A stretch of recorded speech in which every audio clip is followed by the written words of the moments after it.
Hey,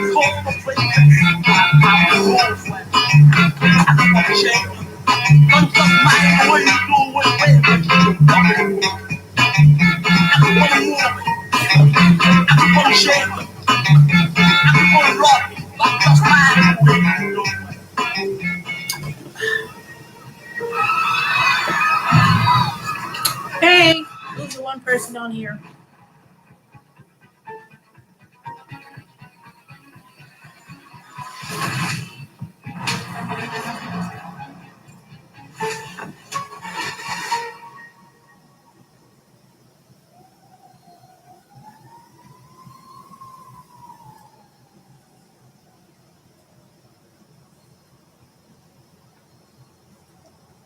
All right, for the algorithm to work, go ahead and say hi so I can know if there's a brief hi if someone wants to acknowledge that they're on here. So I'm going to wait a few minutes.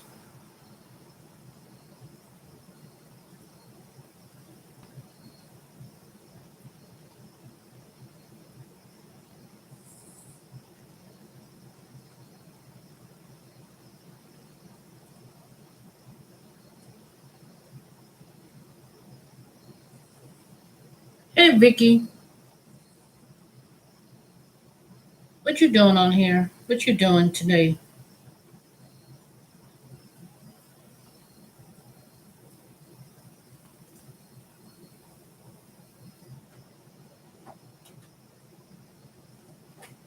Which game are you watching?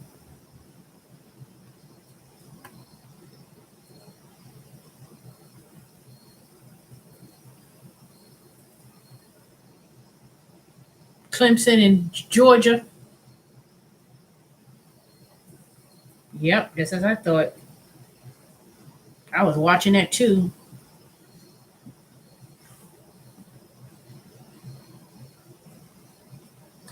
I have no stake in either of those teams, even though I'm from South Carolina. You would think I would root for Clemson, but I didn't go to Clemson. I went to USC, South Carolina, so they won their game against East Illinois. And this Clemson Georgia game was all hyped up. I guess it's really hyped up more for people in Georgia, but we'll see what happens. Anything could happen. Clemson could come back and then it'll be 14-10, and then it's going to say it's not even that good of a game. No offense, no nothing. All defense.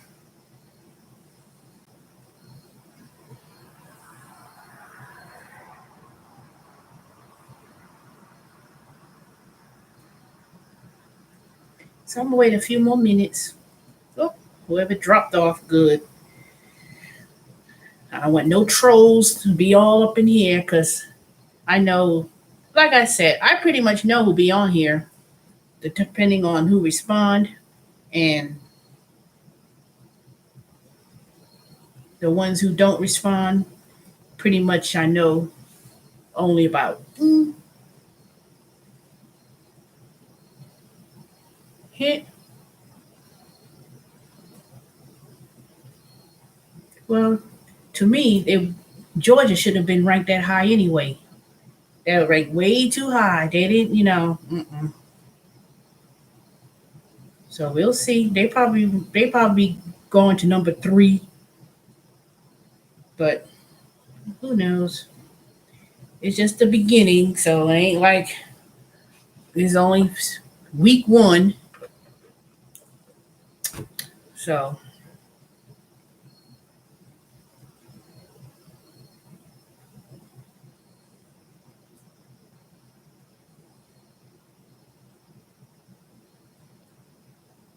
I know you've been lurking in the background about this other situation with that fool Tyson.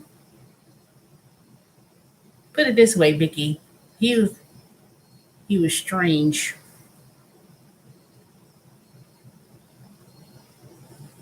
hmm Well, that 3-hour video was not all about him as he think he was. Well, I ain't gonna say much because put it this way, I didn't really elaborate on what happened. Only person, hey Shelly Shell. The only person who really knows is who I spoke to directly on the phone about it. Other than that, I ain't, I'm not even gonna say nothing about it because he probably lurking in the background right now, talking about somebody talking about him. So, which I don't give a damn because, like I said,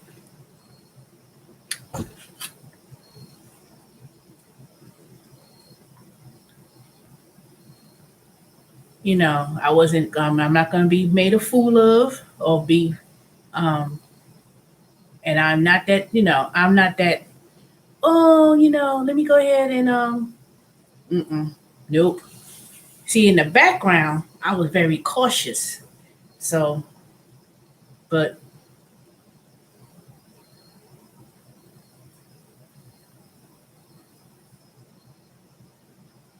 well, put it this way: I have a discernment about things, and when my and when I, put it this way: if you trying to get to know someone, and you ask them, oh, let's do a video, whatever, and then you go off on the cray cray about you didn't trust me and this and you taught up, that's nope, nope.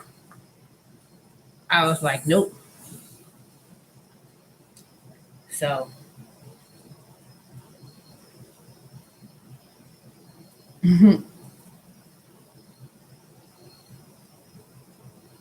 yep. And then you're gonna and okay, I'm gonna tell y'all, cause see this fool, he glad I didn't put the pictures out there. He gonna send me a dick picture.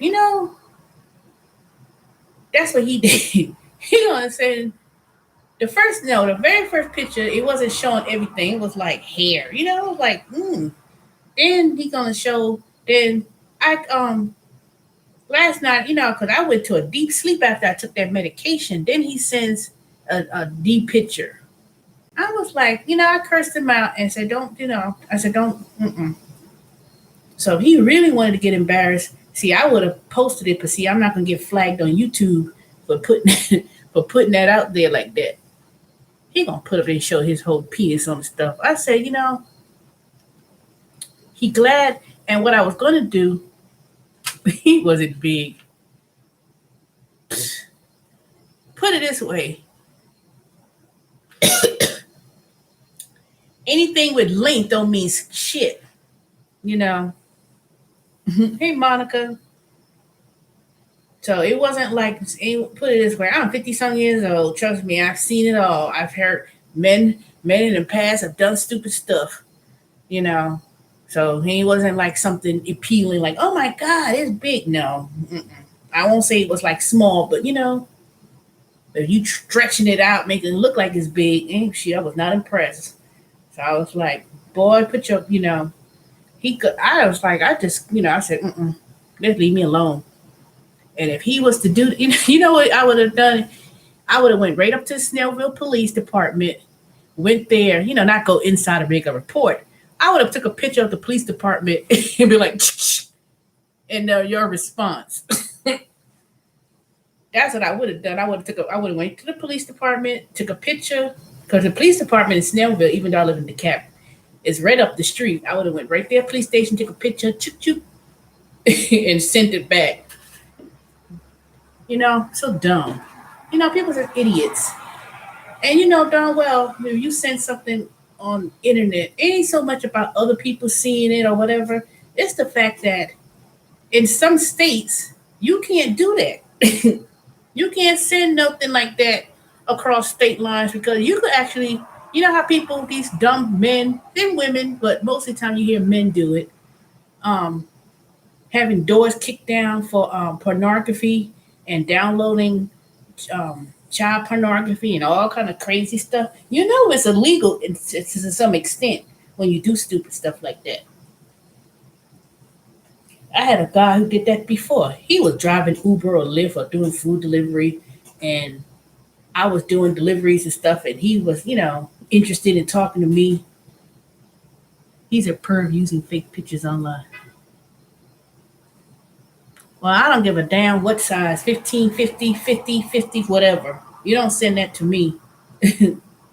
I do not want to stand. Ain't nothing of that. Ain't nothing to see. Half these men be wanting to get big thing, be taking Viagra and all these kind of drugs. Who wants a drugged up dick?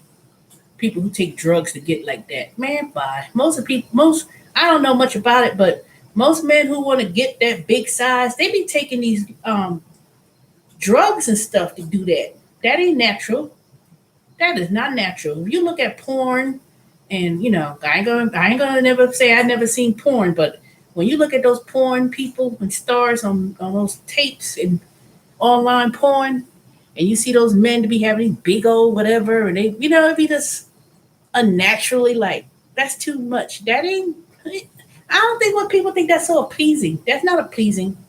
A woman who gets pregnant, who births a 8-10 pound baby at their vagina, man, please. People be thinking some big old penis gonna be such appealing, and women could birth babies that's 8-10 pounds, or a big baby out their vagina. That'd be way more. Man, please.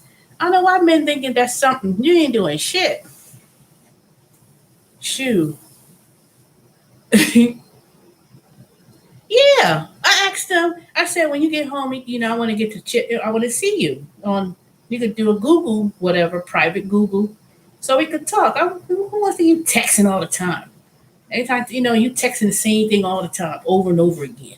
I love you. I think I'm in love with you. And I asked a question about something because I was like, "Is there a certain time you want me to come and visit?" Because I was going to come and visit, not right away. Though it was going to be at least a couple months that I would have went up there at a public place, hotel, Uber. I wouldn't, you meet me wherever landmark in public, and I go back, and go back to my hotel. I wouldn't tell you where I'm at the hotel, and I would have met you. Then I would have met Shelly Shell, and I would have probably went there to DC and seen um, Dorian too. So, but he blew it, acting all crazy and stuff.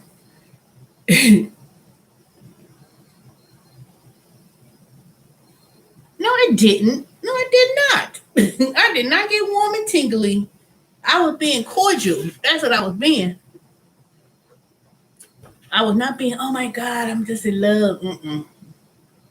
I mean, I was excited for maybe the possibilities, but I did keep my, I wasn't, nope. You know, y'all got a little tingly too, except for Vicky. Vicky was like, nah, I don't believe that. No, no, that's fake. No, no, you the only one. You were the only one. I was like, see, Vicky gonna probably be the main one to be like, I told you. I knew you were gonna probably do that. I told you. I don't know. But y'all said y'all protected me in terms of like saying beat it and but when I did apologize for showing his picture and apologize for not listening about, a chance. I did give him a chance. Other than that, I was very cautious. I didn't leave nobody on. I know that's stupid psychology. You lie, you did, don't play that with me. Don't play that with me. I didn't want to meet someone based on what I look like. Man, bye. I've dated and been with handsomer men in my past. You know, I've dated men, way more handsome people. And it ain't about the looks too, because I know I'm an attractive woman. So I know if I wanted to get with someone, yes, it's water.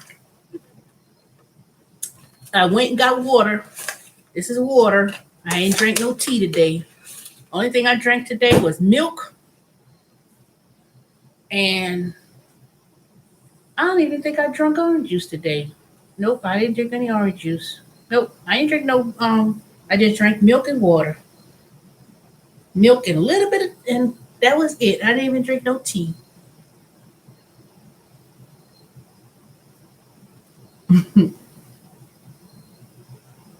Well, well, the picture he said. Some people say he was handsome, but I mean, he like I said, it ain't like all that.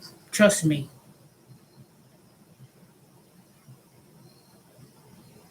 I mean, you handsome, but like I said, all I asked was, and you know what? It was, what's so funny, y'all? I knew. I said, you know what? This person's gonna send me a dick picture. Watch and wait. And I knew and I knew. If some people are so predictable, I said, watch, he gonna send me a dick picture. Watch, he gonna send me, and I knew it. I knew. And I didn't say nothing. I knew it was gonna happen. So predictable. So I sat back there like, okay, me too, whatever. But the minute I asked about, we could do a Google chat or we could chit chat, so we could talk. Because there's other ways of talking to people. You don't have to always text, you know. So I said, Google, whatever is free. Regardless what service you got, you could do Google, Zoom. I said when you available. I ain't say do it at work. You going on about, got the nerve. Come this big old tangent. I told you I was gonna take off from work and surprise you, and I was gonna do. No, you weren't. No, you were not. You don't trust me. They let those people in the subscribers be your man. Then don't play that psychology with me. I'm not a stupid woman. I'm not dumb. I may have done some dumb things in my life with when I meet in the past, but not to that extent, not like that. Trust me. And ain't even I don't know. I guess people think that women's supposed to be so desperate that they think anybody that could say anything. Man, please. There've been people up here in Georgia be on the news talking about she met this man at on social media and she lost $10,000 in money and maybe running these scams. And they had this one black guy they looking for. He ran this scam up on these black women. And they had this one right there. She lived right there in Snellville. I was like, what? She live in Snellville? And got scammed and showed his picture. He showed his picture. He scammed her out of 10,000. I'm saying I'm glad it was only $10,000. It could have been millions and millions. But he was doing that all across the country. I'd be damned if some man come asking me, or anybody for that matter, be asking me, well, I ain't got no money. Because trust me, I've met people in the past and not spend expensive things, but I give you a gift pad, a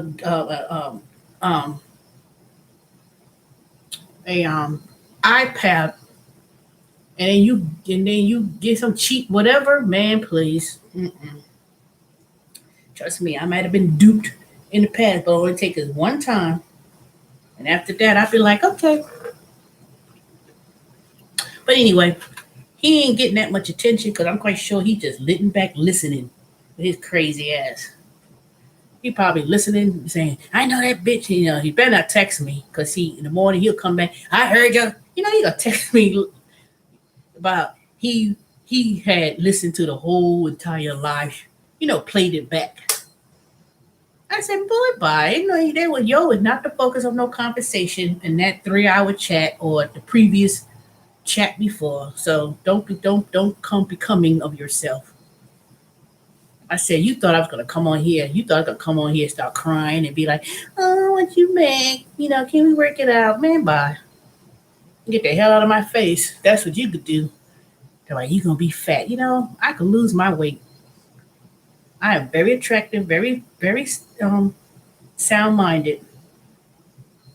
Shoot, you better get one of those you better get one of those desperate women with got 50 billion kids in the house and need help and thinking, so there's some women out there, they'll do that.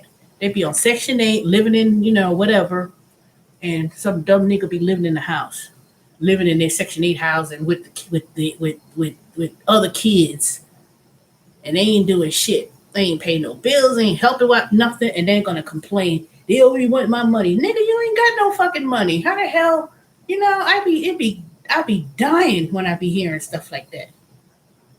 She trying to take me for my money. Nigga, what you got? You ain't got shit. You just living up there, living on, just because your mama, you can't sleep on your mama's couch. They be finding women like that.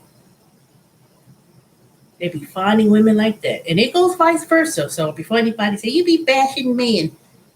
Women do it too, but it is not becoming for a man to be doing that crap. Oops. I think this. It ain't becoming.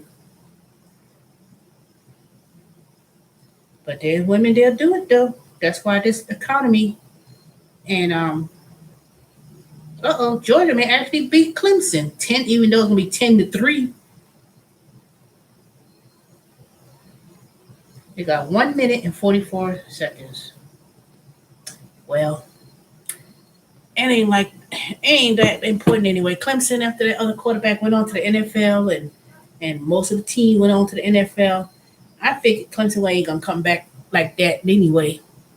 In Georgia, for them to play one, that ain't no big upset. There ain't no big upset, trust me. They'll talk about that for a whole week over the week when the week comes. V103, Georgia, the Bulldogs, and then so when they start playing, as the season goes along, we'll see.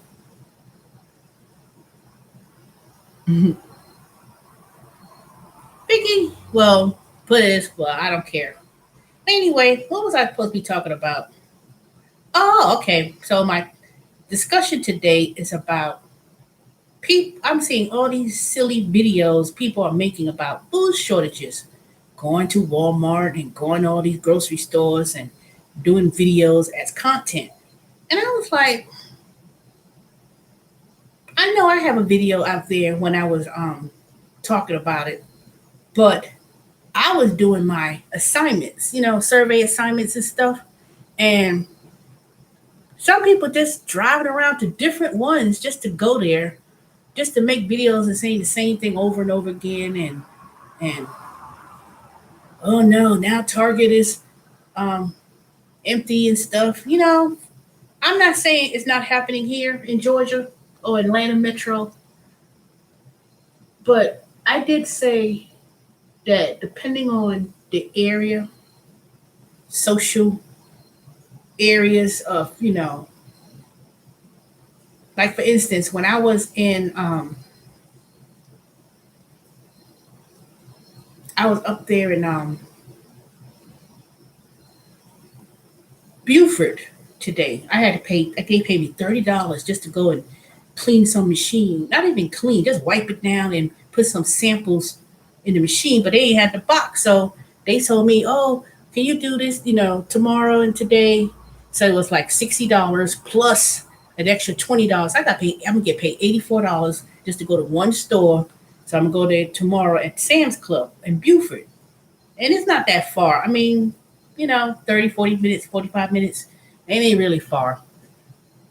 It seems far, but it's not, because at some point when you go on Buford Highway, it'd be like a little not congested, but it ain't really far. It's just a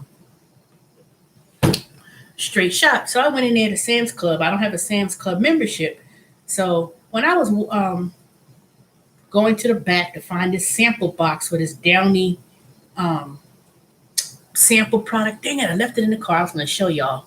But it's a sample for the, the little thing you put in your machine and make your clothes smell real good. Um, it, I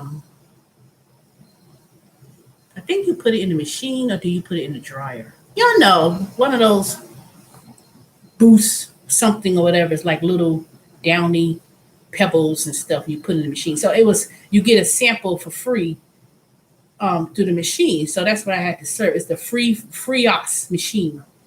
So they had called me today, sent me a message and said, can you do the Sam's Club it's gonna be $30 for no, first it was $15 per store, blah blah blah. And then I said, yeah, I want to do it. And then after that it was already taken. Then they called me back and said they had one in Buford that was $30 per store plus travel time. So I said, what? $30 for one store? It was already like 430-ish. And so I said, let me go over there. I was supposed to clean up today, and I did clean the downstairs bathroom, but I didn't finish. I still got to mop the floor. So even though I was supposed to be resting today and not do any survey assignments, I couldn't I couldn't turn it down. I said $60 for two stores, and I already done this before, just to go up there and put some Downy things on the shelf. Not even on the shelf, it's a machine. And you're supposed to, get like free different samples at this machine. So, and that was it. I was like, shoot, I'll go up there and do it. So I'm getting paid $64. Let me see. Did they tell me 40, 60? Yep, $84 for something that ain't gonna take that long. And since I already did it today, I have to do it tomorrow. And I already know the box ain't gonna be there, so I'm gonna go up and do the same old little instruction again. So let me see if I can show y'all a picture of what this machine looked like. I had to print this instruction sheet to show that I printed the instructions and followed the instructions. It's a machine like this. And it's at Sam's Club. And it's called FreeSync. What do you call it thing?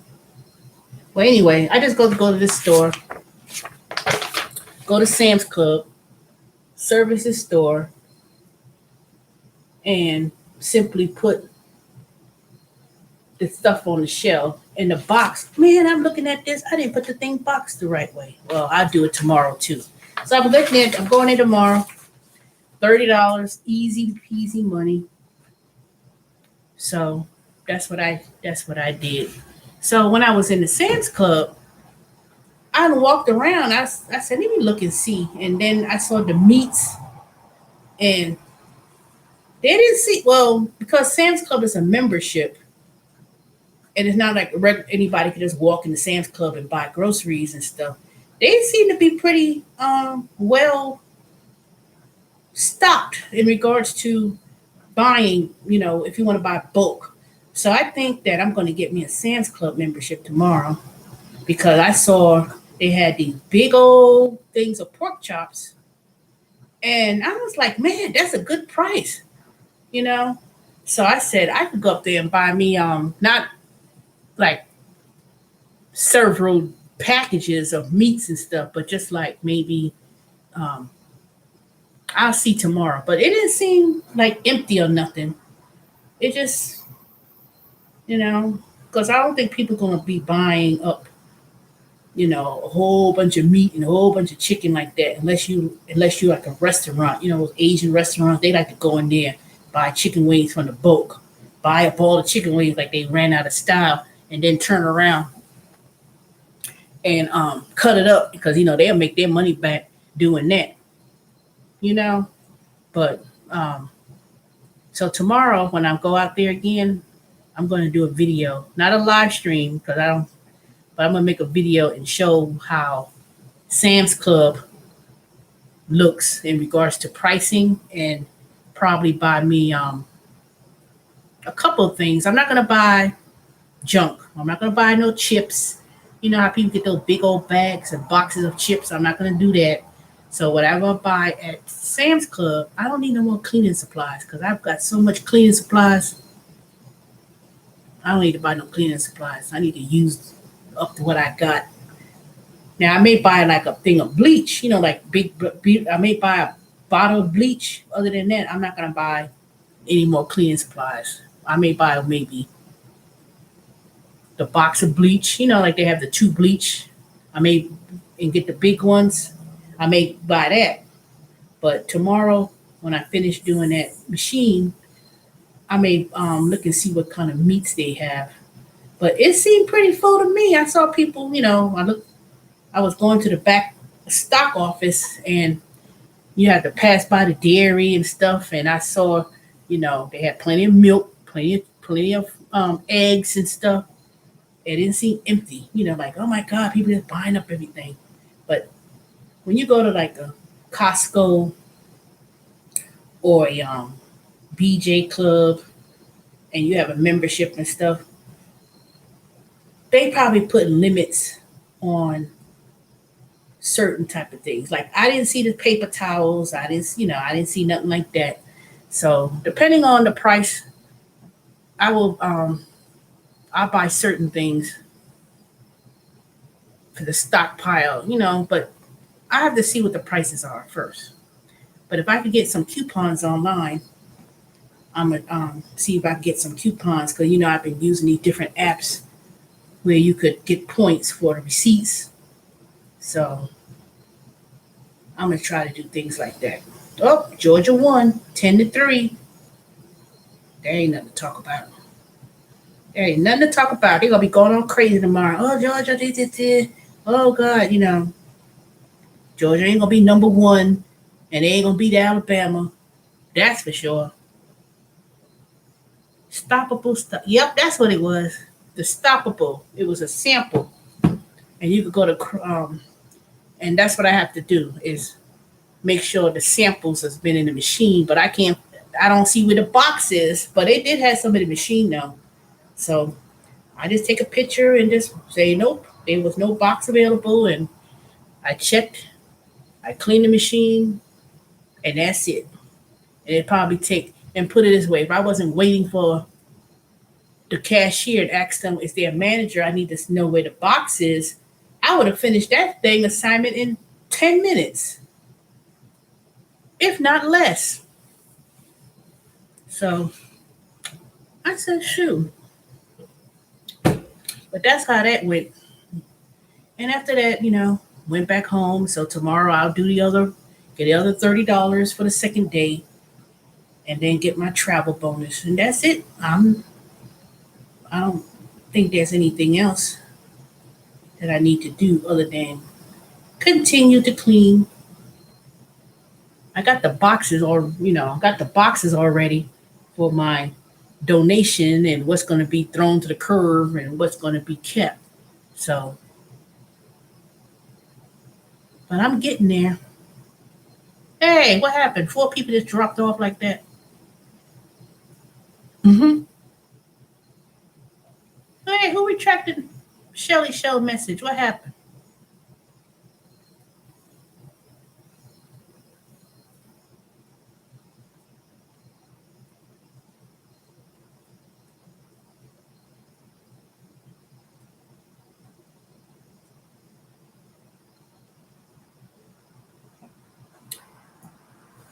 I know y'all wanted me to talk about the previous topic, but I ain't got nothing more to say on that. So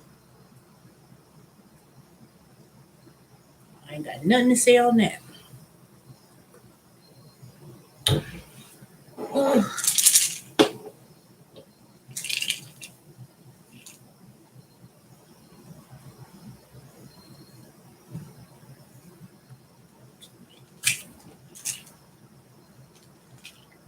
I know one thing. After I took these medication for that neuropia, it made me real sleepy. It made me so sleepy. I was basically slept in. Um, I was in bed almost all morning, almost all afternoon today. I didn't actually get out of bed until around 2:30 ish, maybe. I think it was 2:30 ish, 3 o'clock, something like that. And it would have been. I would have probably stayed in bed all day if people early in the morning. I don't know what the hell. Some investor bought the house, one of the houses up the street, and they've been working on it. I've been hearing saws and banging, and they um, refurbishing, I guess you call it, the house. And I went in there the other day when I stopped by over there to ask them, what the deal was, and they said, "Oh, the owner of this house, I guess they was redoing everything in the house, like major work." And I peeked in there because since I've been here, there's always been a dang lock on that door, like a rental real estate, one of those locks. And I never seen anybody live. I did see someone live there one time, but I could tell they weren't like home owners. They looked like they were renting. And I think some investor bought it and tried to do rental or whatever. Now they trying to flip it. That's what the Mexican guy told me. He says, right here was the right here was the bedroom, but this is gonna be this. So he told me when they finish in 2 weeks, when they working on it, I can actually go up there and look inside and see what they're doing. And see exactly what they're doing. It's a pretty house. They say they're building a deck in the back. And when I went inside, um,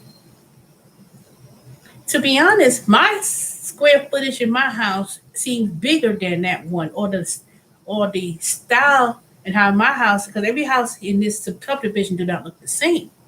So I'm real curious to see what it looks like when they finish remodeling it, because depending on how they do it, I'm going to tell them to come over here and look at mine and tell me if they could do my remodel, because I need to remodel this house.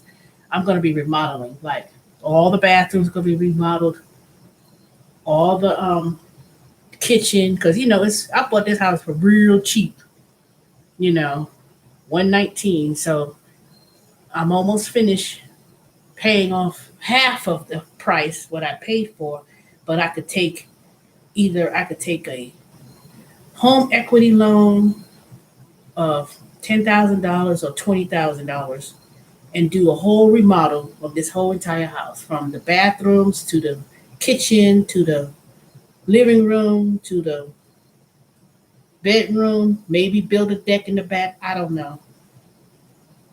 I'm going to think about that. But right now, I need to clean up this house, and then after that, I'll decide what I'm gonna do to upgrade. Because I know if I put a lot of upgrades and work in this house and decide to sell it, I'll get I'll make a good return on my investment. Because let me tell you what I've been. What the hell? Why I hear somebody screaming?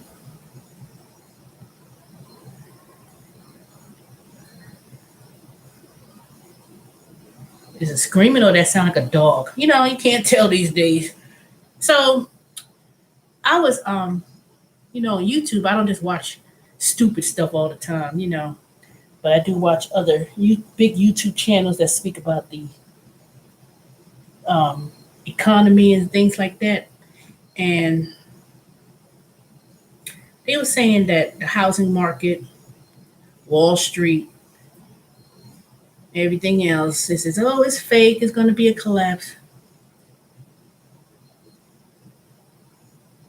What? A great home air fresheners. I don't understand what you're saying.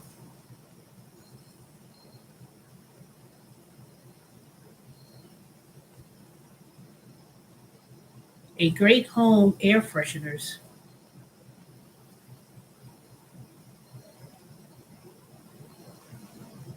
I don't know what you're saying.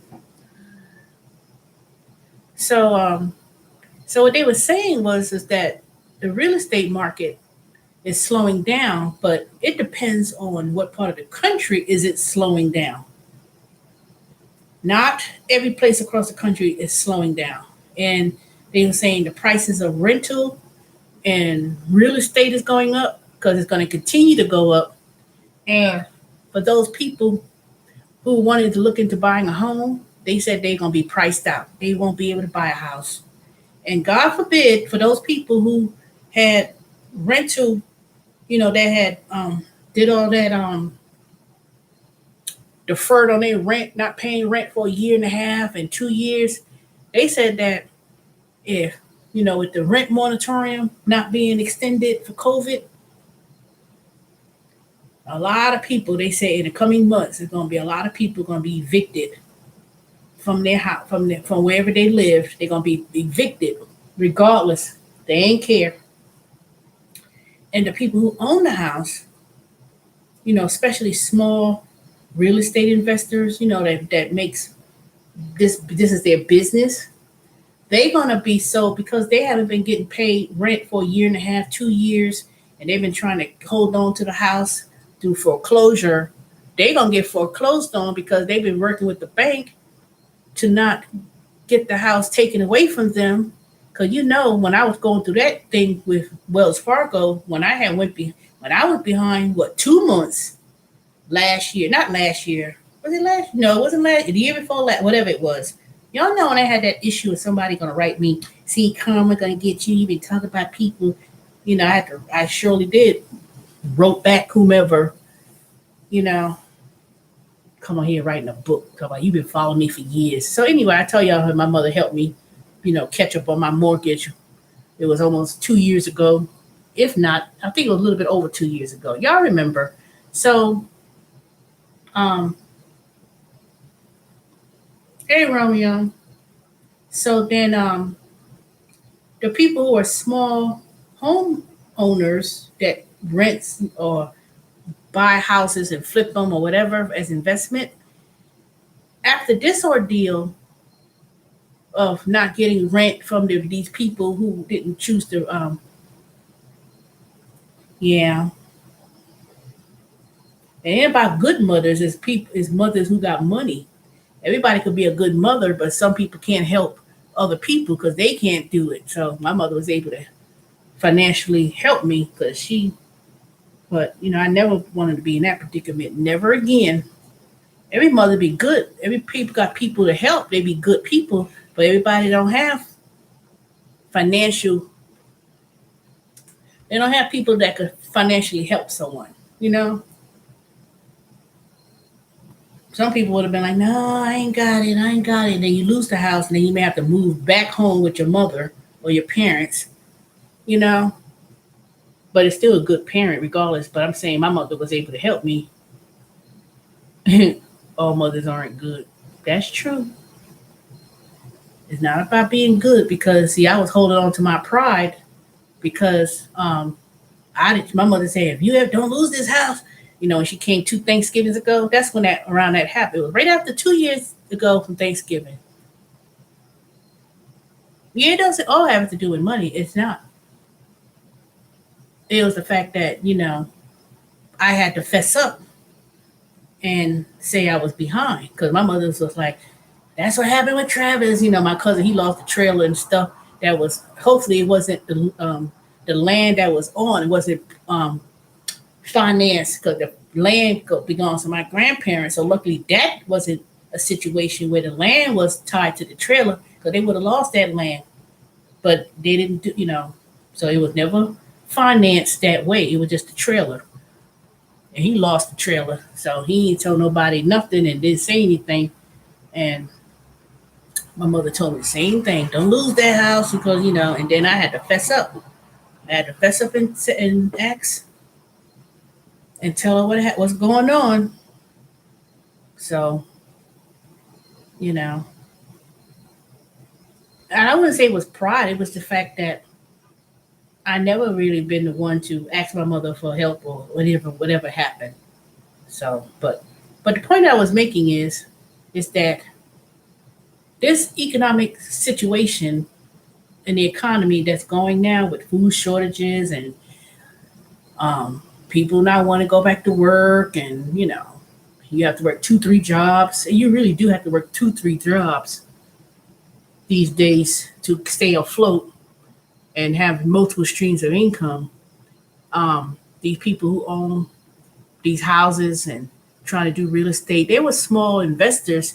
They weren't really making a lot of money. They didn't have cash flow just in case something happens. So once this rent moratorium had ended, I assure you, people have went straight to the courthouse, filed an eviction, and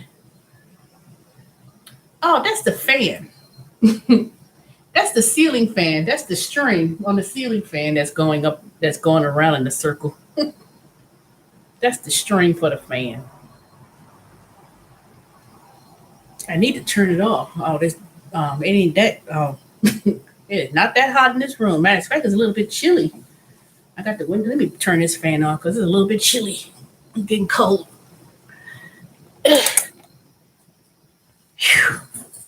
Whew.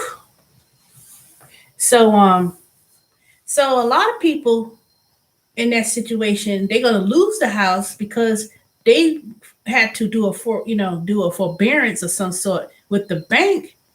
And if the people who owns a year, 2 years of rent or whatever, and they haven't paid all this time, they're not gonna be able to pay a year, 2 years of rent. It's impossible. So what's gonna happen is they know that rent moratorium ended. They know that they're not going to wait for the sheriff to come to the door, knock on the door, and say you evicted, and you got to have all your stuff on the curb. Because in Georgia, I tell you, and what they do in Georgia, they give you 30. They don't even give you 30 days. Once they serve you, they serve their papers, and they say you being evicted, and the sheriff come. Your stuff is on the. They give you 30 days to show up to go to court. But once the ruling has been given, and the sheriff come, whenever they come, your stuff is put to the curb. You know how many times I used to see people when I used to live in an apartment and lived in Buckhead? I've seen people, they didn't pay the rent. And I lived in a studio apartment. The rent was like $600, $585. And I seen people, I lived in several apartments in the years living here in Atlanta. I was like, why this stuff is all up on the street? Literally all up in the street. They had this one lady and whatever, had this big ass TV, those big ass TVs back in the day, now they got the little flat screen. They'd be sitting there. They couldn't even leave that spot because they know they leave that spot, somebody would come up in there and that stuff be gone. So they'd be sitting up there all day, sitting on that stuff, whatever. I was like, y'all know it was coming. Y'all know y'all didn't pay no rent. Y'all know y'all got the letter. Y'all know y'all had went to court. Why would you wait till the last second to wait till the sheriff come and put your shit up on the street? And then you sitting there like, they ain't got, I was like, it's sad, but you know what? I know, Sally, I know you kind-hearted. I ain't that kind-hearted. I don't feel sorry when people get in that situation. I don't feel sorry. I don't. Because for you to be in that predicament like that, you literally have like months before that ever gets to that stage. If you couldn't pay, and the reason why I don't feel sorry for a lot of people, because when you look what's on their body, they be wearing these expensive ass sneakers, thing around their neck, going to, their priorities are not in order. They be spending money on foolishness, but you can't pay your rent. Nope, nope, nope, nope, nope. And then you ain't try. You ain't even try. And then you ain't pay rent. You know how long you know how many months you gotta not pay before the landlord goes to the court and file, his eviction, and come on now. I'm sorry. Ain't no way, no way, no how. I know that people may say that's sad, but let me tell you, sometimes people need to hustle, and a lot of people, they be wanting other people to pay their way. That's why they be looking for these trifling men to be living with them, with their kids and them, and there's very few situations it gets like that. I look at it and say overall, okay, so you know what? Okay, so what's the situation? But I say you've been going out to the club and doing all this stuff and doing all this foolishness, and then you lose on responsibility like that. Come on now. Come on. What it took for me when I had to, finally catch up. I had to, I took a little bit of money out of my retirement plan. Just a little bit. Matter of fact, I need to file the taxes on that because I didn't file the taxes 2 years ago on that income I took out. But turn around, I already paid the tax withholdings on that, and I amended it. And actually, I'm supposed to, I paid the 1,000 something of what I owe, but the difference, I actually supposed to get more money from that. Not because I withdrew the money, but it was overpaid in tax. So I need to file that 1040X. So I could get my $2,000-$3,000 difference because I already paid the tax and I overpaid throughout the year. But I would never have taken out all of my money from retirement. You lose almost half of the value if you ever did do that. Now I know some people say, well, but if you got to do it and you got to pay your bills, if you're already behind, taking money out of a retirement plan just to lose 30%, and when you have to file that income anyway and you losing it, that's the last of resorts. But that's a new topic altogether. That's a different topic. So what do you do in situations like that? You hustle. If you got to do Uber Eats, Grubhub, and do whatever jobs it is to catch up on rent, sell some stuff, you know, but don't let it go to the point where the sheriff got to knock on your door and your stuff is thrown on the street. You have plenty of time to catch up. But a lot of times, what the hell? Oh, that's some kids. Wait a minute. Why they got these people screaming and hollering down the street? Not hollering like something's wrong, but they look like they playing, but they got that high pitch. Ooh. But anyway, I don't know. To me, once you go behind, once you get behind in rent and you get that mark on your record, it is hard to find an apartment anywhere. You try to say, I'm trying to find a rent apartment and I'm trying to find something, I need to find rent. Well, we got to put your rental history. And then they're going to say, well, I already have an eviction notice on my record. And then the person who on the phone, they got to tell you, they're going to be like, well, I'm sorry, but we can't. It's a business. It's a business. People ask me all the time, girl, why don't you rent your house? I do Section 8. I say, hell no. Nope. Because it's not guaranteed money. And number two, with HUD, not with doing Section 8, first of all, I gotta they do a home inspection before they do. So I gotta sell my B. What's B? Shell, stop talking in riddles. I don't know what that is. Sell my B. Are you talking about body? Because you be so. Ain't nobody say sell no body. Ain't nobody say all that. But that's what you mean.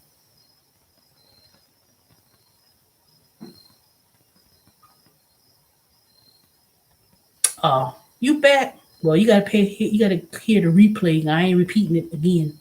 But like I said, I'm sorry.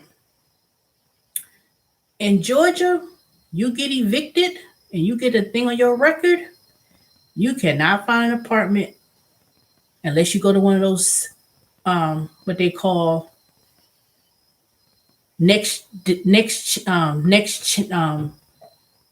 second chance apartments. And boy, have I seen where the second chance apartment is. There was one off of Ponce de Leon I went to, and when I worked at Wipro, one of the guys lived there, and when I was like, you got to pay 15, 16 at the time. Now this is 2 years ago, or if not longer than that.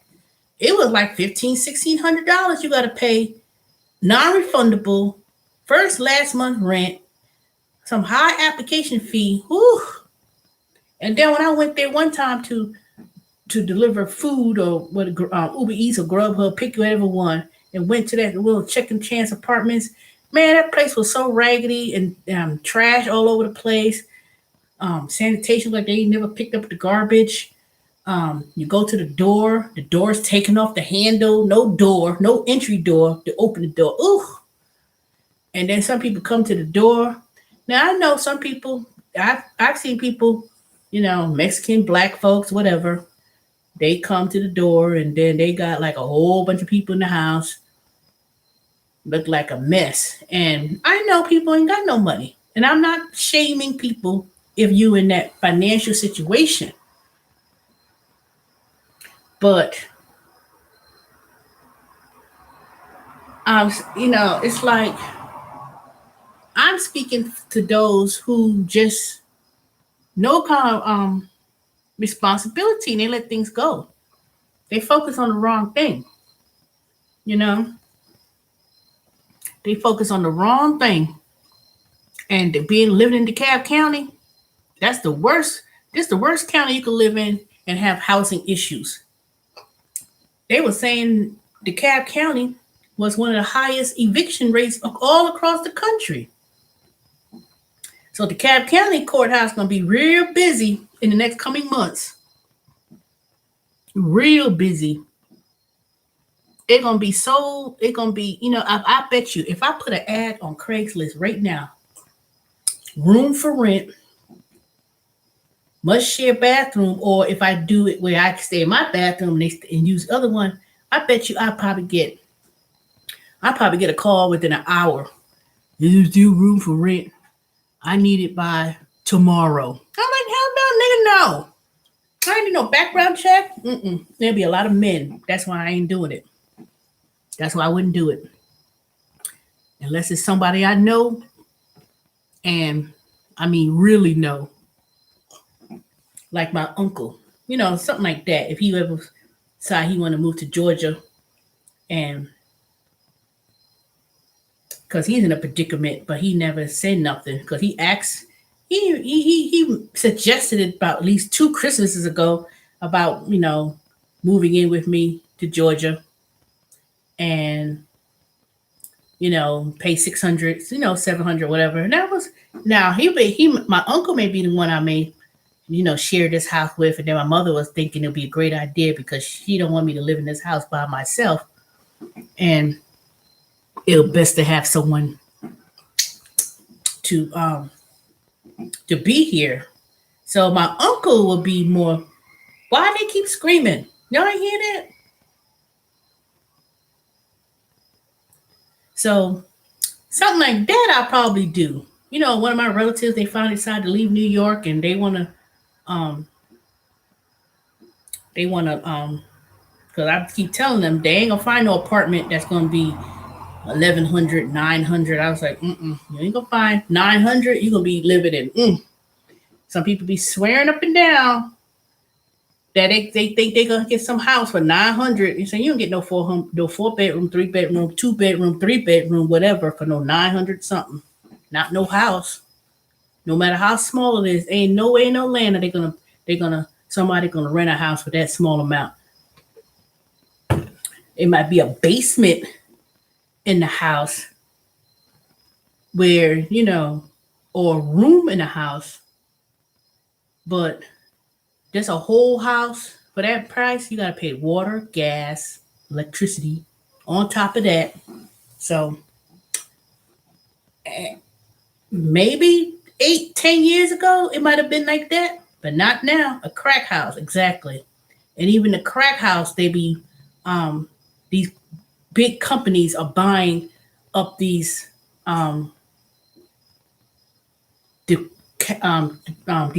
these what's the word I'm looking for? Decapitated or whatever houses. They even buying them up. I was driving, and I was like, man, that's for sale. And it was looking like nothing. And I called one time. It was right around the corner. Not around the corner, but the 30083 zip code of Stone Mountain, the hood. When you could go further down, the one I keep talking about. I've been mentioning that. And they have these abandoned looking houses where the weeds has overtaken it. I was like, dang, they need to tear. I've been seeing a lot of that. Even when I go to Brazelton, up in Brazelton, there's sections that I see. But I see a whole big land clearing because these big companies are buying it.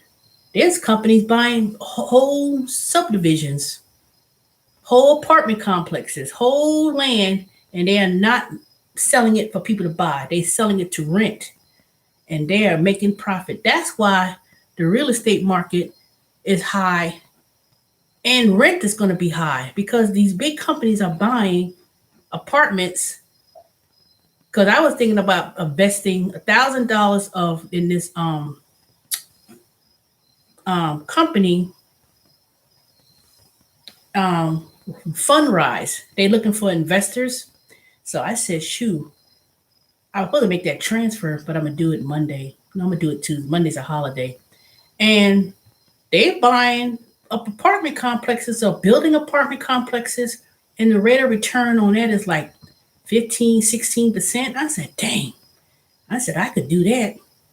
And then when they finish it, I'll get my whatever dividends back from that. Boom. I'm not buying any apartment. I'm not buying no house. I'm not doing no flipping. So I what you do is you become a hard money. You invest in companies who buy houses and properties and you just get a percentage. So once they finish the property and they close on it, you get 8, 14, 16, 18%.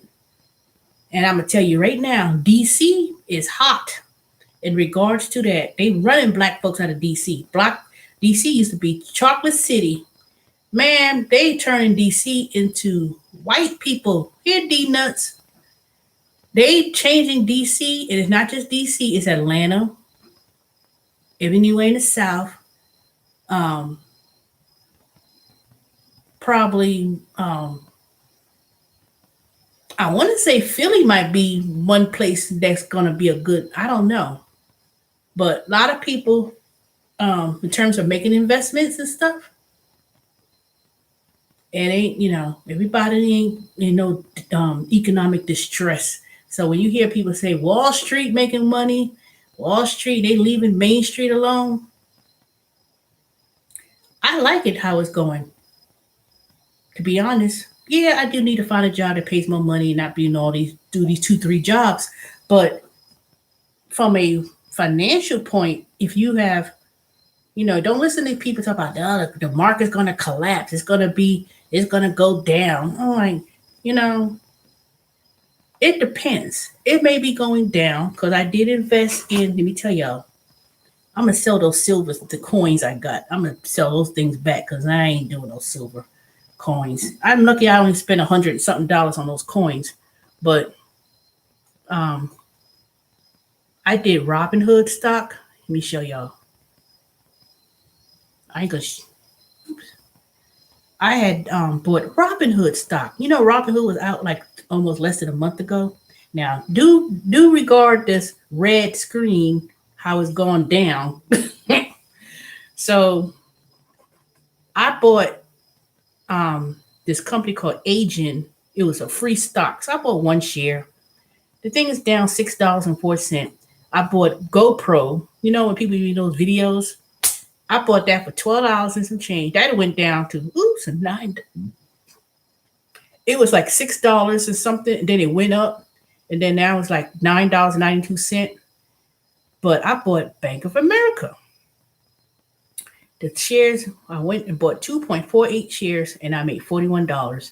But my total investment, even though it go up and down, I made $155.61.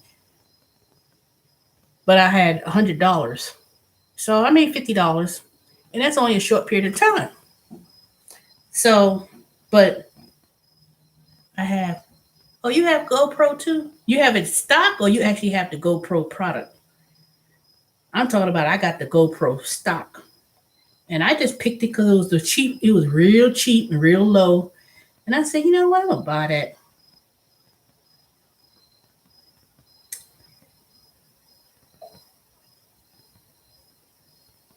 Hold up, y'all.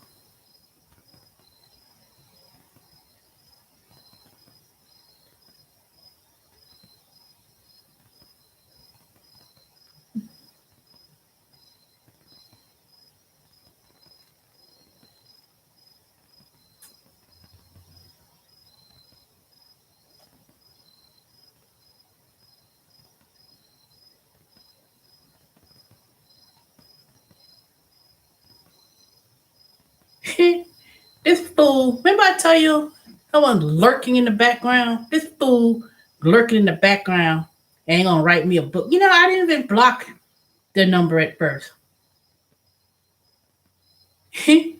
Stupid ass.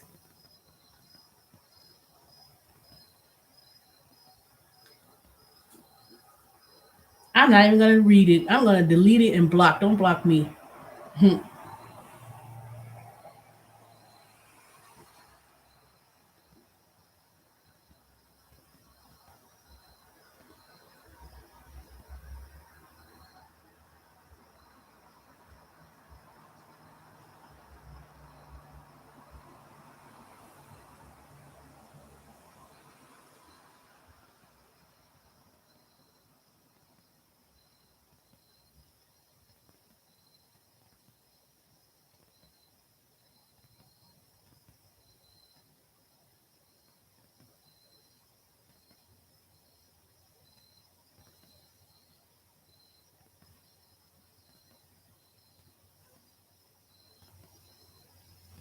Hold on a second.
You idiot.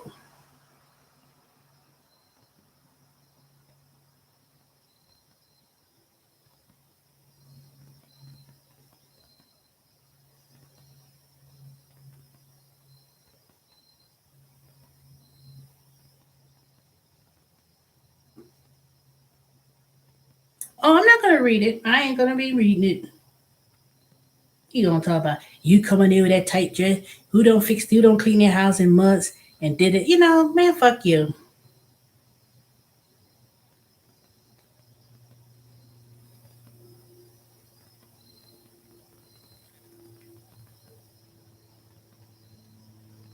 You talk about don't bother replying because I'm changing my number after I sent this text. That psst, motherfucker. Let me tell y'all. See, you don't tell everything what you do, but I said, you know what? I could take you. You already sent it on my phone. I could take this and file a police report for what you did. So if you watching, and that's all you could say. You stalking ass. I'm changing my number after this. You ain't even had a real phone. You dumbass. You didn't even have a real phone, y'all. You come in here with some next rep, something, whatever it saw when I looked it up. Yeah, he's been blocked. You gonna come up in here and watch and get and it's steaming. Man, you come over here. I got something for your ass. But he ain't gonna do that. He ain't gonna do nothing stupid like that. Dumbass. That's why I don't have nothing on here that you can even try to look. Vicky, what you talking about? Excuse me. Excuse you what? What are you talking about?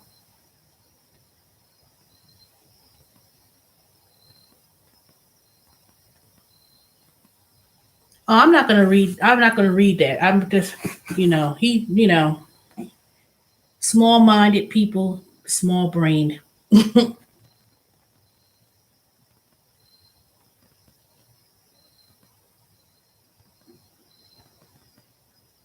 Oh, that's what he gonna say. Yeah, with that tight dress, and you get your hair done, and who done clean their house? Poor boy. You sit here and live with your mama. Make it sound like you.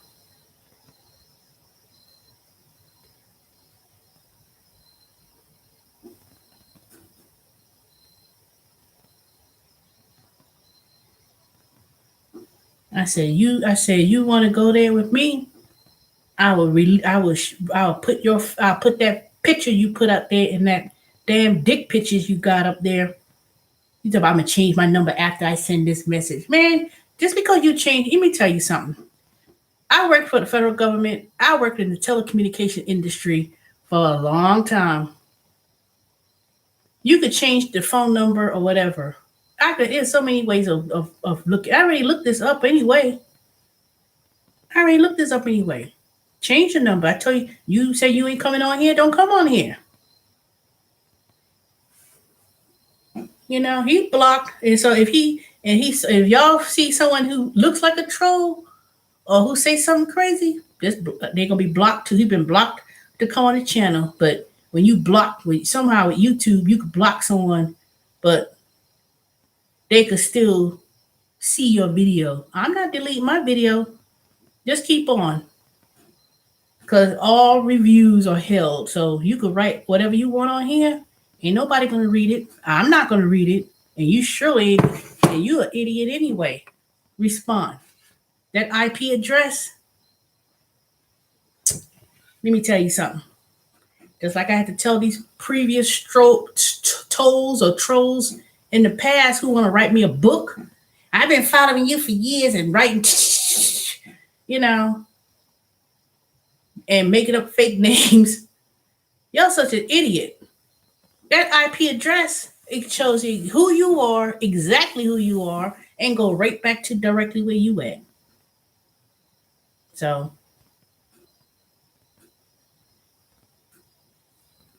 see, somebody coming up here now. I'm going to report you.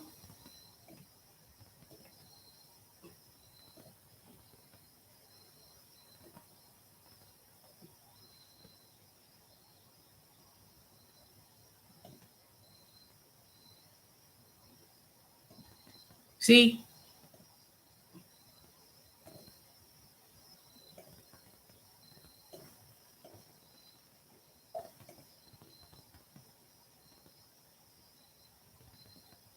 See, he coming over here making up a whole new profile.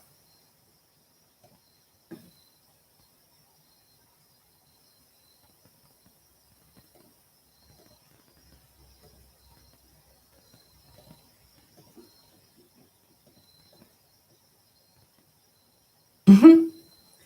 You just making a deep hole for yourself. See, he gonna sit up in here. He's so blocked that you gonna sit up in here, make up a whole new profile just to come on here to write something. Stupid ass. You a joke. You such an idiot. See, I already knew. I'm sitting here I say, watch. That dumb nigga gonna sit up in here and write a whole new profile just to get on here to write something.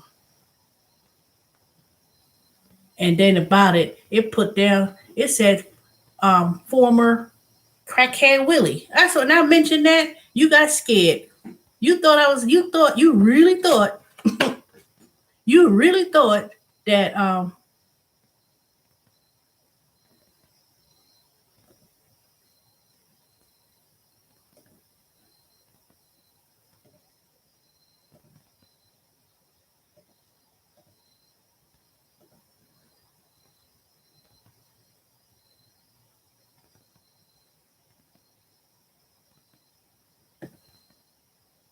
see, people think that YouTube, you just do a little whatever. But all you got to do is take this and file a police report. They got special departments in regards to internet, right?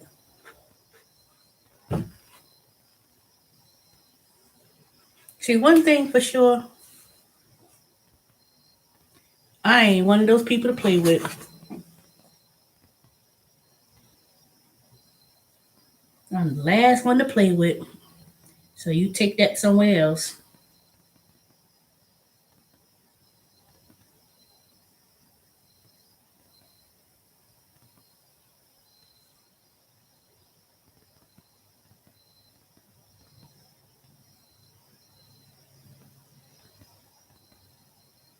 Yeah, they're gonna be ignored. They're gonna be ignored big time.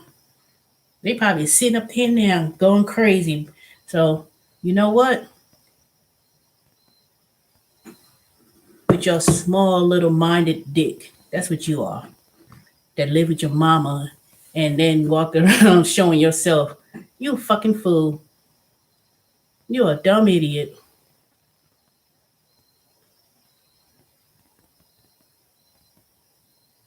Exactly.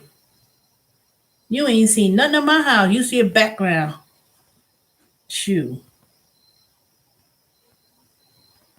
You dumbass.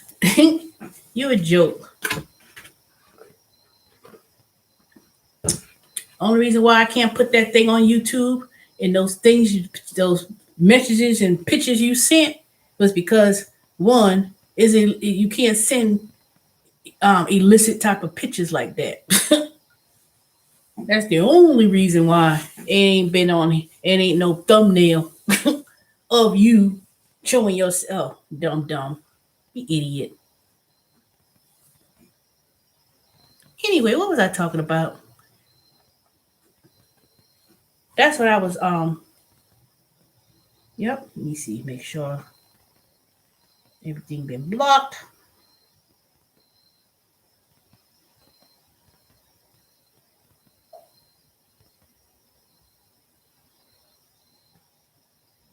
Mm-hmm.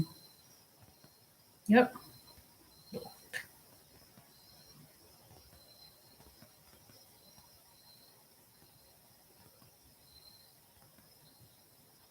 Yep. Block, deleted, everything else. And let me say this one last thing, because I'm quite sure you making a profile just to get on here and say something.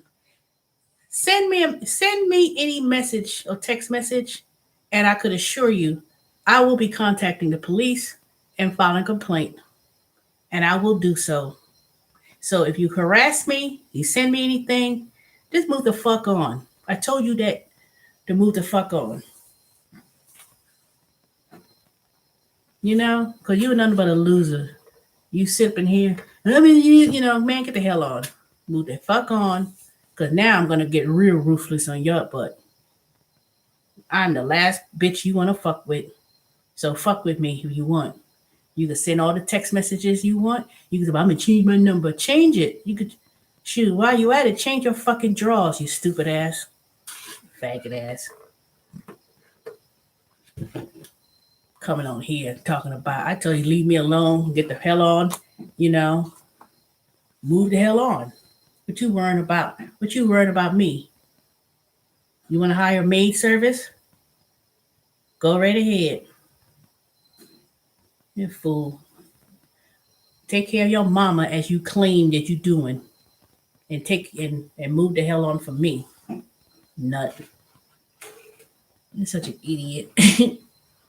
You think every time I get your messages, I'd be like, what does fool want?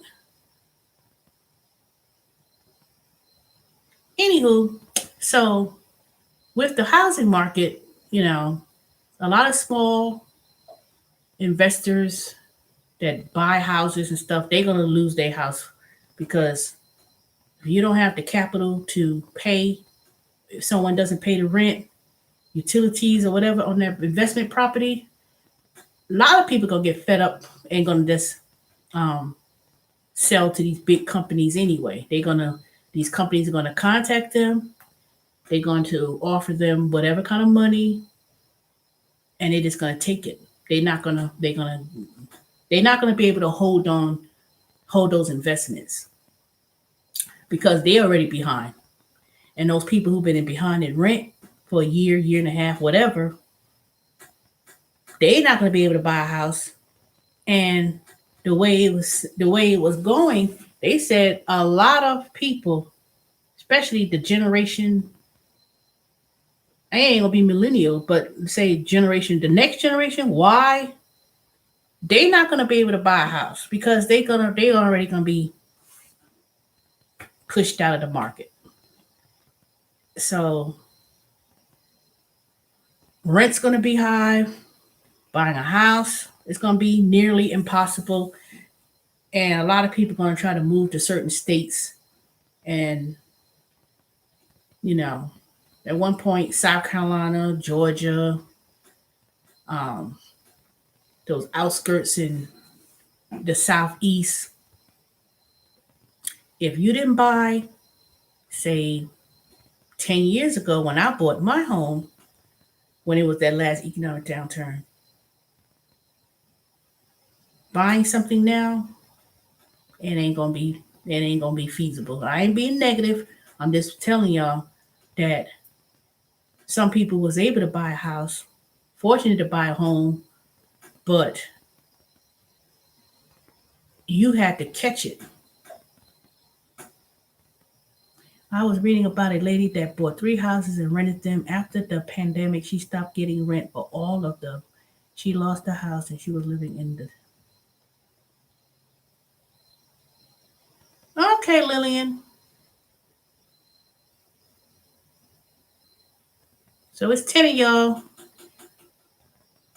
watching. I do, 8 thumbs up. So I guess that's good.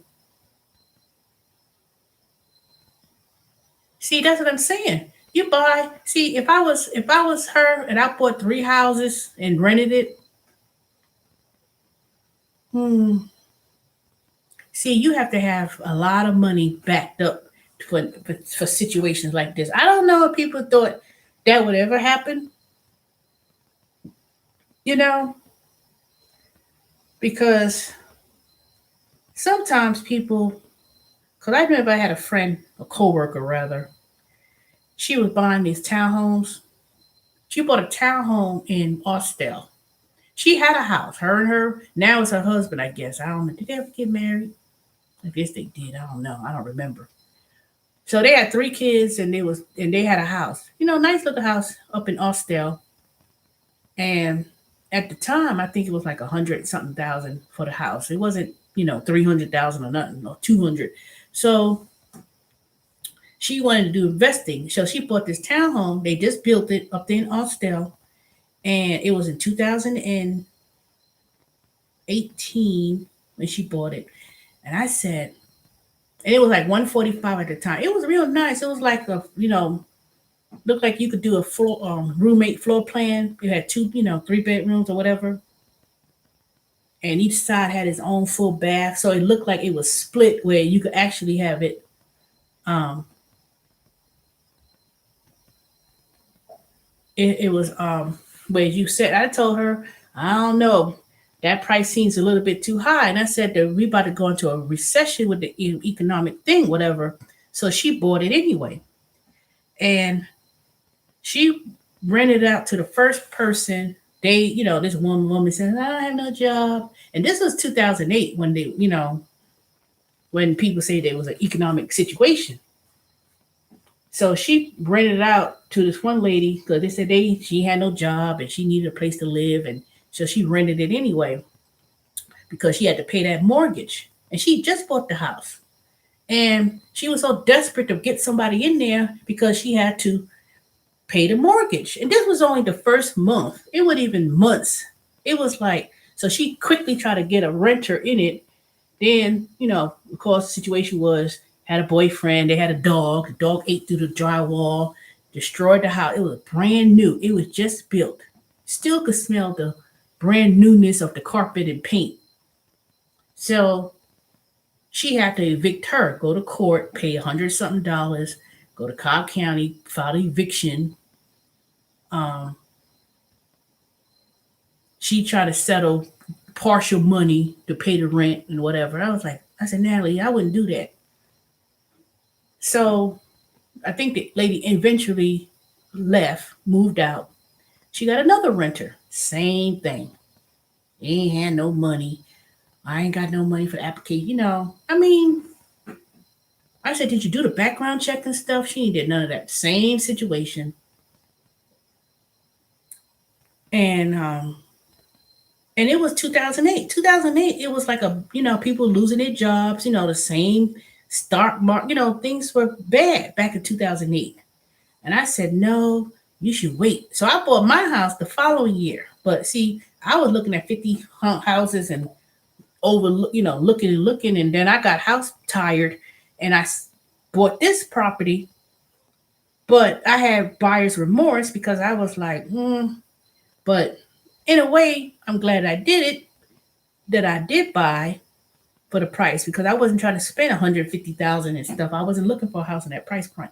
My only problem I had was that I shouldn't have got this size that I got or yard and yard work, and maybe the area itself. But it appraised pretty good when I bought it. And then that's when they had the stimulus. They did have a stimulus back in 2008, but they had a first time home buyers. It was $8,000 non refundable. That's the one I got. The previous year, they had the one that Trump, Bush, 7,500. It was like a 15-year loan, and you could pay that $7,500 in 15 years. But I didn't. I got the one 2008 because the economy was taking a tank, and a lot of people losing their houses and stuff. And for that's how this house was lost. A man who was an executive at Kraft owned this house because I found the paperwork, and occasionally I get the mail from him. So he lost his house and had junk in the yard. And when I bought this house, they had no windows, no blinds, no no appliances except for that old dishwasher, which I need to replace because I didn't.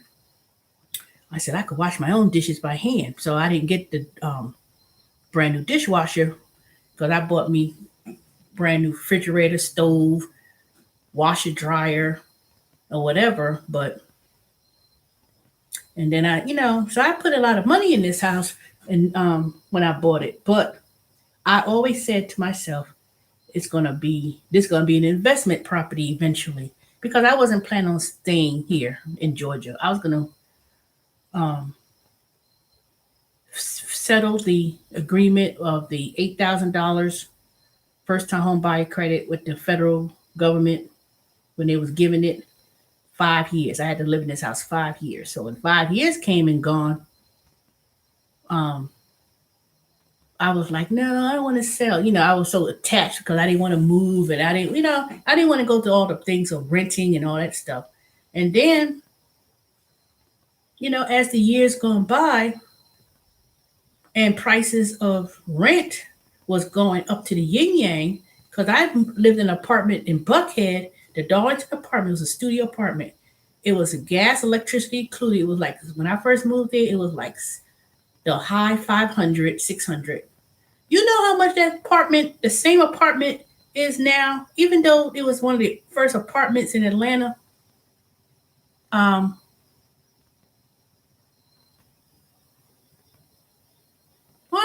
well. Everybody, all these people coming on back. Coldest 85.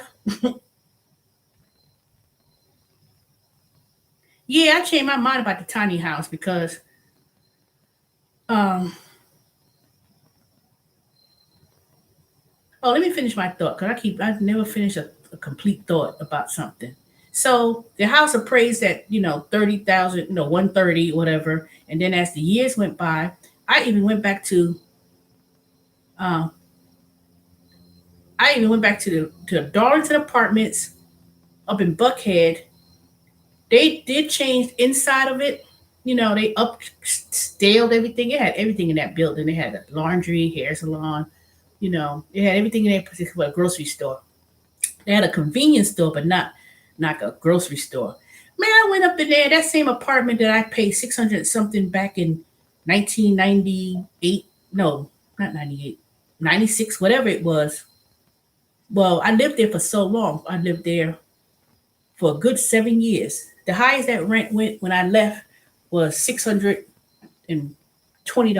or $640 a month. I lived on the 20 something floor facing the major skylights. And it was a big studio. It wasn't no small, tiny looking studio. It was pretty good. And it included water and gas. Then they eventually said we got to charge for water, which was an extra $20. Okay, fine. There ain't nothing. I could pay extra $20, $25. There ain't nothing. So then I go back up there about 2 years ago, maybe 2.5 years ago. I was doing Uber, and I had so happened to go in that apartment to deliver someone's food. So I went to the leasing office just to ask them how much was the studio apartment. Guess how much they said it was? Guess how much the rent was for a studio apartment that was 525 or 600 square feet? Guess. Put in the chat. Guess what they told me at this time? Take a guess. I'm gonna wait for a couple minutes, and then I'm gonna talk about the tiny house thing I was talking about.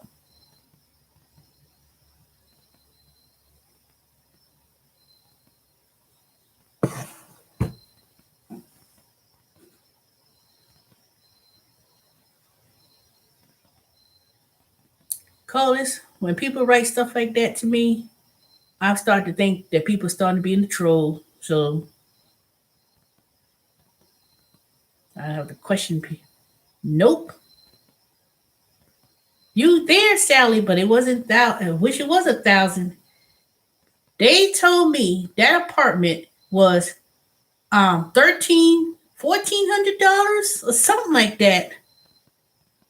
It was like $1,400. I like $1,400, and then that lady acting all snooty and stuff. I said, "Bitch, I got a whole house."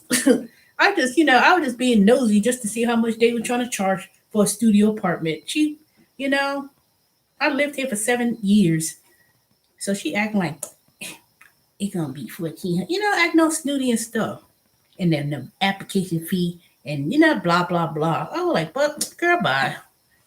I said if I could have, people act like they talk like they talking like they doing something. It was $1,400 for that studio apartment. It went up from $640, and then I would say a good 12, 13 years later, it goes up to that much.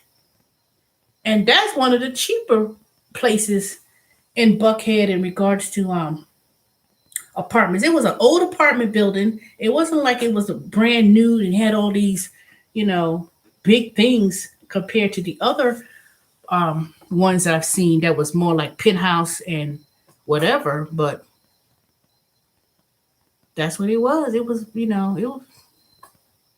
And I've seen some real nice looking apartments in Midtown and stuff. I was like, dang, I'm tired of cutting grass or paying someone to cut the grass and wait for them to cut the grass and maintaining, a house and stuff. I was thinking about moving in one of those luxury apartments downtown. I wouldn't pay that to be in Atlanta. Well, people sure coming down here and they can't even afford to pay that. They can't even afford to pay that. They moving to Atlanta because they heard something. They be like, they coming down here ain't got no job lined up. You can't come. Maybe back in the day when I moved here, you could make 14. You could make $15 and be comfortable and pay. But now you can't come down to Atlanta making those $15 and even $15 an hour, paying the current rate that it is for rent. Now you gotta come. You gotta. People say I'm gonna come and do Uber when I come down. People be trying to do stuff. Said no. I know that some people I followed on YouTube for a while. They was moving from Philly and moved to Atlanta and living in their car. You know how many people I've followed on YouTube watching their channel, living on people's couch, sleeping on people's couch. Then eventually they were living in their car. And I know that's a sad situation to be in,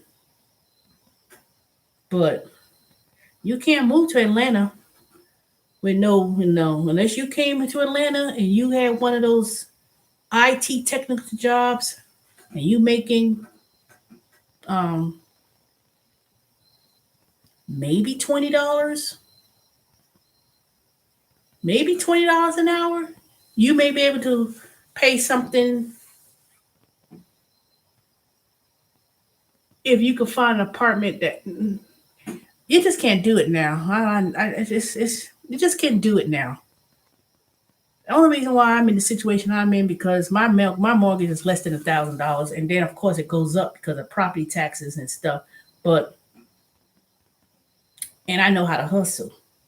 You know, I know how to hustle, and I know how to manage whatever monies that I have.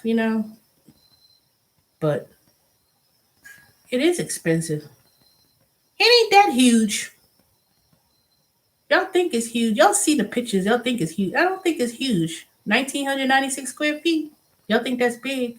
Well, it's big for one person. It is, but it was bigger homes that I've seen. But somebody told me when they came because I was asking them to quote for a remodel because I want to change out I want to change the kitchen out to granite and stuff like that because this house needs to be upgraded.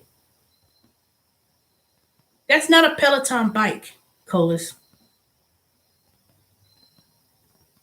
That's the MX Fitness. No, I haven't been using it lately, but I've been doing it in increments because I can't do too much with my nerve damage in my feet until that settles. But they have the weight training. You know they got the other classes and stuff. So I haven't been consistent. So don't worry, I'll be consistent with my bike.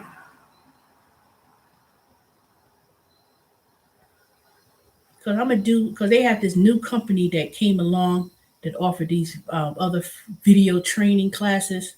And I said, well, what's the difference than the one I got already? So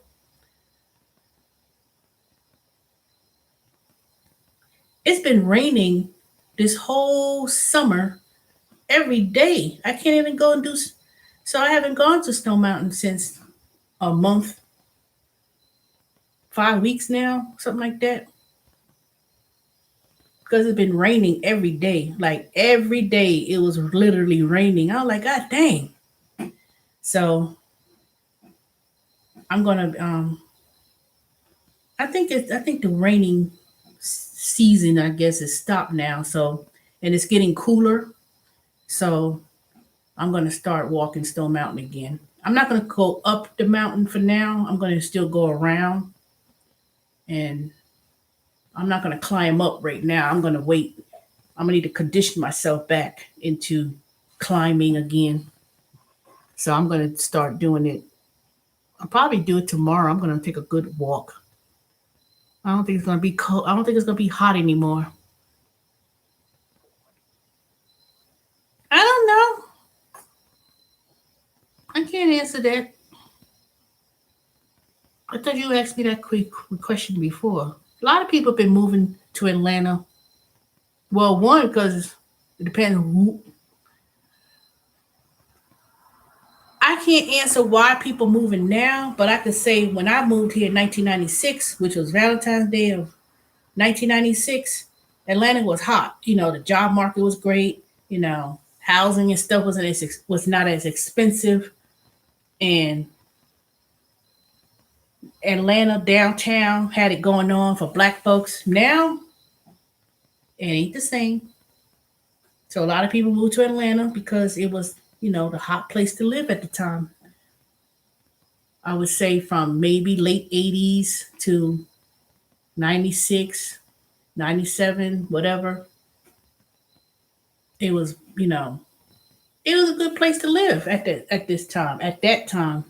Now the crime is expensive, you know, the jobs is not as plentiful like it used to be. If there are jobs, it's like, you know, fast food, warehouse type of jobs.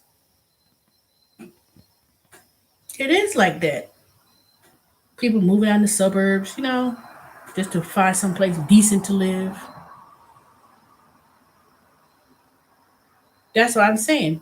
Traffic, that's another topic. That's another thing. See, a lot of people ain't, you know, it depends. It's more younger, you know, so called younger people move to Atlanta. And it's another channel I watch a lot. He's called Walter Lee the Third. He's a big muscular gay guy. He be talking about this. He said that faggots and this. I was like, God dang, Walter. I say, you gay yourself. How you gonna say that? But not because you know he says that for other reasons because he think a lot of these black gay men in Atlanta they irresponsible and trifling and he just ugh. No, all the schools are not universities.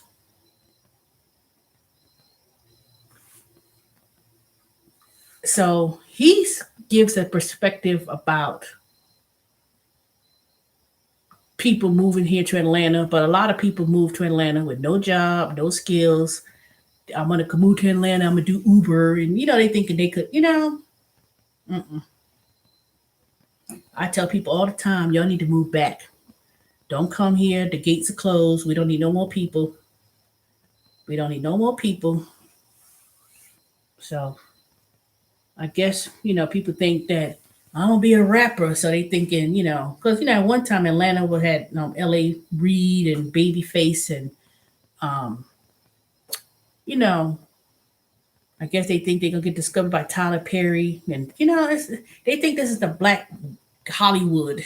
I don't see how it is. I mean, yes, they made a lot of film and TV and movies filmed in Atlanta, you know, but it's not.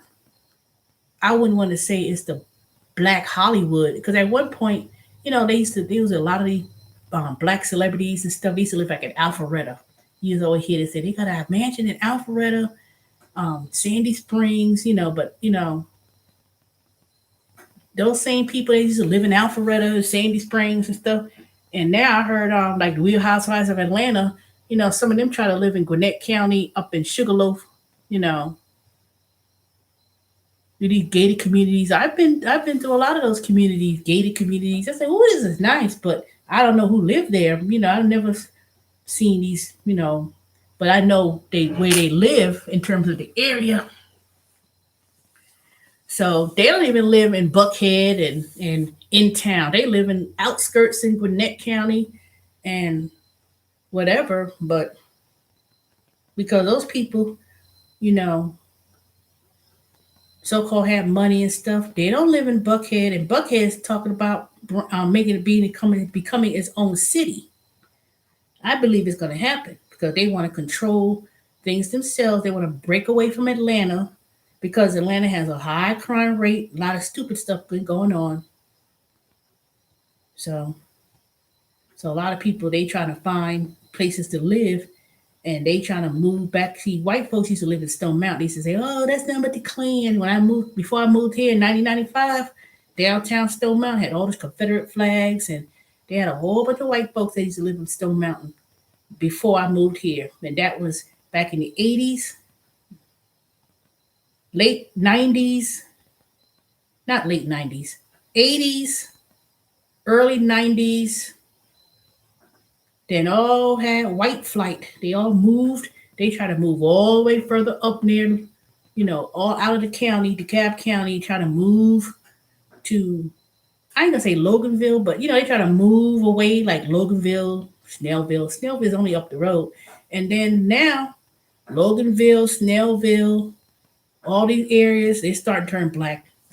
Stone Mountain, black. DeKalb County is 85% black, I think, and about 15% whatever.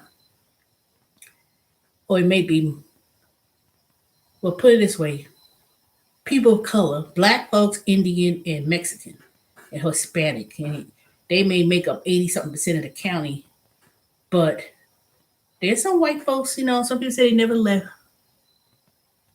I don't know. I didn't live here in 1980. I wouldn't know. Well, okay, let me take that back, Shelly Shell. When, okay, let's take the subdivision that I lived in.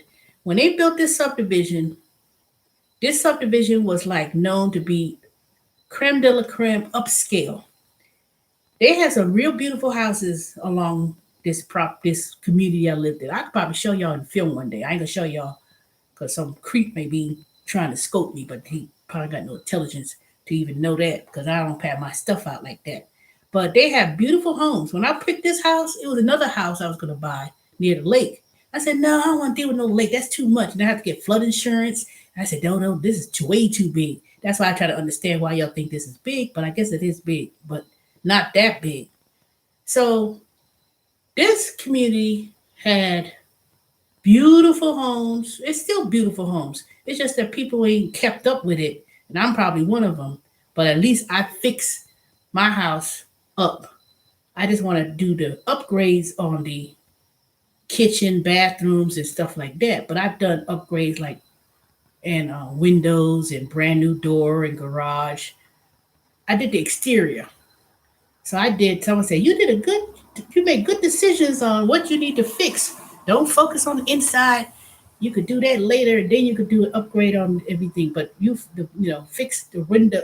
Put new windows and doors and stuff that's going to bring value, not other things that could wait. Even my mother told me that. She said, "You pay that, when she paid off the house, then she got upgrades and stuff on the kitchen and all those things, and then sold the house and made a whole lot of money for it."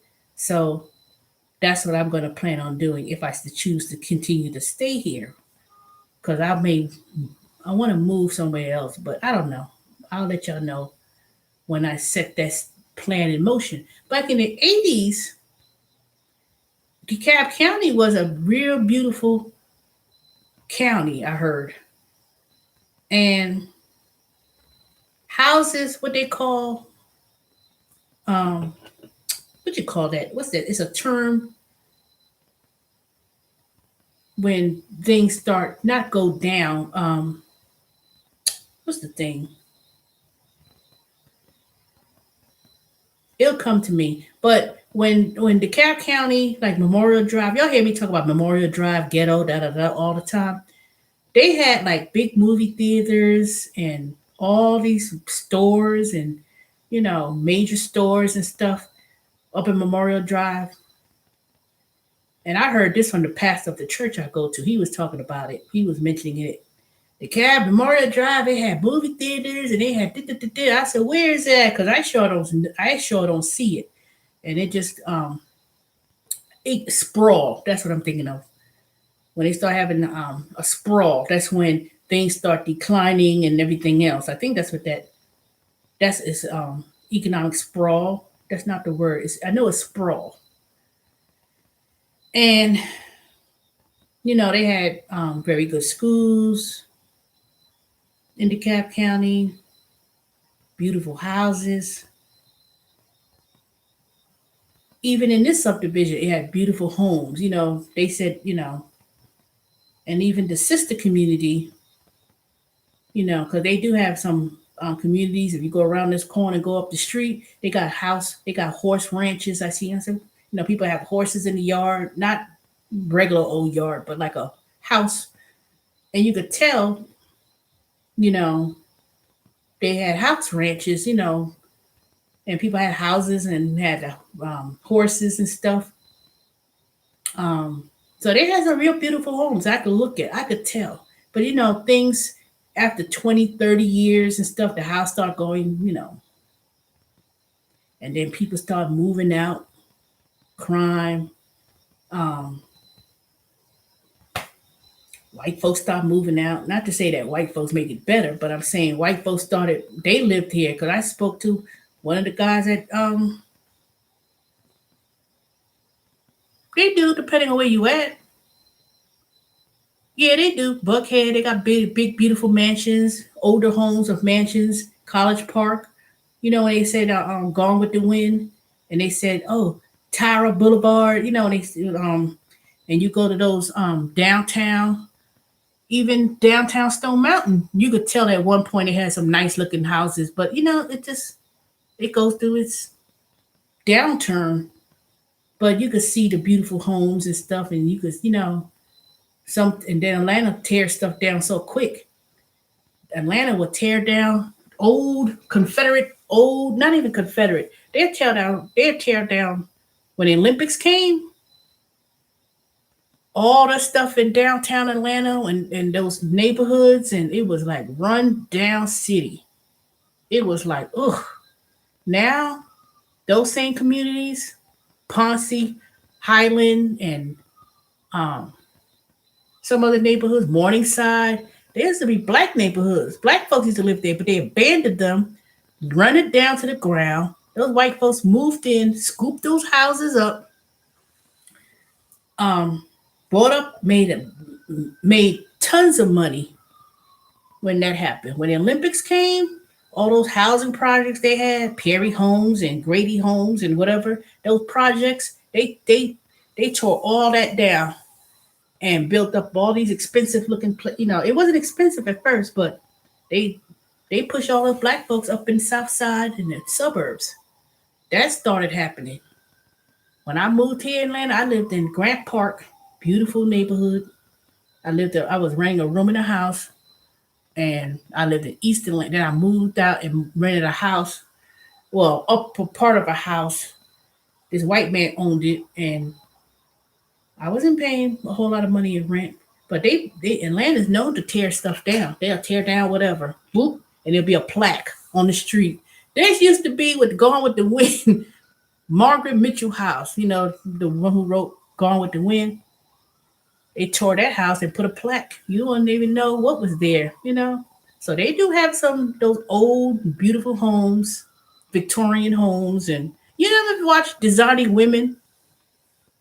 I know Shelly said you probably know. You know, see Designing Women. It had Delta Burke and they was designers and stuff, and they was in Atlanta. They was a they was they said oh in Atlanta they be trying to put that little Southern accent.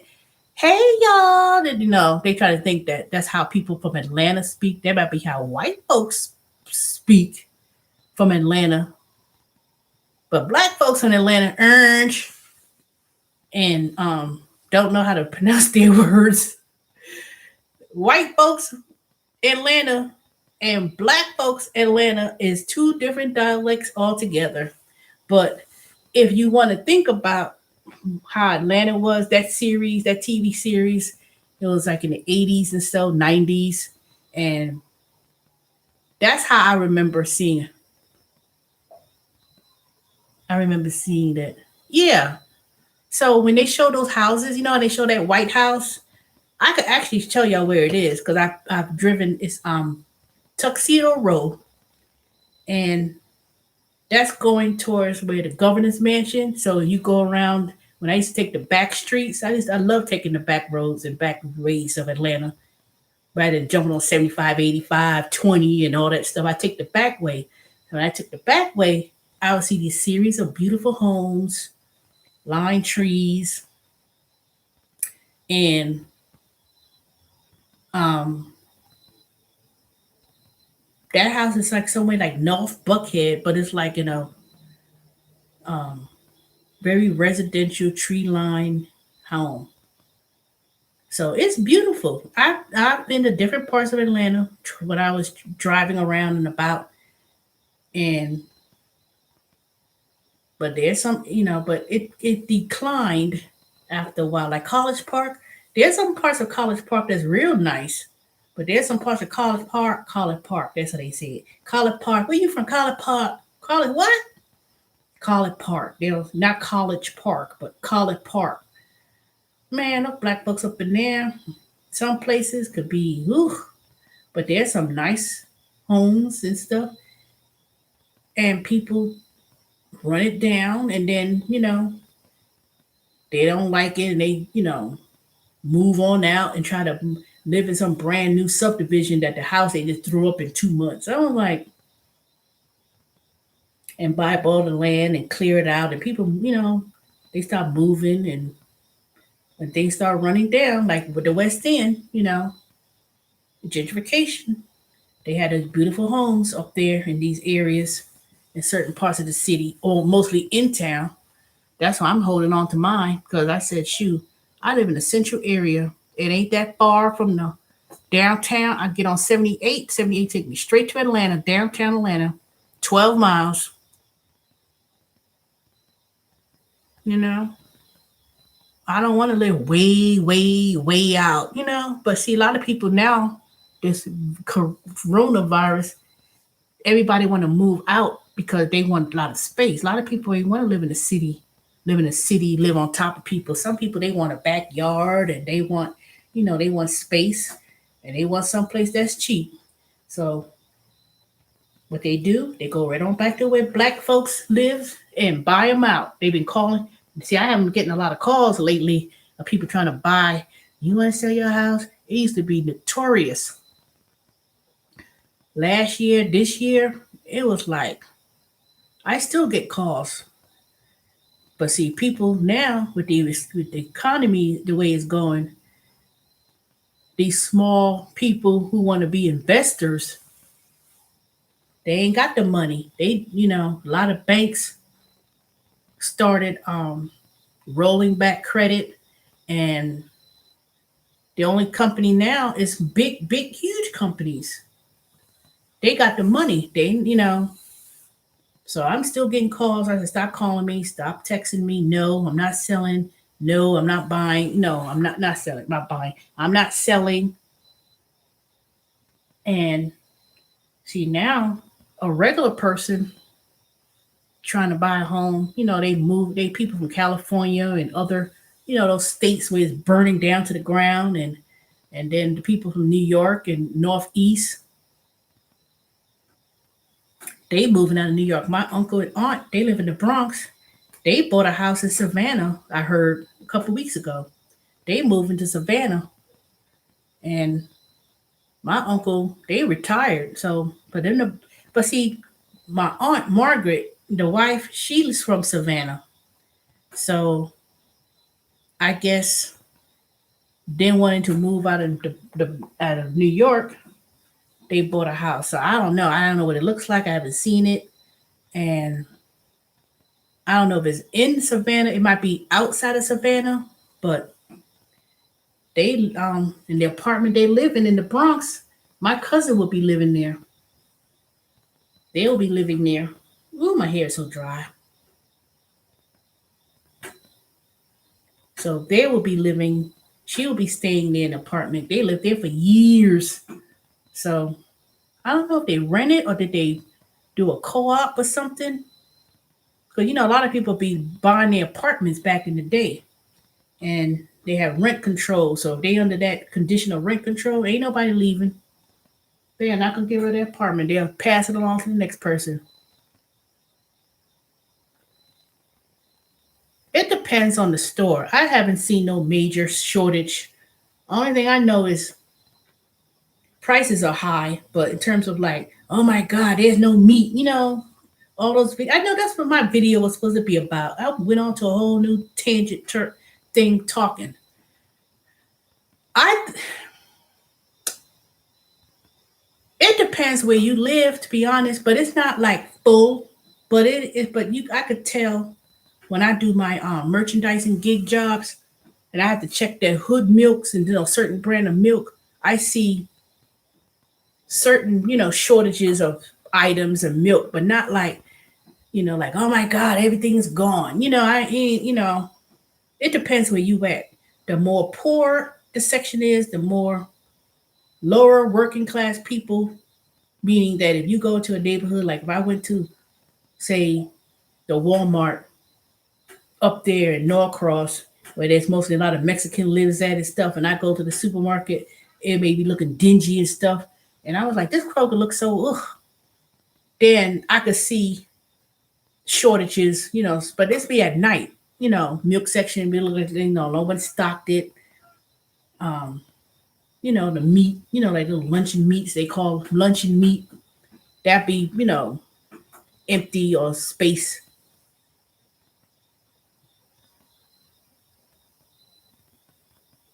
So I see it, but it depends on what area you're in.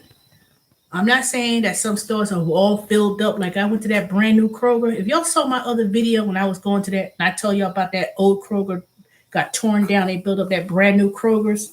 And I said, man, they got this thing look spacious and clean and looked like they had things fully stocked. They still had a little bit of, things that were not on the shelf, but it wasn't like empty, like, oh my God, like barren, nothing like that. But I'm not trying to go there. I'm not trying to get to the point. Why did now I open the window, the thing, moth come flying in here? He'll come out the window. So I just depend. That just depends on what neighborhood you're in. The more lower income area it is, the less you're gonna see something on the shelf. Yeah, you saw that one. Boy, that Kroger had everything. Let me tell you, before they built that Kroger, that area is called Embry Hills. It's not a rich area. It's not a poor area. It's kind of like in the middle, and it's very diverse, you know. But that old Kroger they had over there, it was like, oh my God, it was so dang run down and old. When they said they were gonna tear it down, I said, you gonna tear it down? And they said they're gonna build a new one. I went in there to do that assignment. I said, man, this is a beautiful Kroger. So I think if I ever need to go to Kroger's and I'm out and about and I go grocery shopping, I may just shop over there and just bring my groceries back home rather than going to the one up the street. So when it's time for me to go grocery shopping and Kroger have that 5 for 5 sale, when they have their good weekly sale, I'm gonna shop at that Kroger because I just like the way it was laid out. It was real nice. I said, dang, I sure wish they tore down the Kroger, the one up the street from my house, and built a brand new one because one, the parking lot is too small, the Kroger's too little. Cole, you ask questions like you know the answer to that. What do you think? I ain't really talking to you because I don't know what you've been doing. You told me, oh, let me give you my email, and then you don't respond back. Then here you come picking it up like you've been like you. Mm-mm. See, that's why I said I ain't messing with people no more. Cause unless I really know y'all and I could talk on the phone, cause some of y'all,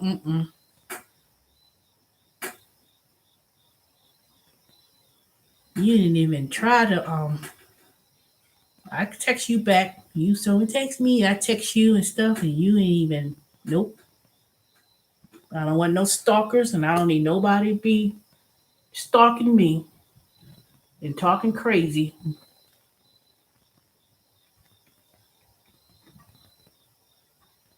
So Cole, you asking me question, picking it up like you already busy, and I ain't say been on my chat. I know people busy because there was a lot of people came on last night that I haven't seen on my channel in months, if not a year. I don't know because I'm started to Fitbit keep going on. I don't know because I'm doing StreamYard, but when I'm doing YouTube live,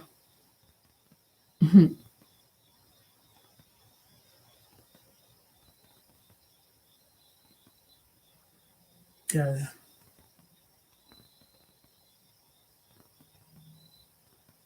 okay. You know what? After what happened, I'm not saying I don't believe you, but I do accept your apology. Everybody's busy. Everybody ain't got time to be on YouTube. I don't expect no one to be on YouTube. It's not like I'm monetized or nothing, but you know, I know you live in Florida and stuff, and I'll be concerned by people who say, "Oh man, they live in Florida. I ain't seen them in a." I send people a message and you don't hear nothing back, no nothing.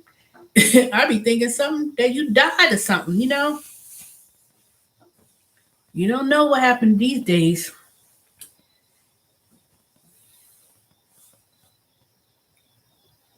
You don't know what anything happened these days with people. No, you didn't. Okay, put it this way. You text me back, but the way the text comes off, it's like it looks like it's one of those robo texts. That's what it came. And I was like, why does it seem so generic? It wasn't like a message where, like I said, I know some people on here. I'm gonna go back and look because I had just started deleting my phones and start deleting things. I'm not getting out of memory. No, you didn't. You text back, but you text as if it was like a very questionable. Like, are you really a person? That's what that came off like.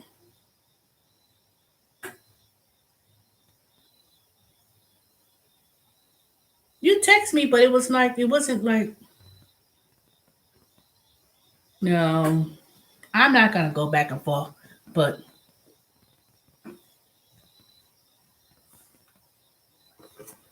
all I know is I'm just being a bit cautious. That's all I'm saying. And like I tell y'all, I have a discernment. When something start bothering me and something's in my mind, I start listening to my inner voice and instinct.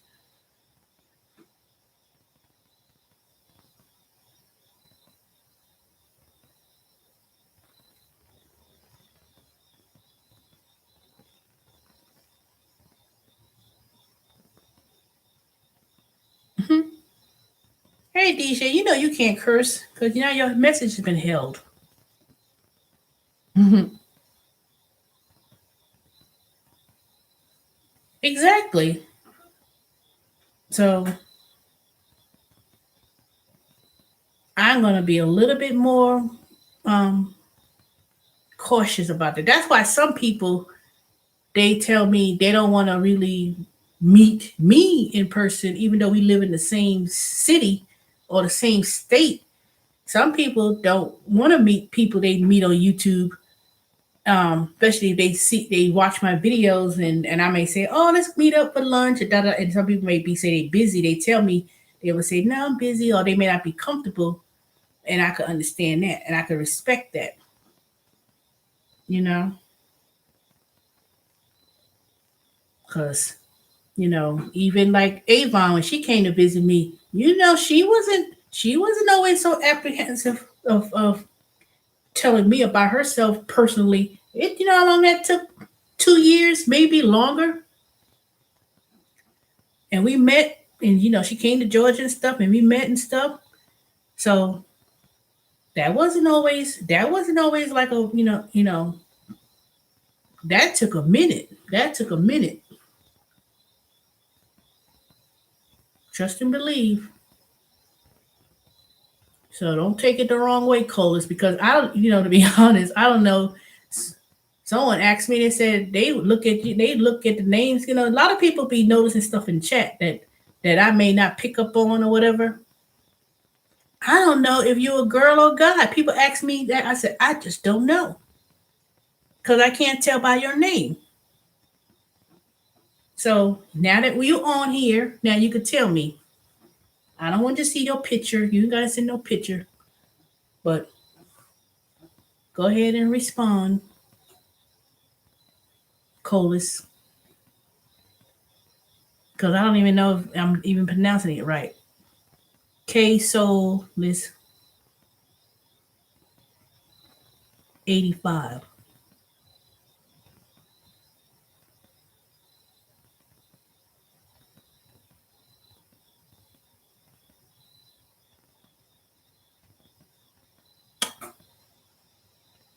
Oh yes, we did talk that one time. I do remember. You came on.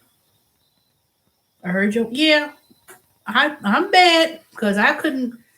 People. And this was prior. I couldn't. People ask me all the time, and I never. And I could never really give an answer. It was until that one time you in Florida, and you came on, and we were chit chatting. So yes, I do remember our conversation. But prior to that, it was kind of like I don't know.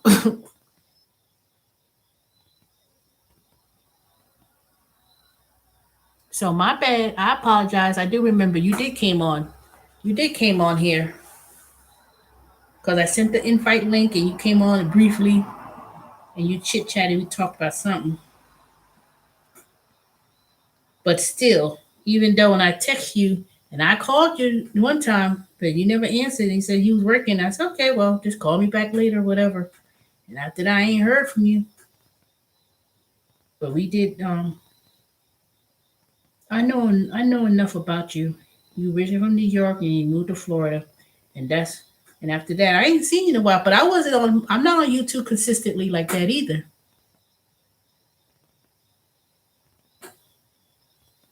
I wasn't consistent with YouTube because I'm not monetized, so it's not like So I'm on here chit chatting, but it was another person, Feet Art, not Fifi Art. There's two people that look similar names, but it's two different names. It's Feet Art. He lives in Columbia, South Carolina, and he was from New York originally. We talked on the phone quite a few times, and we also did that um, program together. The one of free classes I was telling y'all about that we was trying to learn to do, and we still couldn't get the concept of it because ain't none of us had basic programming. I haven't heard from Fiar in a minute, but that's not his real name. I know his real name. I ain't know what happened to him. I know one time we talked and he said he had he retired and he lives in South Carolina and he said he talked to his sister a lot because he has a very serious health condition that he said he could die and it could be a matter of time. And I haven't. I was talking to him last year, right around the coronavirus. We talk on the Zoom, and after that, I ain't heard from him.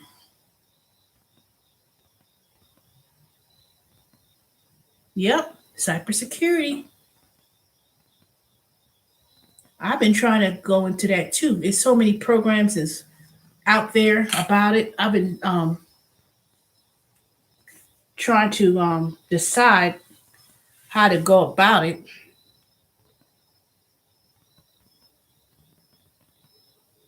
I had to take a PCR test, COVID test. I took it Friday. Well, I hope it comes back fine because you ain't catching me to go to Florida. I wanted to go to Florida for my vacation thing, but y'all got too much going on in Florida with people not wanting to wear no mask and nobody want to take no vaccine. I don't know. I'm staying right here until, well, put it this way, I'm not going to Florida. Not anytime soon. Now, with that crazy governor, not to say that Georgia governor is any better, but him, mm-mm. People come to work all crazy. I've been getting messages every day from Amazon where somebody got COVID. I was like, every day, a text message come across Amazon. Someone's been diagnosed with COVID and they had COVID on the week of and blah, blah, blah. I said, they supposed to be mandating masks that you walk into Verizon, Amazon, everyone has to wear a mask. But every day, someone got COVID. I was like, this is ridiculous.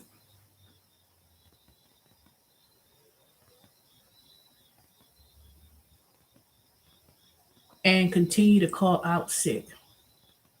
Well, I'm waiting for my case manager to make a decision about my disability, short-term disability, whatever.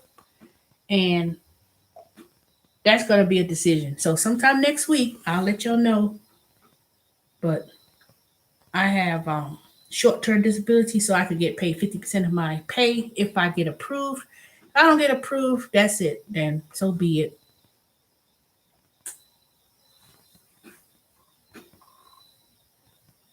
But all these people, they didn't say it was mandatory that you have a COVID test with Amazon, but you do have to wear a mask. And they try to pay people $40 plus unpaid time off of 8 hours to take the COVID test if you want to take the COVID test. But if you ain't take no COVID test by now, not our COVID test. If you haven't taken the vaccine by now and you ain't plan on taking it, even though you could go to any CVS, Walgreens, Walmart, wherever, and get the shot with no appointment, you ain't plan on taking it.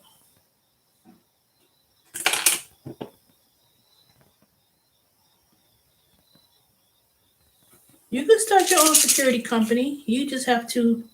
Matter of fact, I think I may talk about the SBA and my webinars that I've been going to with this SBA. I'm not trying to do no loan. I don't want to do no PPP. There's a SBA loan. You could go with the. You could go with a loan with the SBA. It's different from the other loan from the other PPP. I took notes down the other day, a couple weeks ago when I attended the webinar, but I didn't want to talk. I talked about it briefly, but I'm not really trying to get people to do no loans because you could do a loan, and this is not the recovery or stimulus. This is a loan if you want to start a business, and you could go through different seminars and programs to show you how to start a business. So if you really want to start your security business, you can, because there are government grants and contracts that look for people to do that. And learning cybersecurity, that will be really important.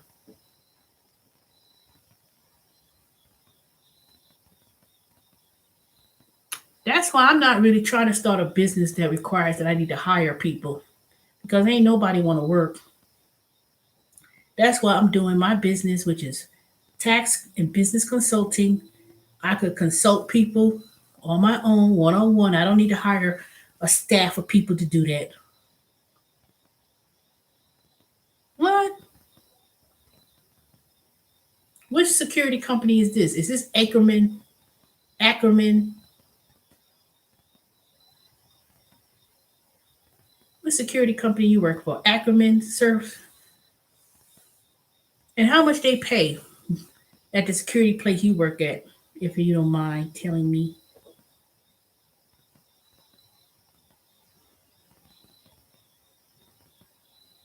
Because see, people trying to pay $12.50, and $14 an hour. People ain't,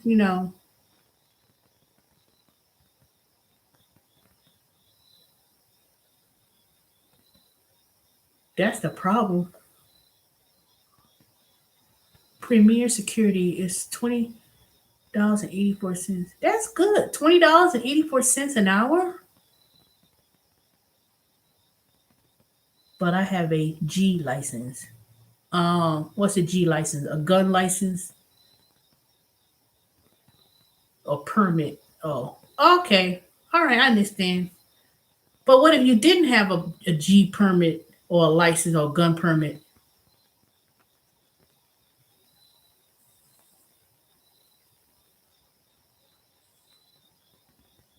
I know Amazon hires security people, but they not. You don't work for Amazon. You actually pay. You actually work for like Ackerman's security. It's for different businesses and stuff. Um, that's about. I think that's pretty good. $17 an hour. Let me be a security, and I could sit down all day. I mean, I know they want you to walk around and do certain things, but shoot, what $1,000 hiring bonus? See, I would do that if I'm able to. Just walk around occasionally, sit down at the desk, check people. I would do that. And if you got benefits and stuff, I would do that. Especially in one of those jobs where you get to sit down in the security, you just sit at the security desk and watch film all day. Man, I could sit down all day if I could do that. I would do that. I really would. 18 $17 $18 when you ain't got to stand up all day and all night, and you just check people in, make sure they come in, and man, shoot, I wish I would do something. I would think about that. Someone, a former coworker who used to work with me when I was working at Sprint, she worked in security and she was working at um, CGS, computer learning solutions at the same time. I could be alone, ain't no problem.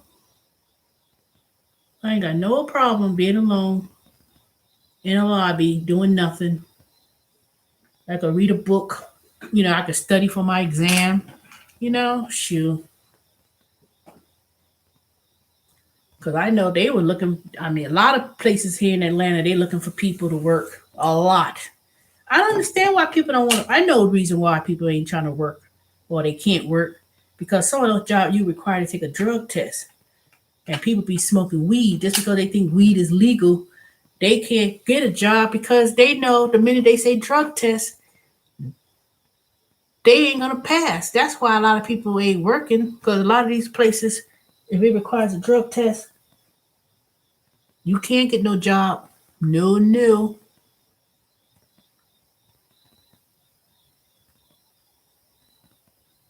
Yeah, but to get the job, you got to take a drug test before they hire you.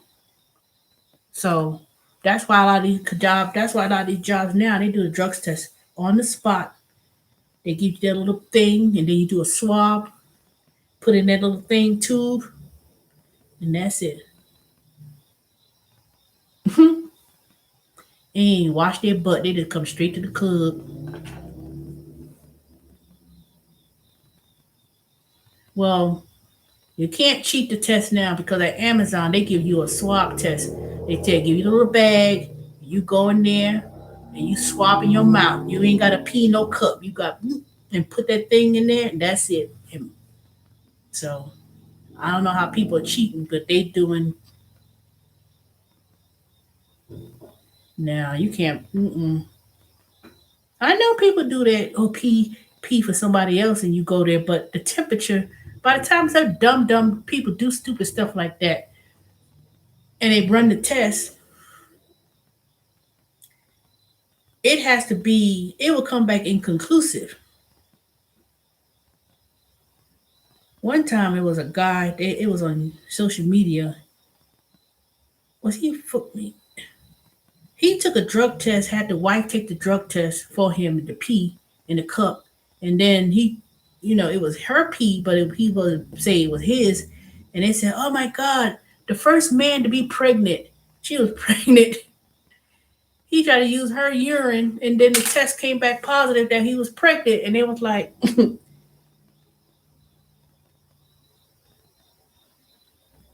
and turn around, and he trying to be slick. Turn around, the wife was pregnant, and he used her pee, and then it was like, "Oh my God, this is strange. A man is pregnant." Shoot, see, that's what you get. Well, they may have friends inside, but I don't know. I never heard that. I mean, I'm quite sure it's true, but I never heard of inside friends and people doing that, because these drug test results is a third party. So when you go in there, you open that compartment and you put in that little box and stuff. The people don't even look at it. I mean, because those are um you sleepy, Shelly Shell. So entertaining. Look at that. I got 15 thumbs up. I'm probably got about 20 thumbs down.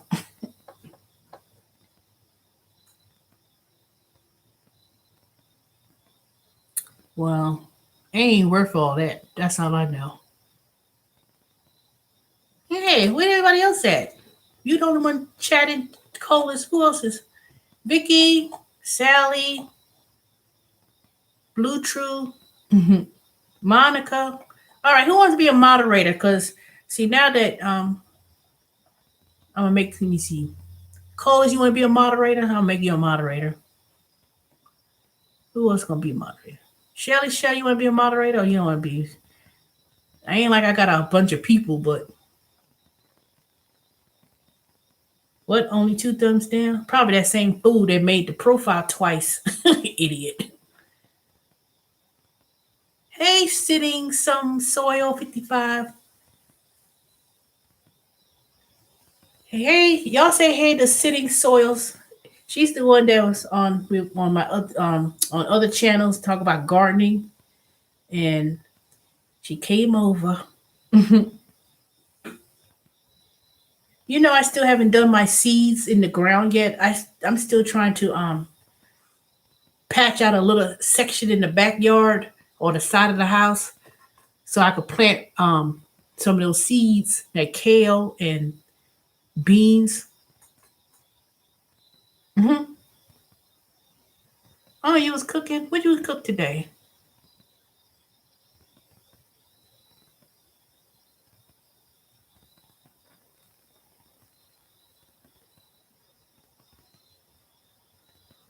Well, I got the same people that be coming on my chat, so it ain't like I got a whole bunch of different people on here. The most I ever get is probably what 10. This the most I've ever got. 15 people. Some pork tacos. Ooh, that sounds good.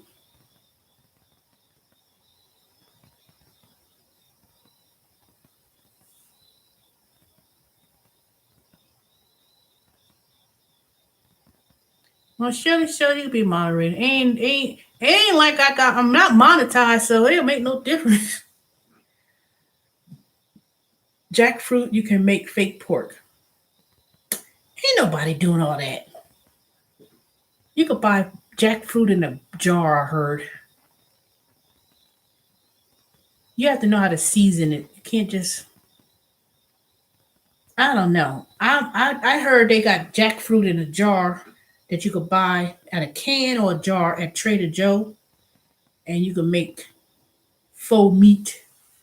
But you gotta cook it the right way. I looked at a recipe about jackfruit. You can actually buy jackfruit at the farmers market. It's this big old whatever. I don't need nothing that big. I think I'd start out. If I was gonna do the jackfruit, I think I'm gonna go to Trader Joe and I'm gonna look for it, and then I'm gonna make us make something with it. I want to taste it first. I think Erica was talking about that one time. We were talking about that, and she told me her brother, who's a chef, made something with jackfruit, but she said she didn't care too much for it. And the brother texts her about this ingredient, but I think he was trying to do something with that jackfruit with tacos or something. It's substitution for not eating meat. Yeah, but you go chop up some mushrooms. If you chop up mushrooms, white mushrooms or shishaki mushrooms, you could chop up mushrooms and tofu, and they got a texture of meat too. If you want to do that, you get some mushrooms, chop them up, and you could do if you do soy, but I'm not trying to do soy because they said that women when you get a certain age it's not good to eat soy. But if you do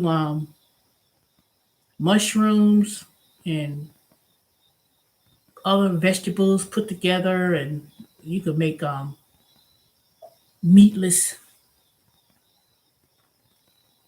Well, it's not fried mushrooms. You're supposed to saute it, not fried. You chop them up.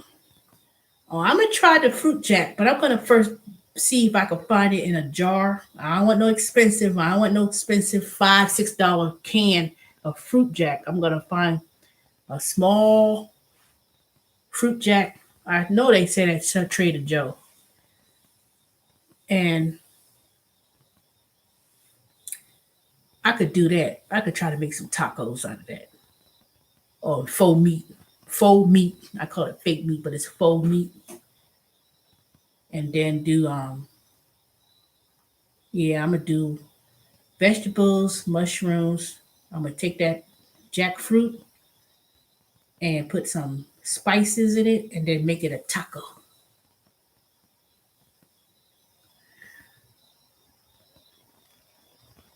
Nah, I ain't got time to do all that stuffed mushrooms.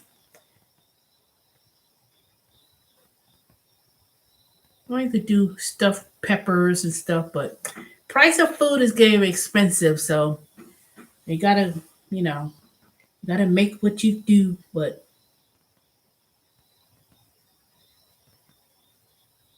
I'm trying to go back on my fitness journey. So if people want to call people fat bitches and stuff and make, whatever.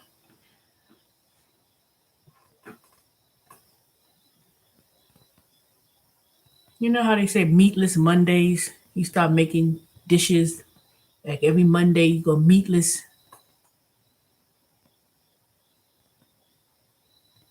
I wish I could get some food stamps. You can. You could apply and see if you qualify for how much, depending on, especially if you have your income is low. You'd be surprised what you qualify for food stamps if you apply.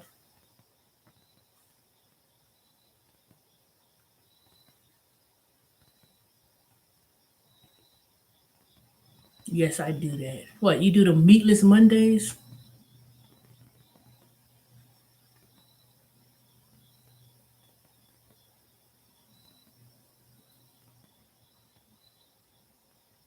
See, I want to start making different things. I didn't even take no. I don't know what I'm gonna cook tomorrow. Let me see. I took nothing out the freezer.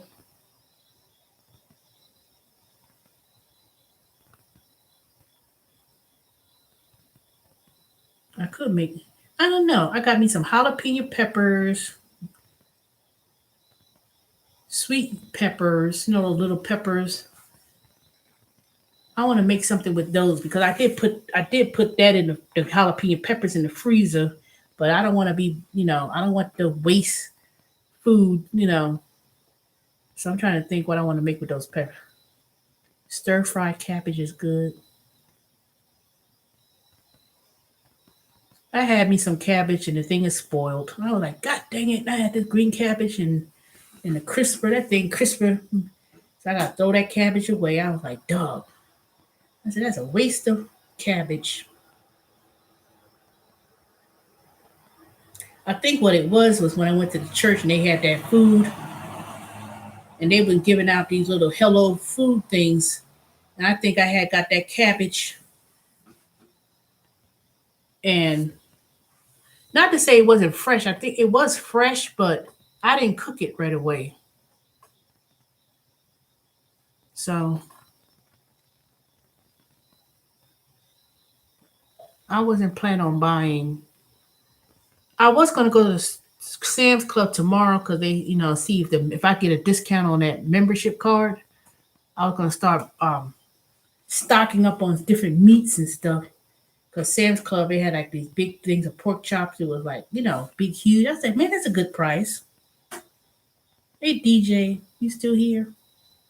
There's 13 of y'all in here. Colas, Shelly Shell, shifting some soil. I know some of y'all just watching, sleeping. Sally, you ain't say nothing lately. D Nuts, Vicky, Romeo, Blue True. Y'all ain't say nothing lately. There's 12 of y'all watching. I know some some of y'all probably working. So Dorian and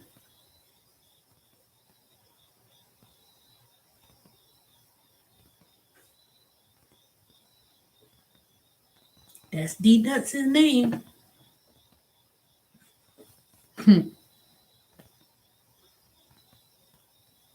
I know.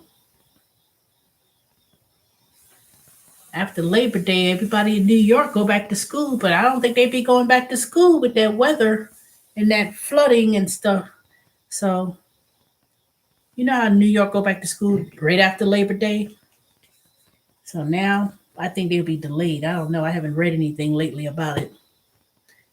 I know my mother glad she sold that house in the Bronx because they had a basement in that house. And that house with the one that my mother sold, when it was raining like that and snow, that basement used to get flooded too. That basement in my mother's house that she had, was so much rain or so much snow, it could only handle so much. I could imagine who bought that house. They probably, that basement probably destroyed. I won't be surprised. But see, my mother had a suck pump. And when it snowed in South Carolina, that first year, that years ago when it snowed, and then they had the flood and stuff, and she had a suck pump, and her neighbors like, where you got that from? And they ain't had no coat. My mother kept her winter coat, and she had the suck pump, and so when they had flooding and stuff, a lot of people um didn't have things like that. I'm glad I ain't got no basement. I will always be wishing I had a basement, but now, nope. That flooding, and you don't have to live near a lake for it to flood. They said, there's underground wells, and the septic tank will overflow when it's too much. I had a friend whose basement flooded. Yep, that's what happened. You don't have to live near no lake for it to flood to happen. All that water go into the sewage system and underground. It's too much. It's not going to be able to handle that. So,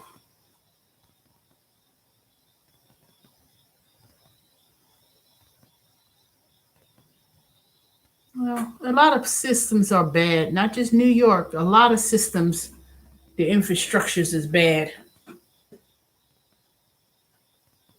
Philly, New York, all over the systems. Even here in Georgia, there, Atlanta, it's bad. Man, that bamboo money tree I got one. The thing is still holding up though. I don't have a. Are you talking about the actual money tree or not a bamboo? I got an actual tree that's a money tree. They don't call it.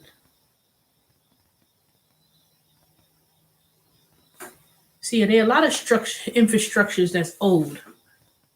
They said the infrastructures and the water systems and like Philly, New York, wherever, their systems are so old that it been need replaced.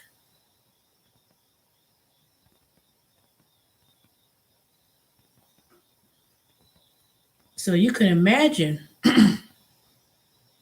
That's what I was saying.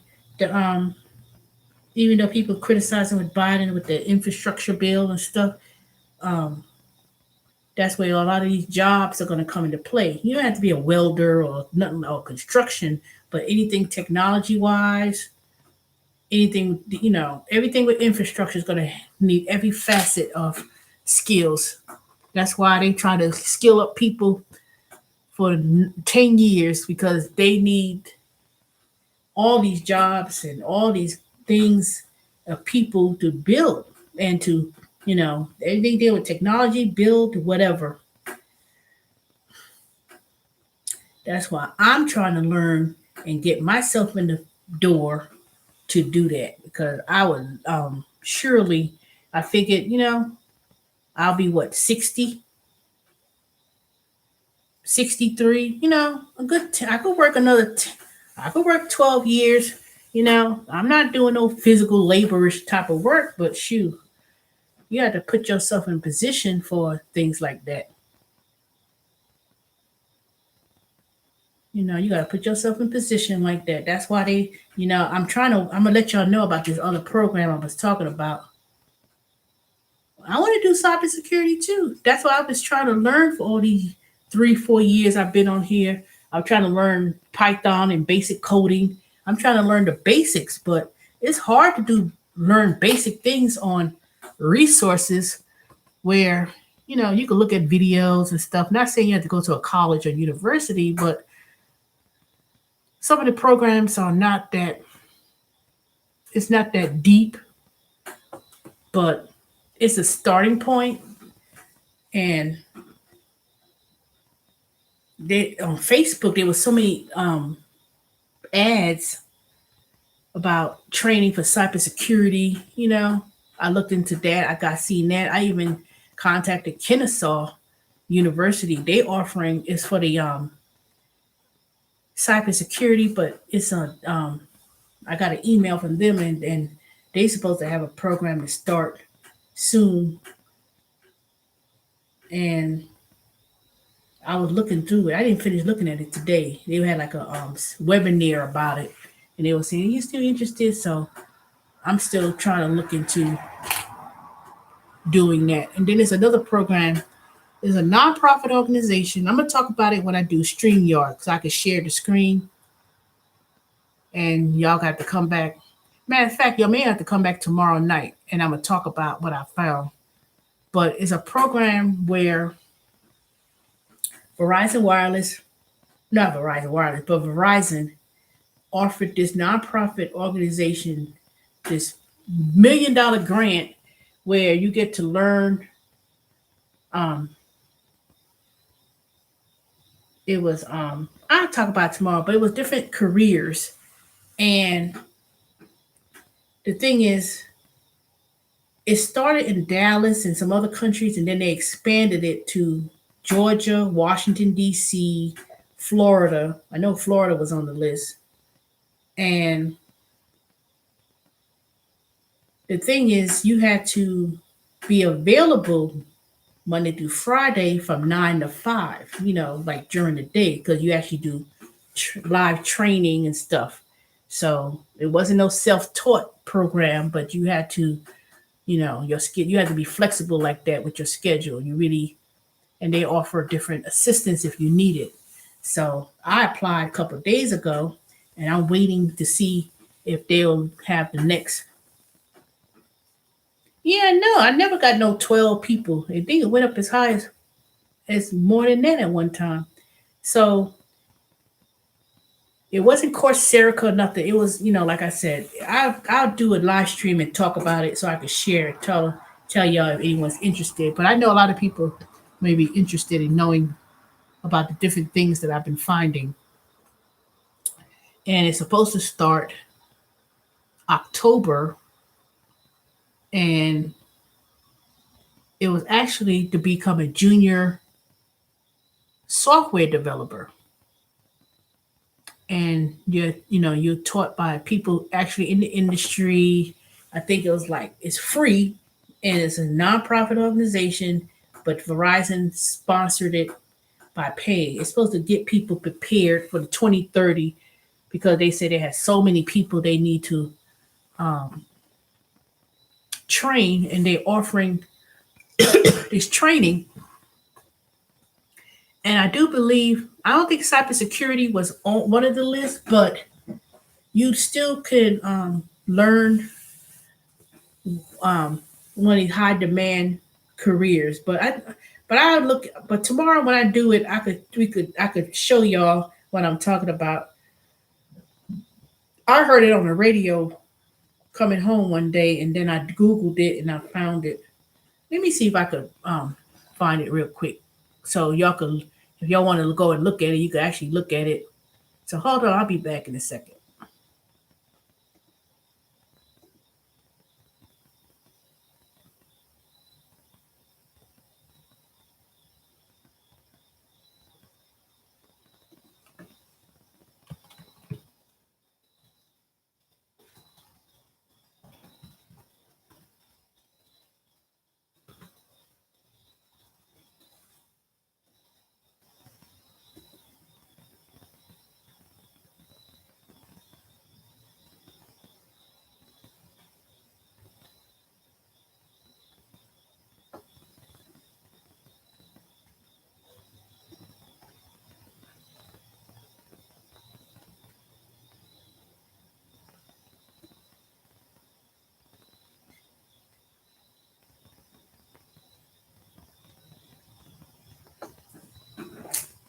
I already did the assessment. What I'm doing something again for.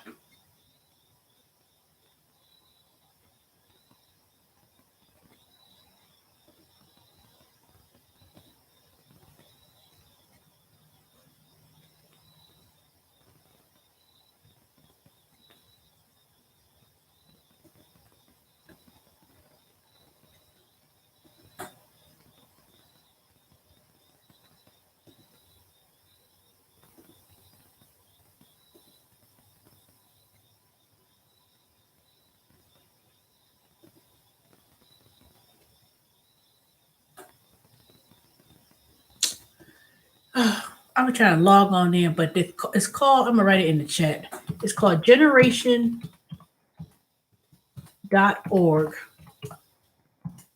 and this is a nonprofit organization that they was granted a grant from Verizon, and they are based in Washington D.C.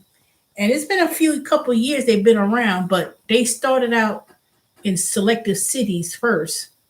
Then it's all free because they got that grant from Verizon to train people in different high demand technology jobs like software development, full stack engineering, and all that other kind of stuff. So I was trying to go on the website and look at my dashboard, but it didn't let me go and view it. So I think it's down or something. But if you go there and look it out, check it out, because they even had training like a couple years ago or a year ago, or whatever. They had their first group of people. So one of the programs people were doing was hospitality. I said, no, I don't want to do that. I want to do something more in demand, not how to work at a restaurant.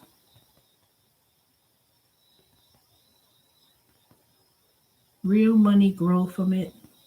What are you talking about, DJ? You talking about Shelly Shell with the money tree? Or you talking about It's not money like actual money. They just call it the money tree because it's supposed to bring good luck. You know, you've seen those Chinese restaurants and some of those Chinese places, they got that bamboo in the tree. That's what Shelly's talking about.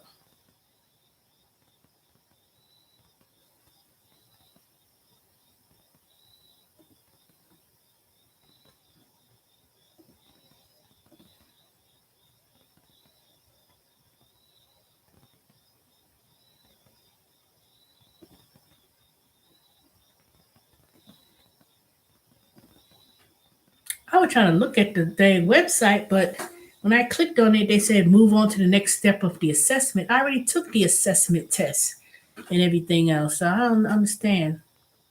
But I'm gonna call them on Tuesday because I figured Monday is a holiday; they're closed. So I'm gonna call them on Tuesday so I can inquire further about the process.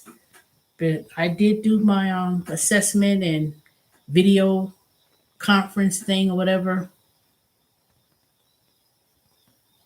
I ain't hear no Chinese restaurant buffets. They been stopped. They ain't had no Chinese buffets. I have not been to a Chinese restaurant or anything like that in over a year. Because you know, with the chicken is kind of gone and prices of seafood is high, and you know they're gonna go to they you know they're gonna try to buy up everything and then turn around and resell it. So you can't do that no more. You can't go in these stores and trying to buy up a shopping cart full of chicken wings and shrimp and all that stuff. They got a limit. So,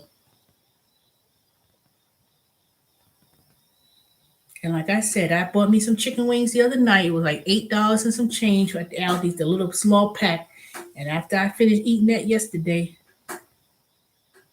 when I fried it, and I said, "Ooh, you know, y'all was fussing at me when Lynn finally came back, and then she said, Lynn gonna get you. Because I wasn't supposed to eat fried food. But I said, I ain't buying no chicken wings anytime soon. Now, if I buy that Sam's Club membership tomorrow and the price of the chicken wings is decent, I'm not going to say it's going to be cheap, but if it's decent price, I'll stock up my freezer with more. But I really want to go to Cab Farmers Market so I get turkey wings. Coles, where you been? You know that dang chicken wings ain't been cheaper. Those chicken wings prices been going up, and it was going up and up and up. I told you the other day, if you a couple months ago when I went to the Aldi's, and I told you how that Asian lady bought all those chicken wings when it was $6 and some change a pack, and I bought two. I knew the price was gonna go up, but I didn't know it was gonna be that bad to the point where they wouldn't have any more chicken at Aldi's. But this bitch bought up the whole dang shopping cart, so I was able to grab two. She trying to buy the whole shelf and just stack it up in the shopping cart and get up in the front. Oh, I was so mad. I said, y'all ain't gonna say nothing about that. You gonna buy all those chicken wings like that? Hold on, I gotta take my prescription medicine.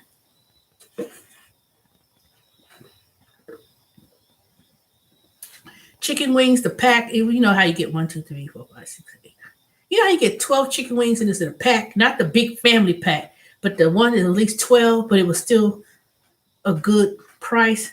You know how you gonna buy all the chicken wings on the shelf? Now you know how big shopping carts are. She had it filled up to the brim. I was like, what the fuck? You gonna buy all the wings? You gonna buy all of it, right? And I was like, ooh, I was so pissed. But they ain't had no limit. But she bought the whole thing. The whole thing. I was managed to get two backs out of that. She don't buy the whole thing. That's just so selfish. I don't understand people. I don't understand people. You know darn well. You know, you don't buy up a whole bunch. That's just plain selfish. Get 2, 3 packs and move on. You ain't got to buy the whole shopping cart filled up to the brim. So you could turn around and go to your Chinese restaurant, chop them up, and then try to charge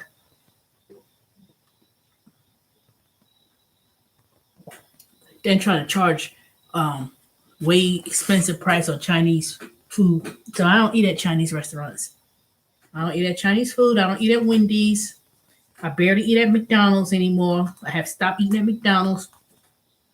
And the only reason why I was eating at McDonald's was when I was coming home from Amazon and I wouldn't feel like going home to cook breakfast because I'd be so tired. I'll get a breakfast sandwich and move on and keep it going. Now,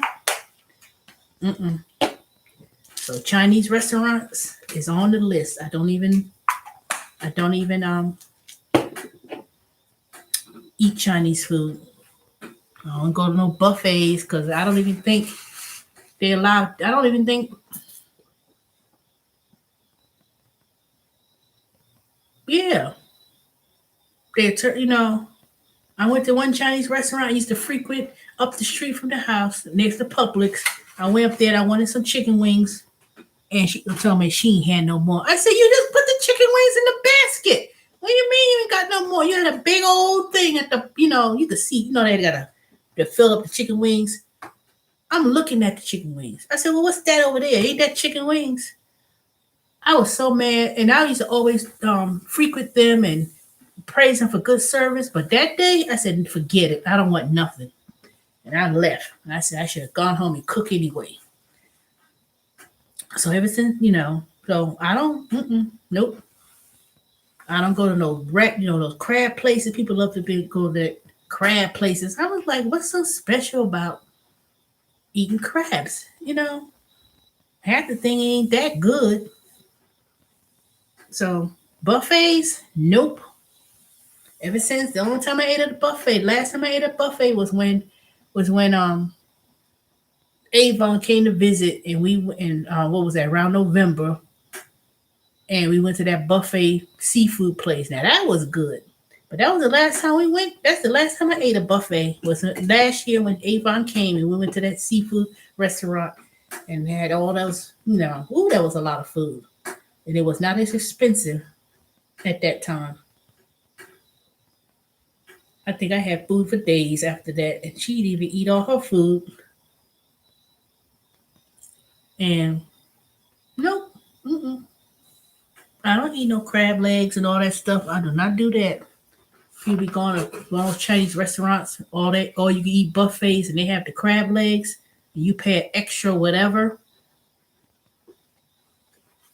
Black folks don't know how to be etiquette when it comes to going to places like that.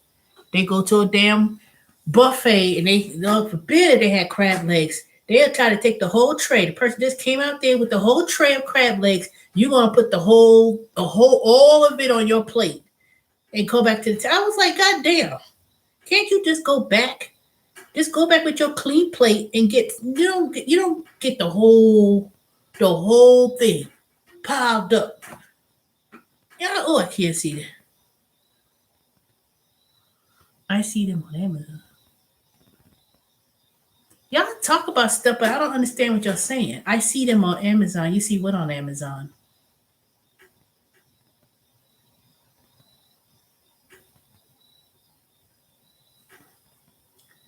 But shoot, no, you don't pile up your plate with a whole bunch of crab legs on a plate at the buffet. So that don't make no sense to me. That make no lick of sense. Grab up all up to there like that.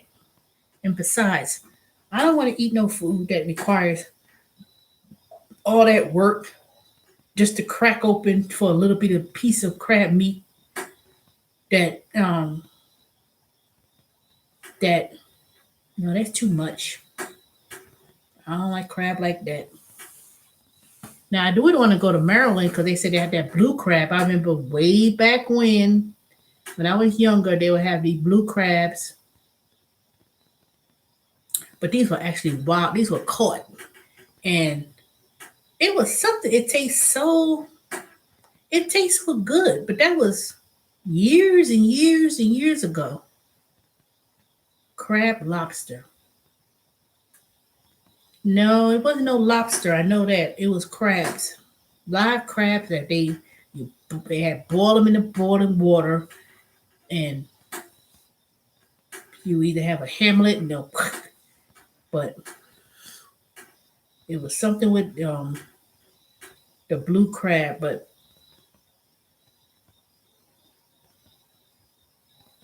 I don't know what they be selling now. I don't think it's crab. I think it's something else.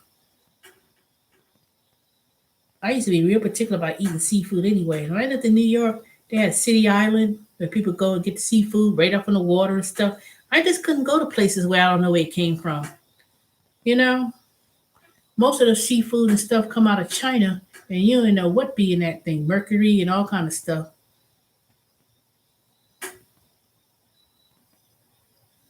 But in terms of like a crab person, nah, not really.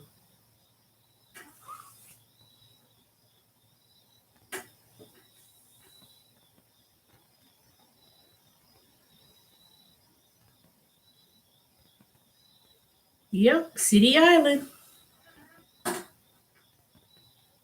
I haven't been there in years. I think the next time I go and make a trip to New York, I would like to go up there. That might be one of my little trip. No, I don't know. It depends. Cause see, New York, you gotta go. You gotta have your vaccination. You can't go to no restaurant in New York unless you show that you've been vaccinated, and you gotta wear a mask.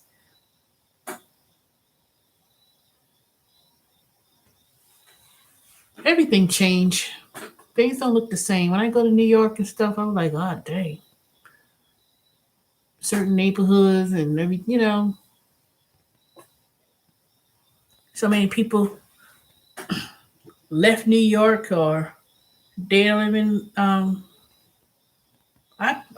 know a high school friend. She moved to Marietta. She walked into Metro PCS when I worked there years ago, and she walked up in there. She remembered me and everything. She still looked the same face, everything, just older. And I knew it was another girl who came up to me one time. She knew me when it was in elementary school, and she recognized me, but I didn't know who she was. She said, "Yeah, your sister Linda." And she said, "You still got that same face, because I always had a baby face and stuff." But I didn't know this. I couldn't. I mean, I probably know the person's name when she told me, but people, I mean, people be walking up to me. Yeah, I know you. You would, Some people I would probably know, but a lot of people, um, with Facebook and stuff, you can find people in high school and stuff. A lot of people moved. They moved to Maryland and Virginia. Few people moved to Atlanta, but Florida. A lot of people ain't living. They don't live in New York anymore. Their parents may have still lived there, but they moved out of New York, and they got grandkids and stuff, of course, because at this point we'll be 50s. And some people, and I'm just talking about the Bronx. People moved out of New York. They ain't like, they moved all out of the South Bronx and the Bronx and stuff. Bought themselves some homes, and they ain't looked back since. Very few people, I think, moved to upstate New York, but a lot of people moved out of New York. It's not even the same. When I go to New York, I'll be kind of snooty. I get a little snooty. I'm like, y'all people dirty. This dirty subway train, and y'all be cursing and carrying on, acting, I said, man, y'all ain't got no manners in New York. Y'all are rude, even though I know they could be very abrasive and very whatever. It's like my whole attitude. They be like, I love your accent. You got like a southern type of accent with a northern accent at the same time or something like that. People, those men up in New York, they be like, oh, where you from? And I used to live in New York. I used to live in the Bronx. But when you move out of New York for years and years, I lived in Atlanta more than I lived in New York at this point. I like old buildings in New York. I like the brownstones, the old buildings on the Grand Concourse. I like those old architectural buildings in New York. When I used to walk around New York, I love those old. I love the details of buildings. Even when I lived in other cities, not living in other cities, even when I go to other cities, I like watching buildings and reading the plaques on the walls and the building and reading things on the street and say, oh man, look at this. I love looking at things like that. So when I go to I don't care. I like any kind of buildings. I like knowing about them. I like seeing them. Matter of fact, I think when I do, um, it don't have to be the brownstones. I like any kind of old buildings. When they speak about the Sears building and the railroad, this and that, and it used to be this building and the cotton mill buildings, and they, like I said, Atlanta tears down a lot of stuff. That's why I said, dang, I wish I kept video diary of these things, because now you can't even see it. People won't even know what it looks like. You can't remember what it looks like. But they're not getting rid of those brownstones. Those brownstones,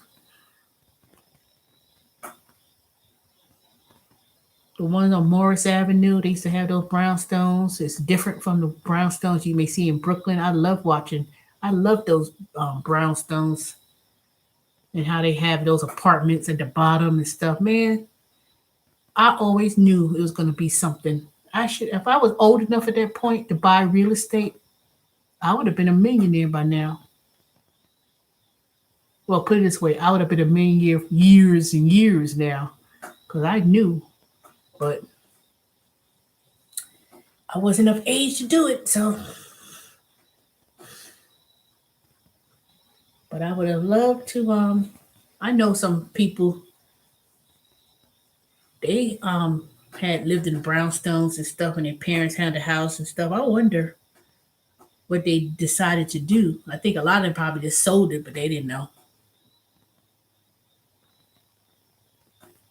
No, mm-mm. They may have shown the outside, but that would have been what part of Brooklyn was that? Clinton Hills. I love Clinton Hills. That's probably what the Cosby Show. They probably say they lived in Clinton Hills. And they had those tree-lined brownstones, but inside of it is not like that. When you walk in now, when I went to visit family that lived in a brownstone, it's like you walk in, then they had apartments. They had, see, they changed a lot, because a lot of these brownstones was actually like one house, several different rooms. But then as years gone by, they convert them into different rooms, or they may be another apartment inside. Um, so it just all depends, but it wasn't like that. It wasn't like how they had. That's a set. That's a TV set, but it was never like that. The people walking, you got all that. No, no, it wasn't like that. Even the ones in Harlem when they had the brownstones and stuff. They try to build They try to call some of these things in brownstones. They was building in Atlanta. They were trying to call them a brownstone. I said, there ain't no brownstone. That's a townhouse. They got some bricks and steps, but it wasn't the same. They trying to call it that, but it wasn't. I said, that's not the same thing. The structure's not the same, but a lot of those brownstones was either two-family house or two-family home.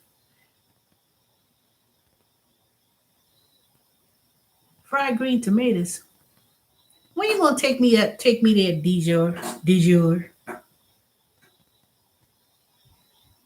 And where's that at? Because I thought I heard of that place before, but I'm not sure. I thought maybe I've heard. I know there's a places we call fried green tomatoes, but I can't remember.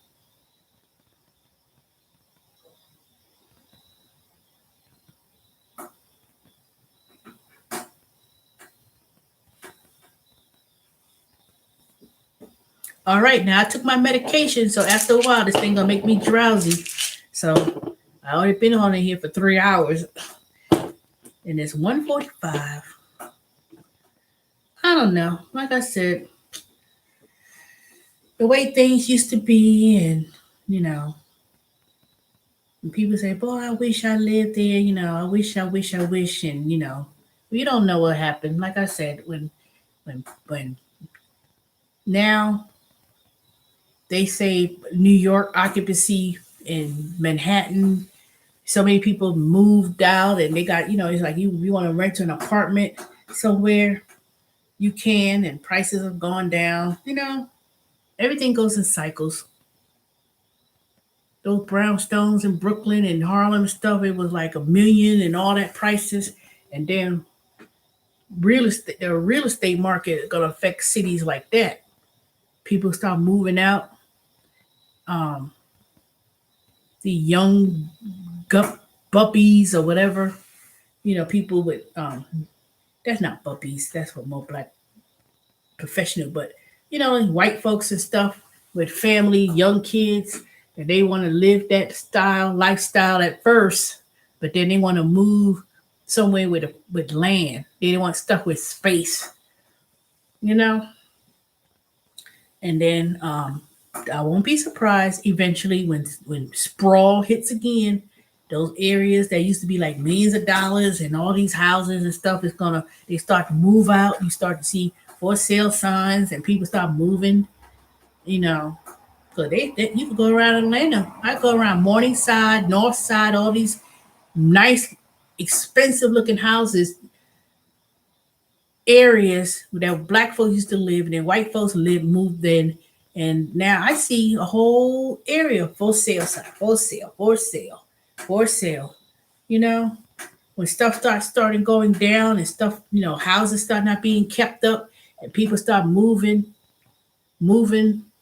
because, the property taxes become too high or things start being declined, it go back again. Think about Los Angeles. When I think about that, think about California, Los Angeles and stuff. It was so hip to live in certain parts of Los Angeles, and it was nice. And then people started, moving in, and black folks start moving out, and then an economic situation happens, and then it starts declining again, and property taxes go up. The value of houses go up, property taxes go up, and then when now people leaving out of California like crazy. But at one point, it was so people wanted to live in California, San Francisco. Now, natural disasters and everything going on, wildfires, and they're running out of water and overbuilt. Now the people leaving. They want to leave and move to Idaho and move to the south, you know. But in the meantime, what happens to those very luxurious places that people flocked to back in the 80s, 90s, early 2000, mid 2000? Now, you know, so things goes in cycles. You know, ain't no point moving places and living in a place that's affordable. All it's gonna have to do with one is their jobs and two housing. And if you don't have the skill set to fulfill these future jobs that's coming about, technology and doing those things, you're gonna be priced out. You're gonna be priced out. You're not gonna be able to afford a home. You're not gonna be able to, to retire comfortably. Um, um, People trying to find places cheaper to live, and that's why, for me, I'm glad that I live where I live and when I bought what I bought. But see, I know there's a time that's gonna come, God willing, that I would have to make a shift.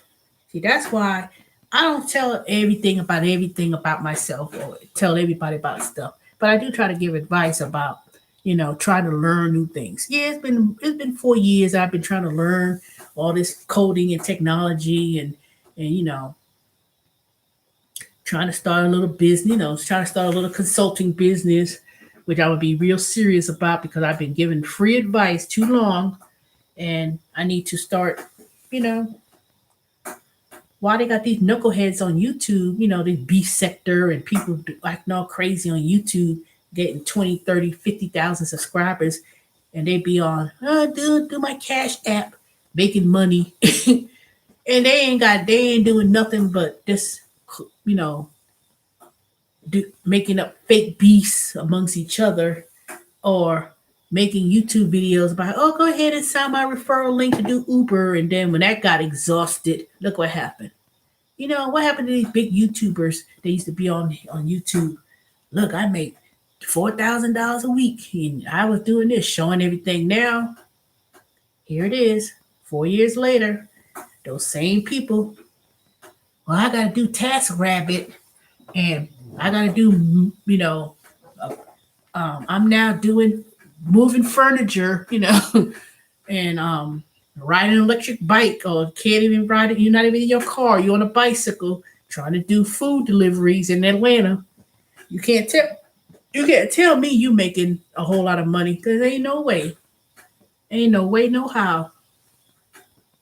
You could do multiple apps. Yeah.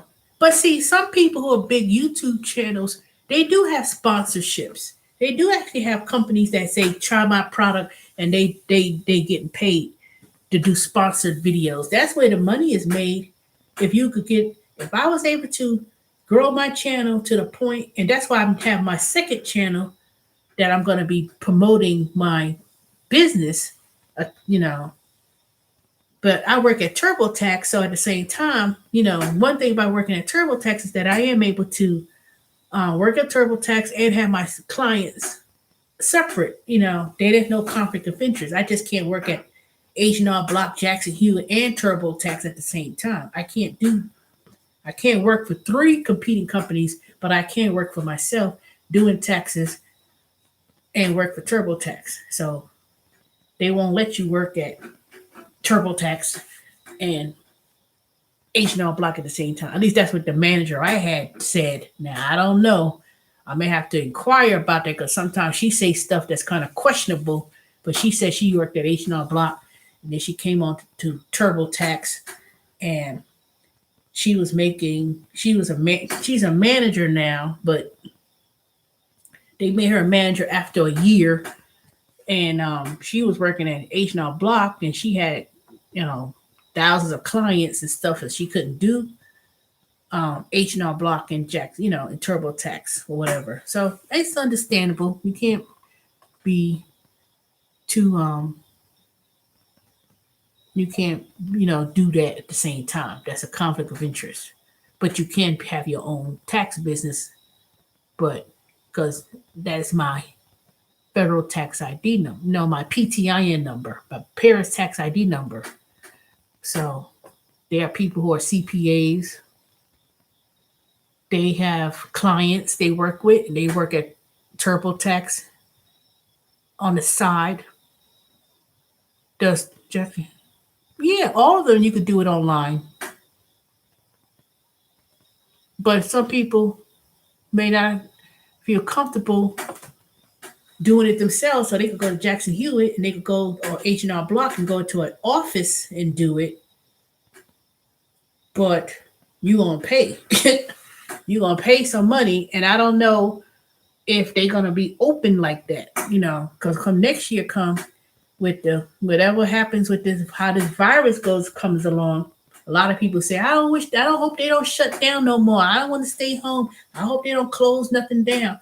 But I said they should have closed it down. They should have closed it down longer than the months they did, in my opinion.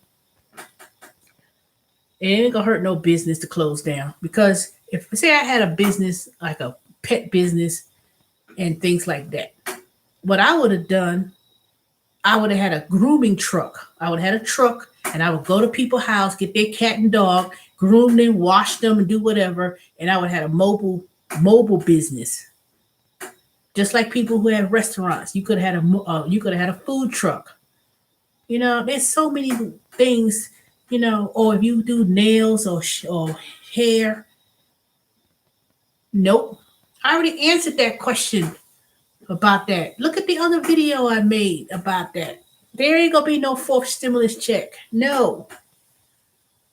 But let me finish my thought. So if they close businesses down and businesses were closed during during the last year, those people ain't if you had no cash and you short on cash and you ain't had the money reserves to keep yourself afloat, to pay your basic bills, even if you were a business owner, even then the government or the IRS is going to let them carry a loss. So you're not paying income on the money you made if you was in that situation. Then the stimulus care with the PPP loan and the grants and stuff. If your business was working, you a legitimate business, not no fake business. Because I'm gonna talk about these fake PPP loans. But no, I'm not gonna talk about that because there's enough videos out there that spoke about it. If you was a legitimate business, whether you be small, medium, large, you got out of that $1 trillion stimulus, you were granted money protection for payroll protection, PPP loan, or whatever grant or whatever. And then when taxes come as a business, you could carry forward your losses. Now that's another tax topic.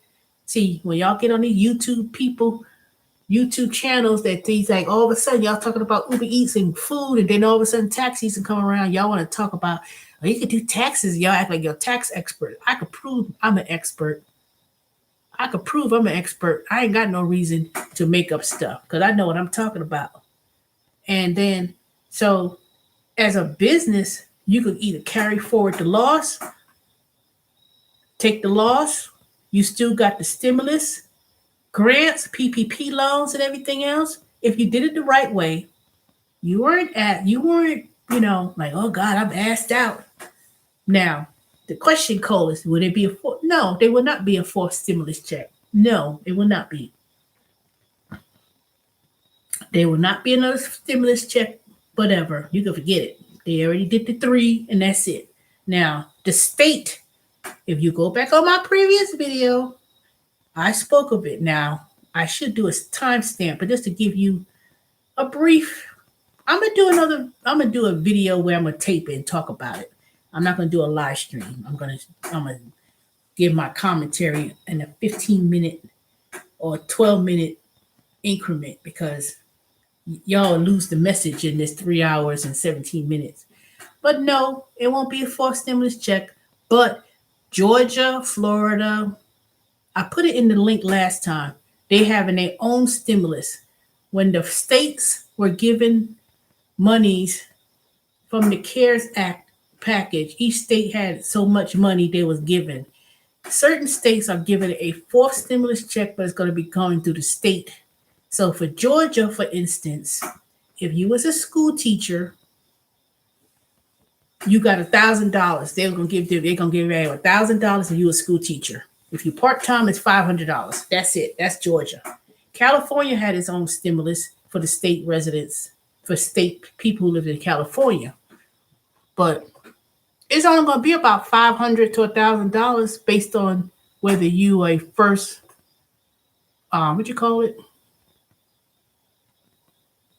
first responder or something like that.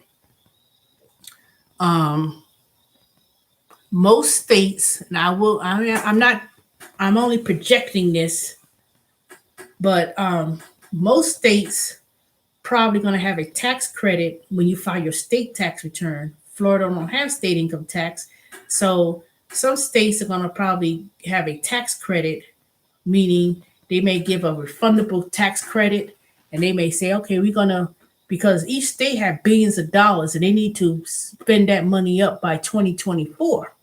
So if certain states have millions of dollars or millions or billions of dollars still in their state account from the federal, they have 3 years to use it up.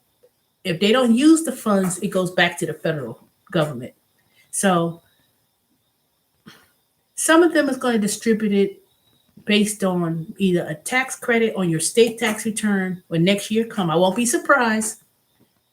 But until then, each state's going to decide how they're going to do it. But there was only very few states that was on the list. I know Georgia, Florida, California, I can't think of what the other ones were because it was in the chat and I put it out there. So, and then they were saying some other states may follow up with his own state stimulus package, but it ain't gonna be no $2,000. Ain't gonna be, the only reason why the state of Georgia says $1,000 is only going to go to school teachers and $500 for part time. But nope, there ain't gonna be no stimulus. Like, okay, we got another CARES Act thing. Nope. It won't be. They ain't got no more money to be printing out and be giving out again. So all these people who go and do this rent moratorium and being evicted and they got money and they didn't pay their rent in a year and a half, 6 months, or whatever. I did a video about that. I sent the link in. I said, if you need rental assistance, you could go click on this link. And it wasn't just for you a back pay for rent, it was also for utilities. So I may have to do my research again and make a short video and put the links about this before it's too late. Because my mother told me, because people in South Carolina, if you needed rental assistance, you could apply. And you could apply. And I clicked on the link, not because I need assistance in rent or mortgage. I clicked on it just to see how the process was. But some of these states is slow moving, because I was trying to file for my unemployment because technically I was supposed to be in unemployment when I got with this work shortage with Intuit and Maximus, and I went to work to Amazon. So I'm waiting on to see what my claim will look like about that this week. Otherwise, I could get short-term disability because I have short-term disability insurance. So if I get approved for my medical issue based on what the doctor said, then I could get 50% of my pay and collect, because I've already been out of work going on the 12th business day, but I'm waiting for the decision to be made. So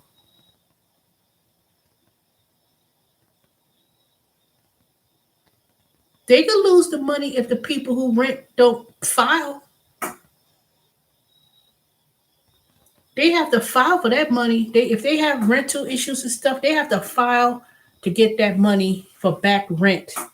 But they have to file. But I don't believe if the renter has to file it or the landlord could file it on their behalf and try to get that money back. But I don't think it worked like that. I don't think that if someone didn't pay their rent, I think the landlord can apply. But some people is doing some stupid fraud stuff. Even with that, they were trying to file for rental assistance for renters that didn't even live there, or they were previous tenants from years ago. And then you keep the paperwork, and they try to run a scam and say, "Oh, this person didn't pay rent," and the only reason why they got caught was because one of the people worked in the state, came across the application, and it was one of their relatives, and they said, "Wait a minute, that's my relative." They ain't had no back, and they got caught running some scams. See, some people be running scams with this PPP and all that stuff that is holding up the process of that money to be given to people who legitimately get it. That's why when I got my little $10,000 grant, see, I told y'all how to apply. I went there, did a whole little screen share and pulled up and gave information way back last year and told y'all how to do it and said, I'm apply because someone told me. And I was like, what? And I wasn't going to first bother with it, but I said, you know what? Let me go ahead and see. And I applied. And I even got that extra $5,000 a couple months ago. But mine was legit. And I showed, when they first gave out that $1,000, that was like an emergency for people. And I told y'all that if you worked for doing gig jobs, Uber Eats, Grubhub, DoorDash, Survey, whatever, as long as it was a 1099, you qualify. But the other catch was it had to be low income areas. Ain't no more low income than damn Stone Mountain, I can tell you that. In most of Georgia. But if I live 3 miles up there in Snellville, it was not in the map, but I lived right there, the smack of the map, and I applied. And I had my Schedule C. I filed my tax return. I showed all my income, and I said I kept every record of all the monies that I made. And they said, oh, and I had a reduction of income loss, and I'm only applying for one, which was me. I had less than 300 employees. It was me.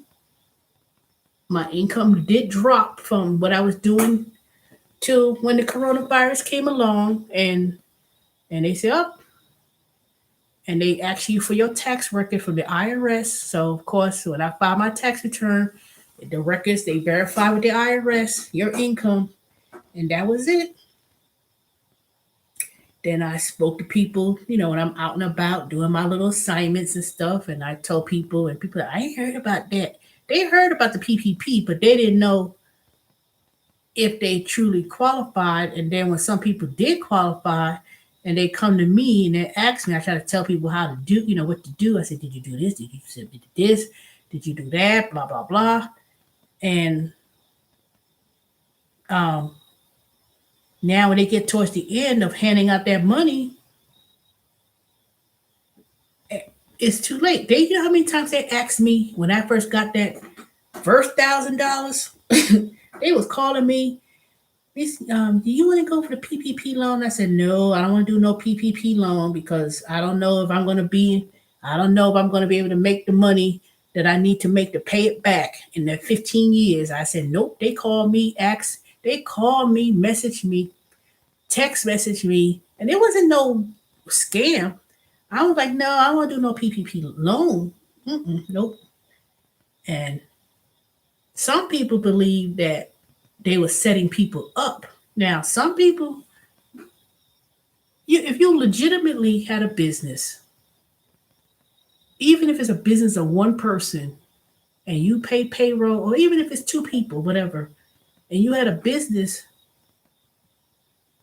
some people didn't use that PPP loan correctly. They applied, it was supposed to be for payroll, not to buy stuff. And when they asked me, I said, nope, I don't want to do that. Nope, nope. Because a lot of people, if you go on YouTube, you see a lot of these scams. That there was these YouTube videos, people making videos about the PPP loan scam, and people making up LLCs, and they weren't even in business, and they trying to make up fake information. You ain't put my name on nothing saying that, because if I did due diligence, I'm gonna ask you, did you get to this? Nope, I ain't filling out nothing. My name ain't going nowhere on nobody's application for something they did not truly do. Now, I don't got no big clients and stuff. I do one person. I've been doing it for the last few years. And, I consult, I advise, and I try to tell people, even when I talk about if you do gig work and you haven't paid your estimated taxes, I mention, and I say this, I've been saying this for the longest, that the IRS could assess any tax return. They got 10 years. They could go back and audit a return, or look at if you paid your estimated quarterly taxes. I'm telling you, the only reason why they ain't been doing these letters and stuff, because they got antiquated systems, old computer systems. They don't have enough people. They don't have enough workers. There's so many people retiring left and right that they so behind. I'm supposed to get a refund from 2019. I said, I know I mailed the return. I should have e-filed it, but I was so focused on other stuff that I didn't even file electronically. I'm supposed to be getting a refund from 2019. I still didn't get it. I still didn't receive it. I told someone told me the other couple weeks ago they mailed the return and they were trying to apply for the PPP or the grant or whatever. I said, "Oh man, why you?" I said, "Oh shoot." I said, "You should have never mailed the return. You should have e-filed it because they could still e-file." And I said, "The IRS ain't gonna get that. They gonna get the mail. It's gonna be in that mail room all the way up in Missouri." Because if you live in Atlanta, the processing of paper returns is Missouri. It used to be in Atlanta before they shut it down. But I said, man, they're not going to get to that mail until months. And it could even take a year for them to process a return. Because one time, I remember years ago, they always hiring at USA Jobs. Yeah, if I go to usajobs.gov, well, it depends. I don't know what position they apply to. I know I would never want to go back. Not doing that. I'll do something else. But yeah, so by the time they finish processing those returns for the refunds, they're going to pay me interest. They're going to pay interest on the refund if that refund is not processed within 45 days or 2 months or whatever it was. So you're going to get interest on that check when they finally get to it. Just like you owe interest when you don't pay your taxes on time. If you file a tax return and the return was processed and it was submitted 3 years or 2 years, whichever comes greater, whatever the balance due, and you owe a refund, and that refund has been sitting there, and they ain't processed that return, they finally process it, and it's a year, they're gonna pay you a year of interest. They're gonna pay interest on the money they owe you. So they've been so focusing on processing PPP and stimulus grants and people who have child tax credit advancements for 3-4 months. They've been processing those checks that the precedence of processing returns that was mailed in is on the back burner. They trying to process these checks that people who got 3 kids get $3,000, $3,500. They've been trying to process those checks because that was a form of stimulus. Um, but I'm gonna write about that. I'm not gonna talk about it. I'm gonna actually write about it and tell people exactly what that was. People thinking they getting 3,500 per child or 3,000 per child under a certain age for these 3 months. It was 3 or 4 months. One of them, I don't know. That's an advance on your refund from next year. So when next year come, those people who've been getting all that money, they were getting that 3,000 per child, and they, getting money for 3-4 months. First of all, if you one of those people that ain't pay no rent, that money you got should pay back your back pay and the rent that you didn't pay. Ain't no damn well in hell that you telling me. That's why some people may not be working because they have children and they getting that $3,000 per child, 3,500 per child, whatever, based on the age, for 3 months, 4 months. So if you was getting even just one child and you getting $3,000 a month for 4 months, ain't no. And say you and of course if you have children, most likely you got food stamps, so you ain't worried about that. If you got not Section 8 housing because you have to um I don't know, and you getting say you even have a little part-time job or whatever, you still, because for you to get child tax credit, your income level has to be a certain, it can't be over a certain amount. So obviously, if you are two parent, married, filing joint, and you have a spouse, one of y'all working, one stays home to take care of the children, I really believe you could pay your bills with that. You got one child, let's say one, $3,000. You getting that for 4 months. You probably getting other type of assistance, I can't see why people say they can't pay rent. I mean, I know if you, I don't know. I ain't trying to be, people think I'm being mean. Say, hey, you ain't got no kids, you don't know. But I know what I make each time doing these different gigs that I do.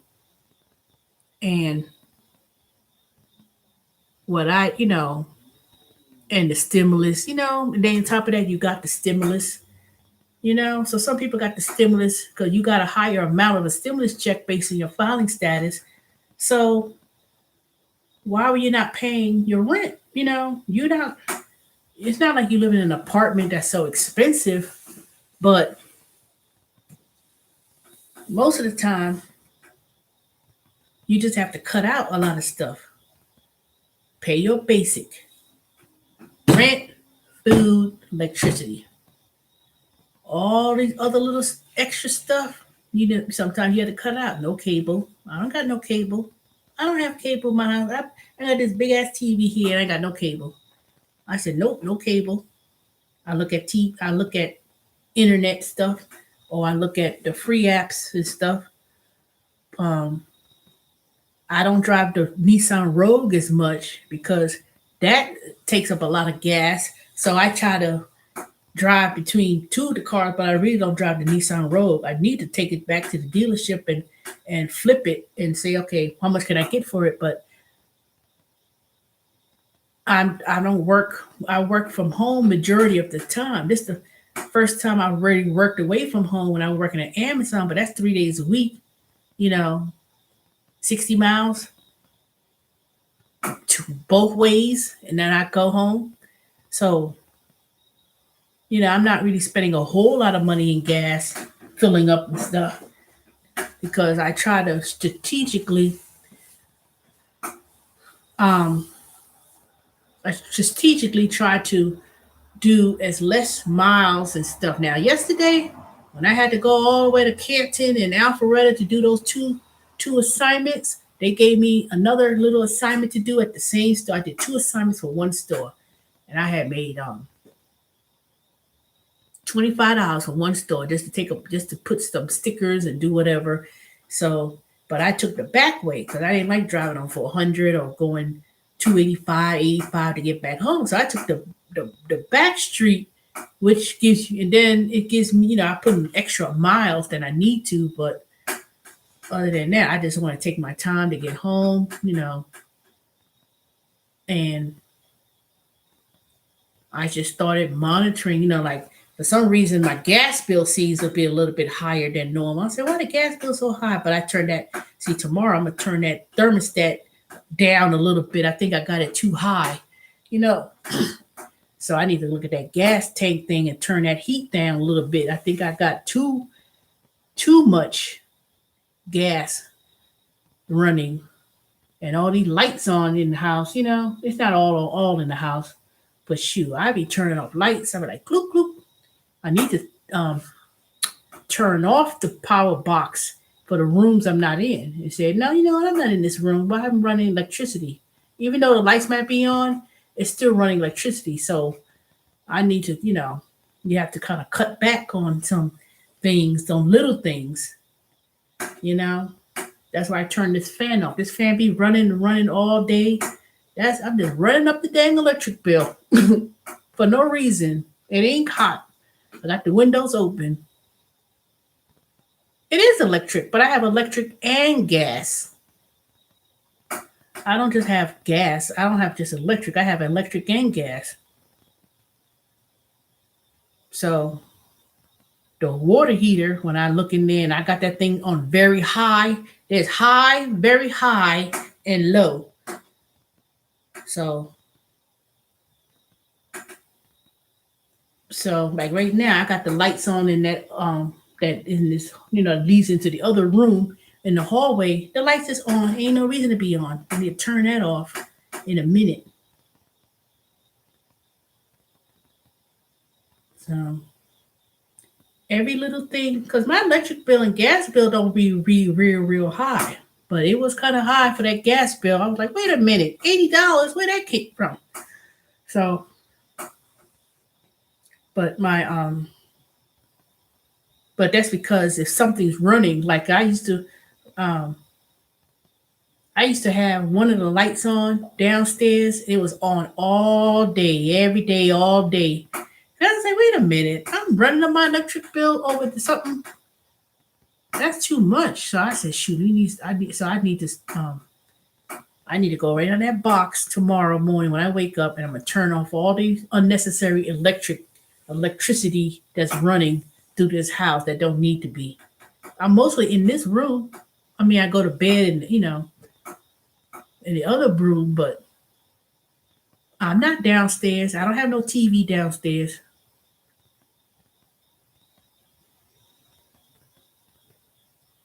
What's EHT?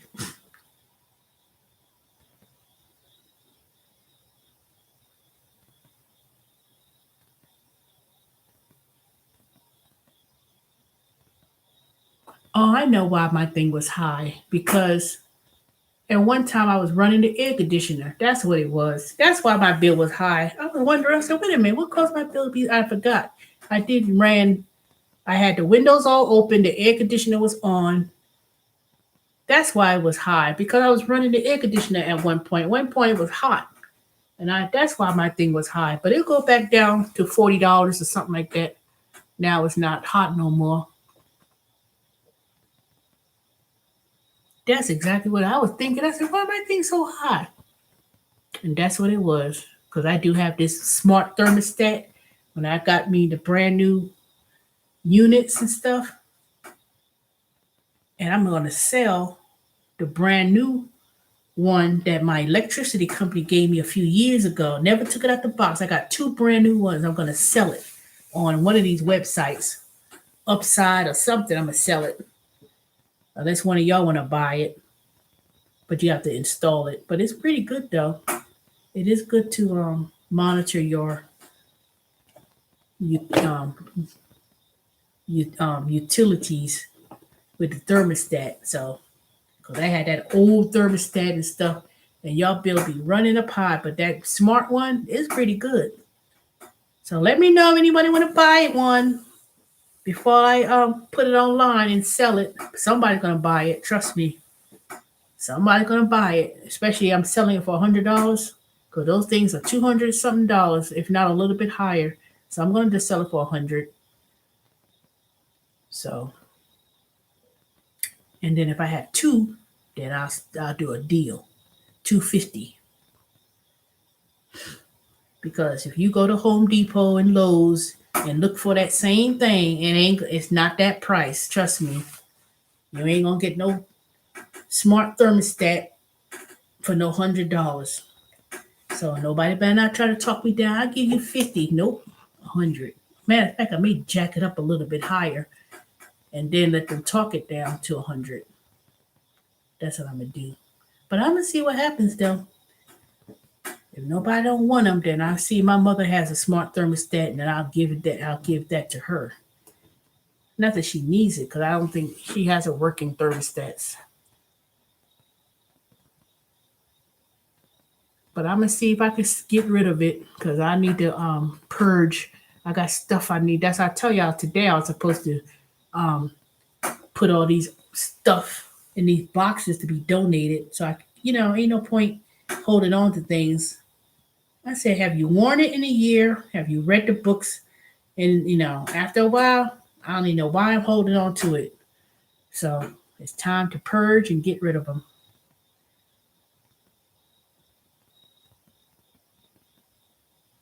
Colas, you the only one I see. All blue. Colas, Colas, Colas, Colas. I know Shisha, I know you sleeping. Who else is on here? 8 of y'all, but nobody else is talking. Who else is on here to say something? Because Sally, you still in here? I ain't never got your email, by the way. I looked. I didn't see it. Unless I need to look in spam, but I have never seen it.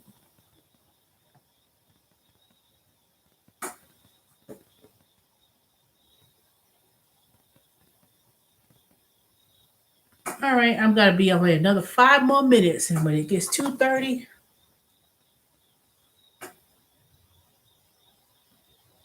oh, you still here?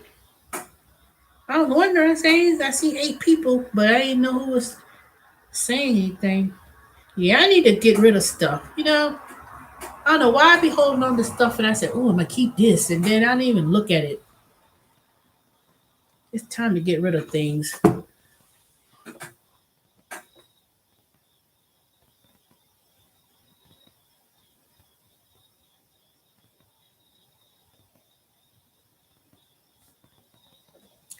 Okay, anything else anyone want to talk about? Because I've been on here for 3 hours. See, if I was on StreamYard, I couldn't be on here this long.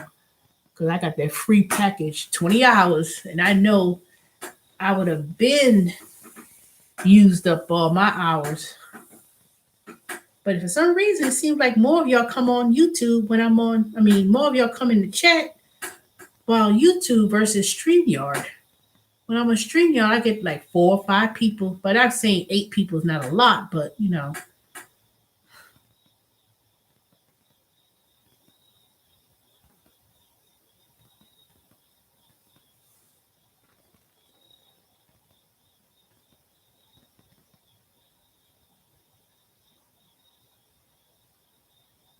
can't constantly keep talking. There's only so much. After 3 hours, I need interaction of some sort.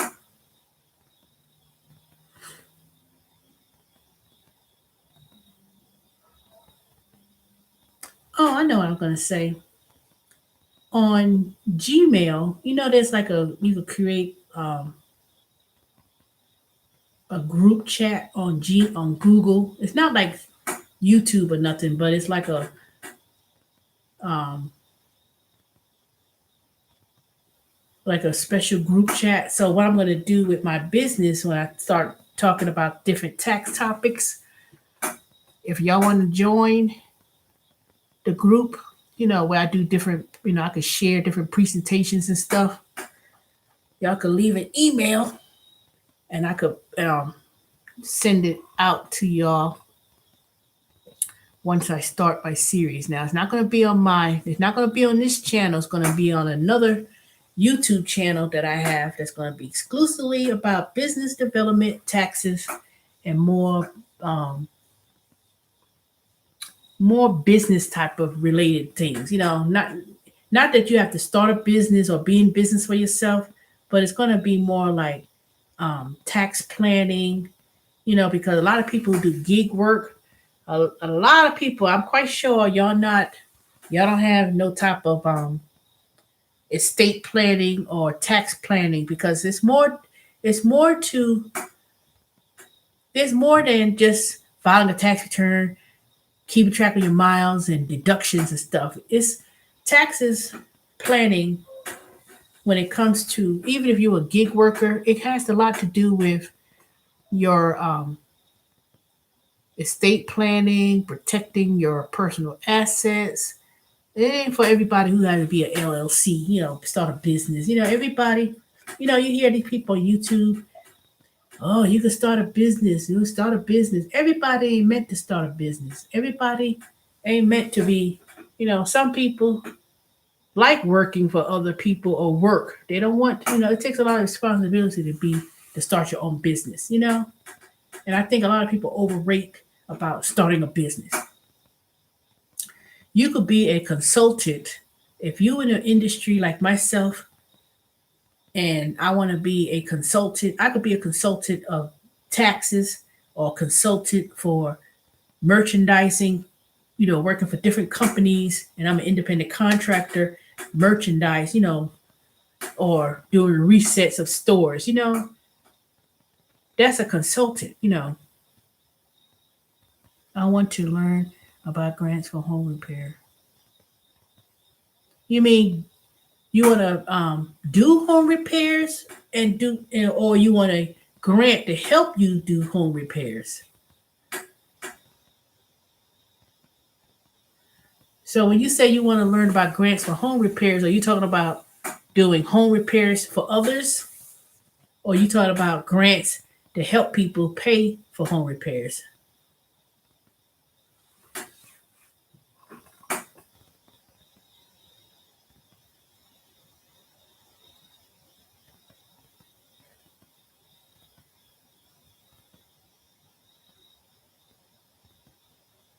I'll wait for your response because I'm trying to understand what your question or your statement is.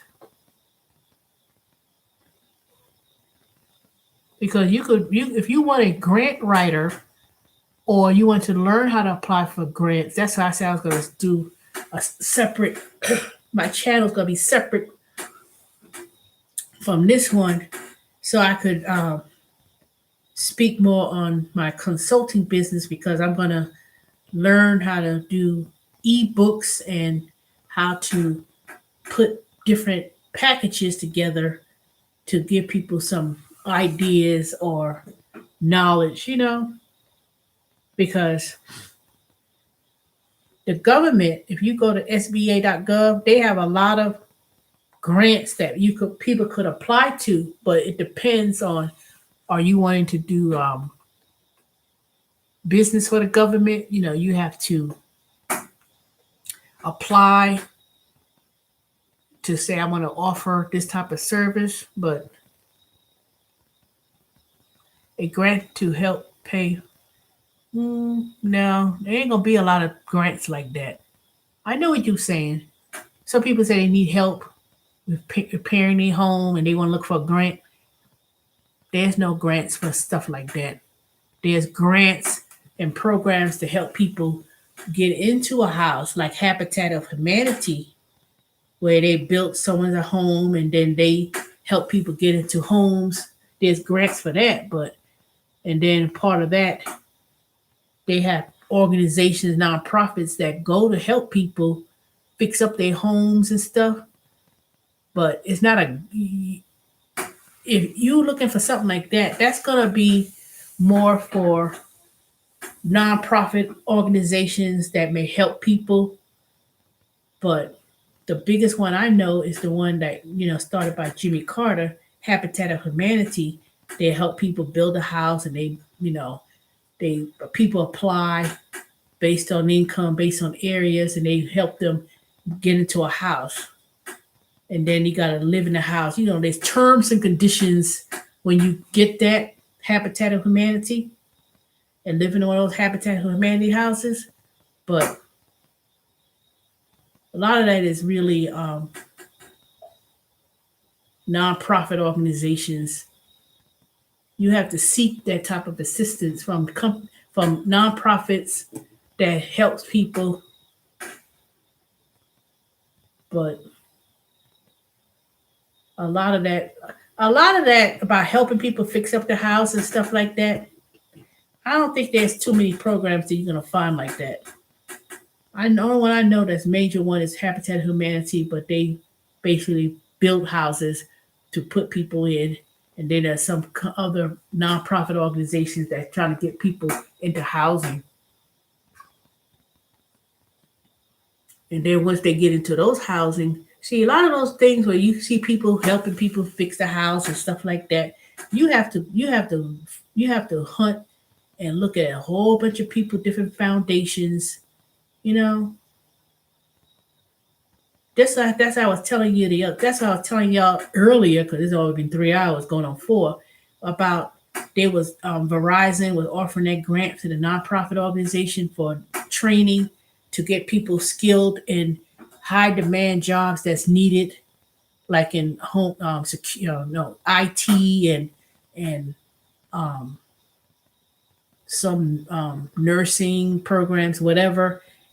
And they try to get people free training, not through the state, like the ones I was trying to go through, because that could be a waste of time. So um, you could, there's grants for people to go into certain jobs or certain industries.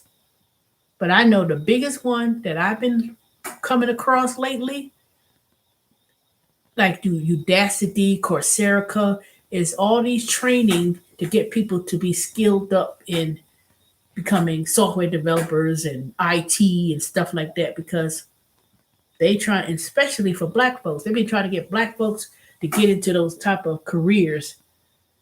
And it's not based on age, like you have to be a young person to get it, but it's really geared towards younger people to take advantage of that, you know,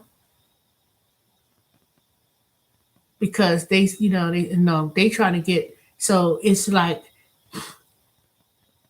they said it's not based on age. It don't matter what your age and all that kind of stuff. But a lot of people, but it really gonna be more helpful for someone, black African American person in the United States that lives here to take advantage of those programs, because the only people I see taking advantage of those programs are people from other countries. They come here to the United States.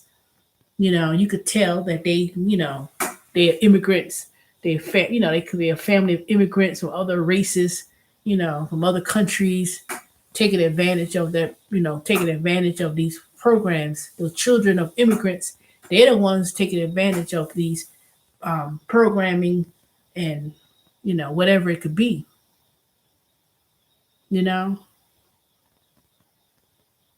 And these jobs paid 90,000, 89,000 a year, entry level to start, but you have to learn it. You have to go to the training. And a lot, and I hate to say it, but a lot of us, particularly here who've been born here in the United States, they're not taking advantage of it. They're not. It was even programs for welding, they got grants and training for, that's why I was talking about Amazon. Even though I would love to stay at Amazon, but um it's, and not put so much toll on me physically. But after a year of working at Amazon, they let you go to school and they pay 95% of the tuition for the most high demand jobs that's needed for 2030, that they trying to get so many. They have a goal of meeting so many people to train up. Even Amazon is in the game, but these companies, they offer all these different and all these different foundations and companies offering these type of skills because they know that it's going to be a shortage. It's already a shortage. They already predicted that certain industries, even truck driving, they even have it where they got money for women to go to be truck drivers. They'll train you to go to get your CDL license and to be a truck driver because there's no truck drivers. There's a need for it. So grants and programs is going to be based on need. They not really going. I'm not trying to be funny, but they not really trying to do grants for people to maintain their house. Oh, my house is broken up. I can't maintain. They ain't got no free money on that. Now they may have, they may have programs like Goodwill to train people to do certain kind of welding, plumbing, but it's going to be something that's in the demand that they need people for. You know, if there was a grant to say, okay, we help people fix their houses, they don't even have enough people to go and fix a house. So much build anything. They got shortages of people in that type of field, plumbers, welders, construction work. There's a shortage of people doing that type of job. So if you try to fix your house, you know how hard it is for me to find a person to do stuff, man. It took me months just to fix the siding in my house, and I found someone to do it. It was very inexpensive, but at least he was the most inexpensive one that responded and did a good job and stuff.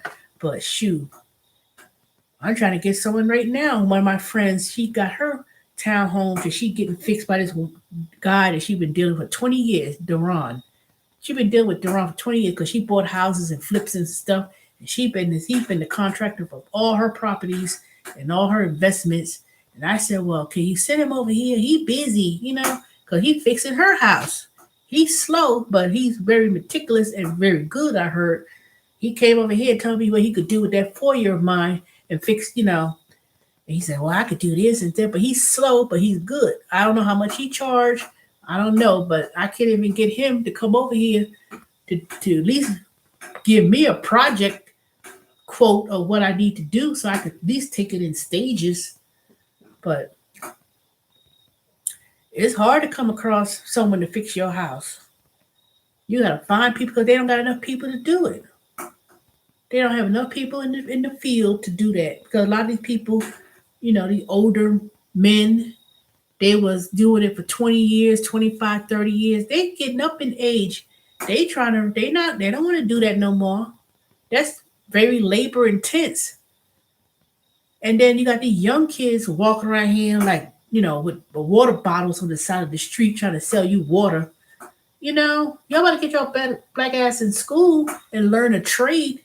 Everybody don't have to go to college. And matter of fact, to be in my opinion, I think black folks, we focus too much about college. You need to go to college. You need to go to college. You need to go to HBCU. No, you do not. I wish I wish I knew what I knew then. What I know now, what I knew back then. I wouldn't have gone, put it this way, I would never go and get my master's. I was like, nope, nope. I put myself in debt trying to get a degree, getting a degree.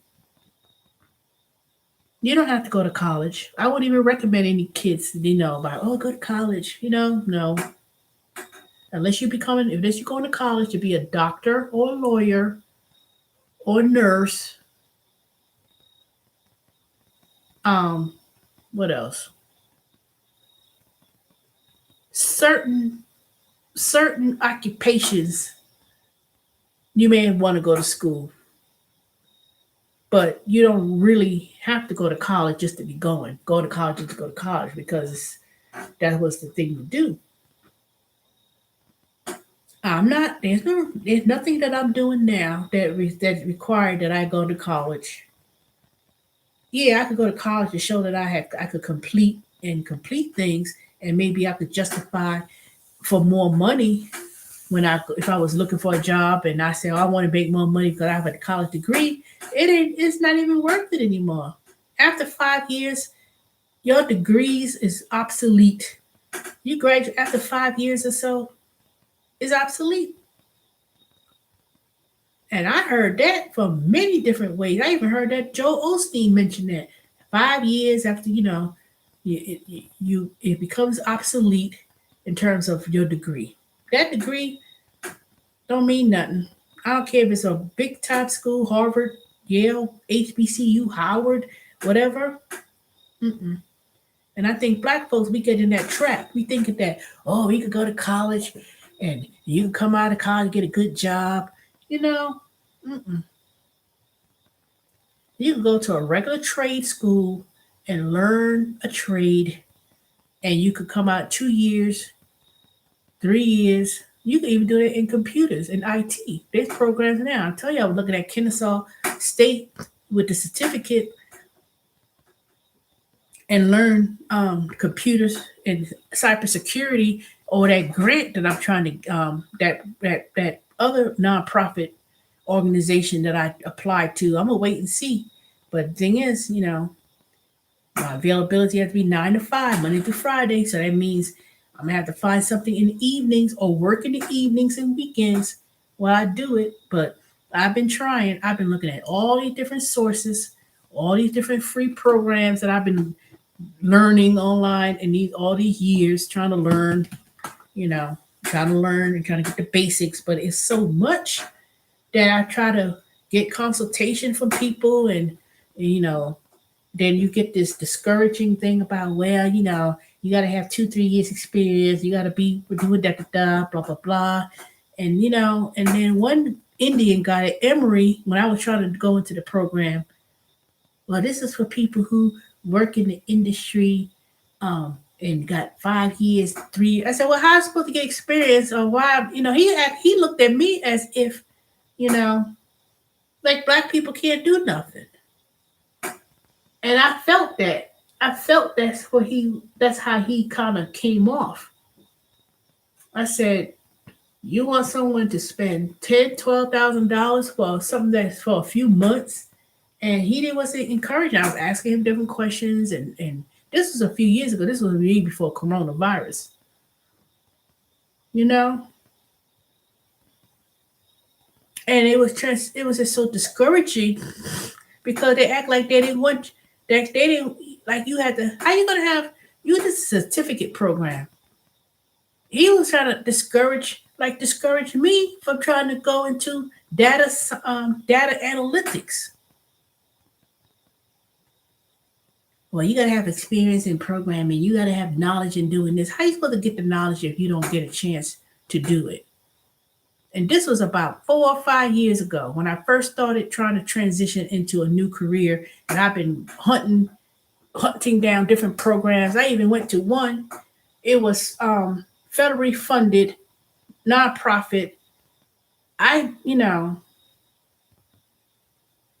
they don't say I didn't pass the math test or whatever, or if I did pass, no, I retook it. I passed. Then it was like one of those um workforce programs. Well, Miss Snowy, you got a degree, um, you can find a job. And I said I worked at the IRS with the antiquated systems, all the skill sets. That's not updated skills. Yes, I may have work experience for years, but that's not helping me to what I want to do. So they was like, well, we help people, for those who got a GED and this GED, they could even pass the math test or even the um grammar, right, like simple how to formulate a sentence.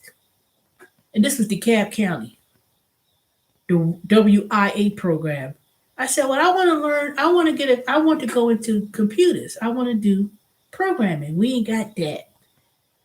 The demand is warehouse work. Warehouse work. I said, all the statistics says they need people to be some kind of it ain't have to be a programmer. But I said, if the field this was 5 years now. I think it was 5 years, 2018, 16. Yeah, 4 or 5 years ago. I said, how is working at the warehouse at the bed in Georgia? I said, why I can't go to Georgia Tech and get this? I want to do this program. We ain't offered that. We can't do that. We can't do this. You know? And Georgia Tech was on the list, but I had because I was in DeKalb County and Atlanta, city of Atlanta, it was the same federal program, but two separate things. And as much as I try to get into with the data analytics and go into that field in that industry, they were trying to, well, no. So I've been going through this for the last few years. I went through free resources, online, Coursera and these companies now they try to offer all this money, and they now all of a sudden they was like, well, we want to diversify the industry, so this grant of $10 million we give it to this nonprofit organization. We try to get more black people in it. We trying to get more women in the field. Every time I looked at different companies, I looked at the directory, the people, and I said, well, dang, I don't see no black women in here. I didn't see that one black woman in the whole thing. I see a couple black guys, a whole bunch of Indians, a whole bunch of Asians, a whole bunch of white folks. But for black women, I didn't see it. I said, well, dang. And then when they do come across a black woman, younger woman that's in STEM in the industry, it's like something novel about it, you know? So trust and believe. A lot of times I do a lot of research about it. So now with all the cybersecurity issues they have in worldwide, nationwide, companies, organizations, all these going through these cyber attacks. They don't have nobody. I mean, they say that the need is so great that they said, what are we going to do? What is the United States going to do? They're not going to try to offer any more visas for foreign people to come here to do it. I mean, they can only give out so many. They can only be so many people in that industry to learn. So now they like, oh my God, by the year 2030, we're gonna be such a high demand that we need people. in the field. So now they got these different companies and organizations that's doing it. So, Colas, I would do it. If you come across a program, and I see it all the time on Facebook with cybersecurity certificates, I try to do my due diligence. I got this one company calling me right now. I signed up on Facebook. It's for a QA. Um, it was QA where you still need to have an understanding of networking and you could progress as a cybersecurity analyst, but it's like a stepping stone that you learn QA and code. That's space, so it's kind of like the same thing, but but it's still in the same field of work that's in demand that's needed too. QA testers. And and this person who called me, first of all, they had a very strong Indian accent. And I was like, hell no, I don't want to go through that program, but I hate to say it, that people teaching it's going to be mostly Indian or Asian, but mostly Indian now. And if they training, and it's even if it's online, it's gonna be hard just to understand what you're saying. I was like, I don't understand what you're saying. What are you saying? And you can't be like, um, well, you go with the network and then you do this and then and blah blah blah. I'm like, what? It's not I gotta understand coding or understand, but if you teaching it and you training it and you can't talk English, or you may think you're speaking English, but I don't understand her. And you got to do this and this can get you and blah blah. And then you go with the X, Y, Z, and if the if then I've learned programming years ago. The first part of programming of anything is logic. So I've been sitting here studying and reading, studying, reading, looking at different things on Udacity, and the person is this Asian woman, and she's like, "What are these you want to do?" I'm like, "Wait a minute, I gotta play it back again." I'm like, "What are you saying?" It's frustrating. I can't. I said, you know what? It gotta be a better way to learn this without having a struggle because you don't understand what they're saying. I mean, it's like, do they listen to themselves? Do you listen to how you sound and that you think people can understand what you're saying? That I don't want to know. I don't want to know. And y'all know darn well that's how they sound. I'm go go in the comment section if you ever speak to Indian people and they sound like that. Well, I don't want to know. They all got that. I don't know, and I want to know, blah blah blah blah blah. And I was like, God damn. And you got to train and sit in the class, and you spending tens of thousands of dollars, and you come across. I said, oh hell no.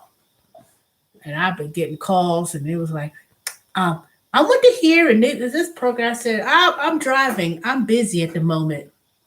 I can't do it. I can't choose that. I mean, because if all your people sound like that and everybody training sound like that, that's a waste of my money.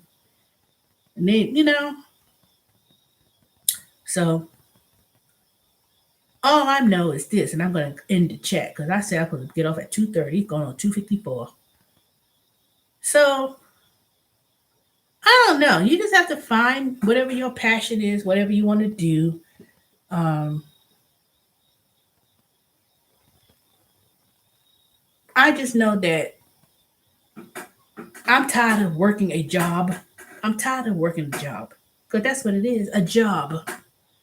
I want to, yeah, I may be up in age at this point, but at least the next 10 years, 12, 13 years, you know, learning, one, operating my own business. I'm still going to still do my tax and business consulting business, but I also want to learn new skills that's always going to need to be in demand.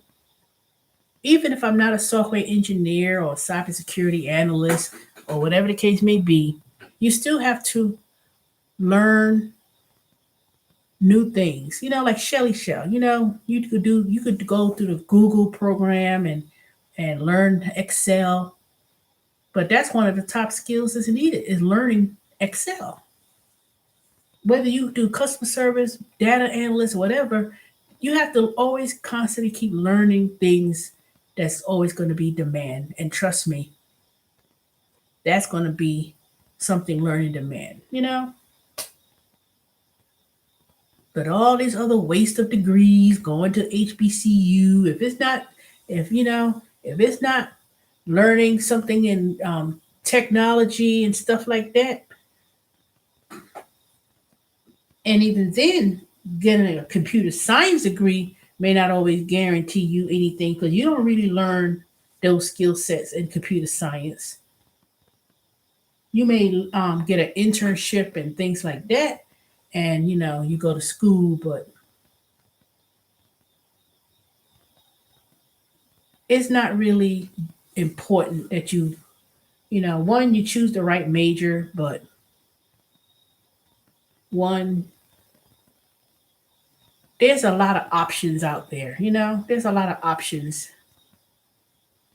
in terms of school. It's not running to the military. It's not, let me go to the military. A lot of people run to the military, but see, you have to understand if you're gonna go to the military, whatever branch it is, if it's not if they're not training you in the military to be cybersecurity or one of those high tech jobs or even being a lawyer, if it ain't one of those higher end positions and you just there in the army, just you know being some administrative digging dirt and whatever. I'm not saying it's not important because every job or every MOS in the military serves a purpose,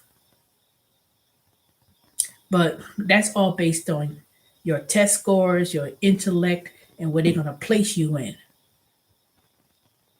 But if you spent all those years or even 4 years in the military just to come out into the civilian world and you don't have no set skill sets that's going to be needed, that's why, you know, they take it, that's why they have the GI Bill and stuff like that where people get to go to school for training. They got so many things for people who are veterans or military and just taking your time to learn. And if you don't want to, if you want to become a business person, you know, you can stack up your money. If you in the military, you single and you ain't got no responsibilities, you stack up your money.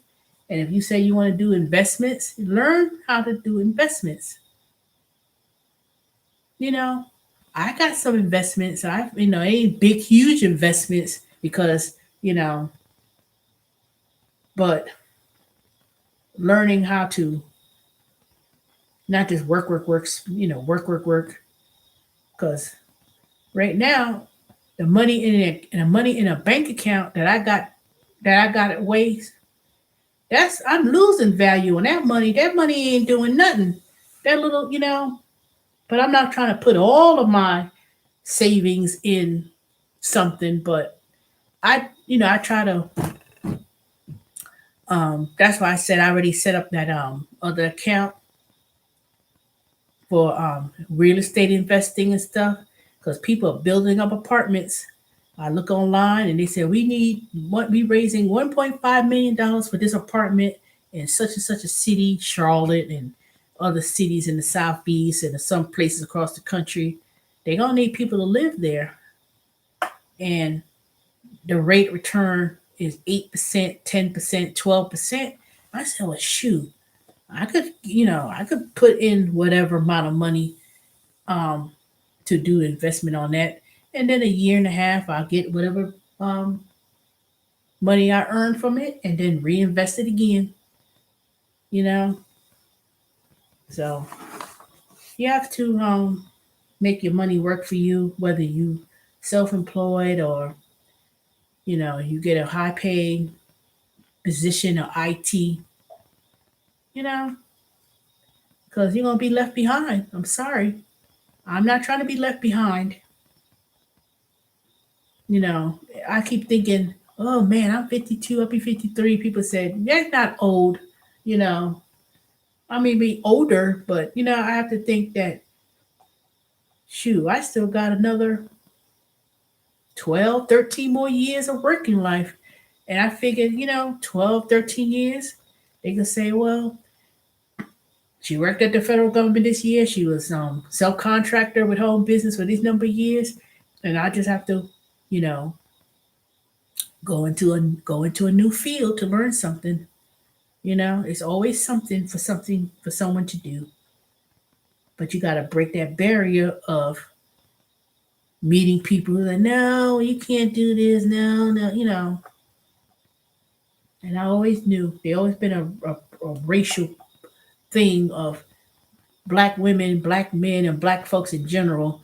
Unless you come from some other third world foreign country, they act like we can't be in that, the IT digital field, and that's where it's going. That's where it's going. All that infrastructure bill and how they want to how they want to change things, it ain't gonna be the same. It ain't gonna be the same. They want to update all the bridges and subway systems, road systems. Part of that infrastructure bill was building of the World Wide Web, the internet. That means that when you travel, because when you think about it, they want to build these remote cars and all these kind of different cars. It's not going to be the same anymore. It's not going to be the same. Everything, cars and stuff. And I remember a few years ago when they was talking about with Uber, and people say ain't gonna be no flying cars, ain't gonna be no automated cars or trucks. They do it. They doing that now. They can't find truck drivers. They can't find people to drive trucks. How you think these products are gonna move from the docks up to the stores? You know, because it's all going to be automated. It's all going to be automation. They're going to have a driver. They're going to be sitting in the other car while they have automated trucks. You know, they always going to have a person in the car. They always going to have people in the truck or stuff. But think about it. 10 years from now, and remember this video. Remember 3:02 a.m. September 5th, 2021. Remember my words. Lady T said, and I could assure you, 10 years, that's why I got some investments in certain stocks. I said, sure, I'm going to invest in this company, AI, whatever. I'm going to invest in Tesla. And I can't remember the other ones I got. But anyway, I we're not always going to be at this economic stage of, oh my God, there ain't no jobs. Oh my God, every prices are high. Oh my God, you just have to, we just have to deal with what's going on. People say, oh, we're going to be in the greatest depression since whatever, the Great Depression. I was like, you know what? I ain't even lived in the Great Depression. Just because you read it, that don't mean it's going to be that, that egregious about things. But the ones who are going to be affected are the ones who didn't prepare. That's what's going to happen. I'm not waiting for no government bailout. I'm not waiting for no stimulus check. They say, oh, we get a fourth check. That little checks. Yeah, people say, well, girl, you got the 10, you got the grant, whatever. That don't mean nothing. I mean, I worked for it. I applied. I got it. They checked me out. And I lost 30% of my income. I live in a low income area. I filed my taxes. I paid my taxes. So if they giving out a grant and I ain't talking about no fraudulent things people been doing to get that PPP loan, but if I got it, I got it. A lot of people probably qualified to get it, but they didn't apply. They didn't follow through. You know, they because I said no to the PPP loan. I said no, I want no PPP because I can't promise that I could pay it back. So no, I don't want no PPP loan. So I don't, So when people ask me, you think they're gonna give out another grant? How do you apply? I've done that video. I've went through this. I showed y'all the link. I went through, I can't, there's nothing more I could do. Ain't nothing more I could do. You know, another stimulus? Nope. Nope, it won't be. They're going to try to make sure they get this infrastructure bill to go through. And people who got the child tax credit advanced, it's already been advanced to y'all. Next year come with taxes. Don't say, where's my $5,000 per child? I didn't get it. You ain't going to see it. And if you do see it, I'll be shocked. By the time next year come with taxes, they still got another, they still have, when the last quarter come. Are we in the last quarter already? Nope. October. When the last quarter come, when Congress come back, September 20 something, whatever, because they're not in session. The new tax code, the new tax laws, the tax rules, and when they update passes of tax law and change, that's not going to be major national news. A lot of people don't even follow that. I follow it, but I understand how it works. So when they decide to what they're going to do with the taxes and what bills are signed, you know how many bills and stuff and things that be signed, everything don't be put on the news. The news is going to report whatever's going to be sensationalized, whatever's going to get the ratings, like Afghanistan, and the end of the 20-year war, and the United States left, or the coronavirus or whatever. But in the meantime, the taxes, when they start to change the tax laws and things are signed, and it goes right on through. It goes right on through. People ain't gonna pay attention to that. They're not gonna, because number one, ain't nobody gonna understand it. They may take a small part and blow it up, and people be talking about it. But then the details is what people don't understand. It's the details. And I'm gonna give an example, then I'm gonna end this chat because I've been on here long enough. When they doubled the standard deductions and they took away the exemption, and 2018 when the tax laws were changed, the only thing I remember people talking about was about I don't know what the people were talking about then, because when it came to the gig economy, oh, I know what it was. The first $12,500 if you made was not taxed. So I said that don't make any sense. I said that's not nothing new.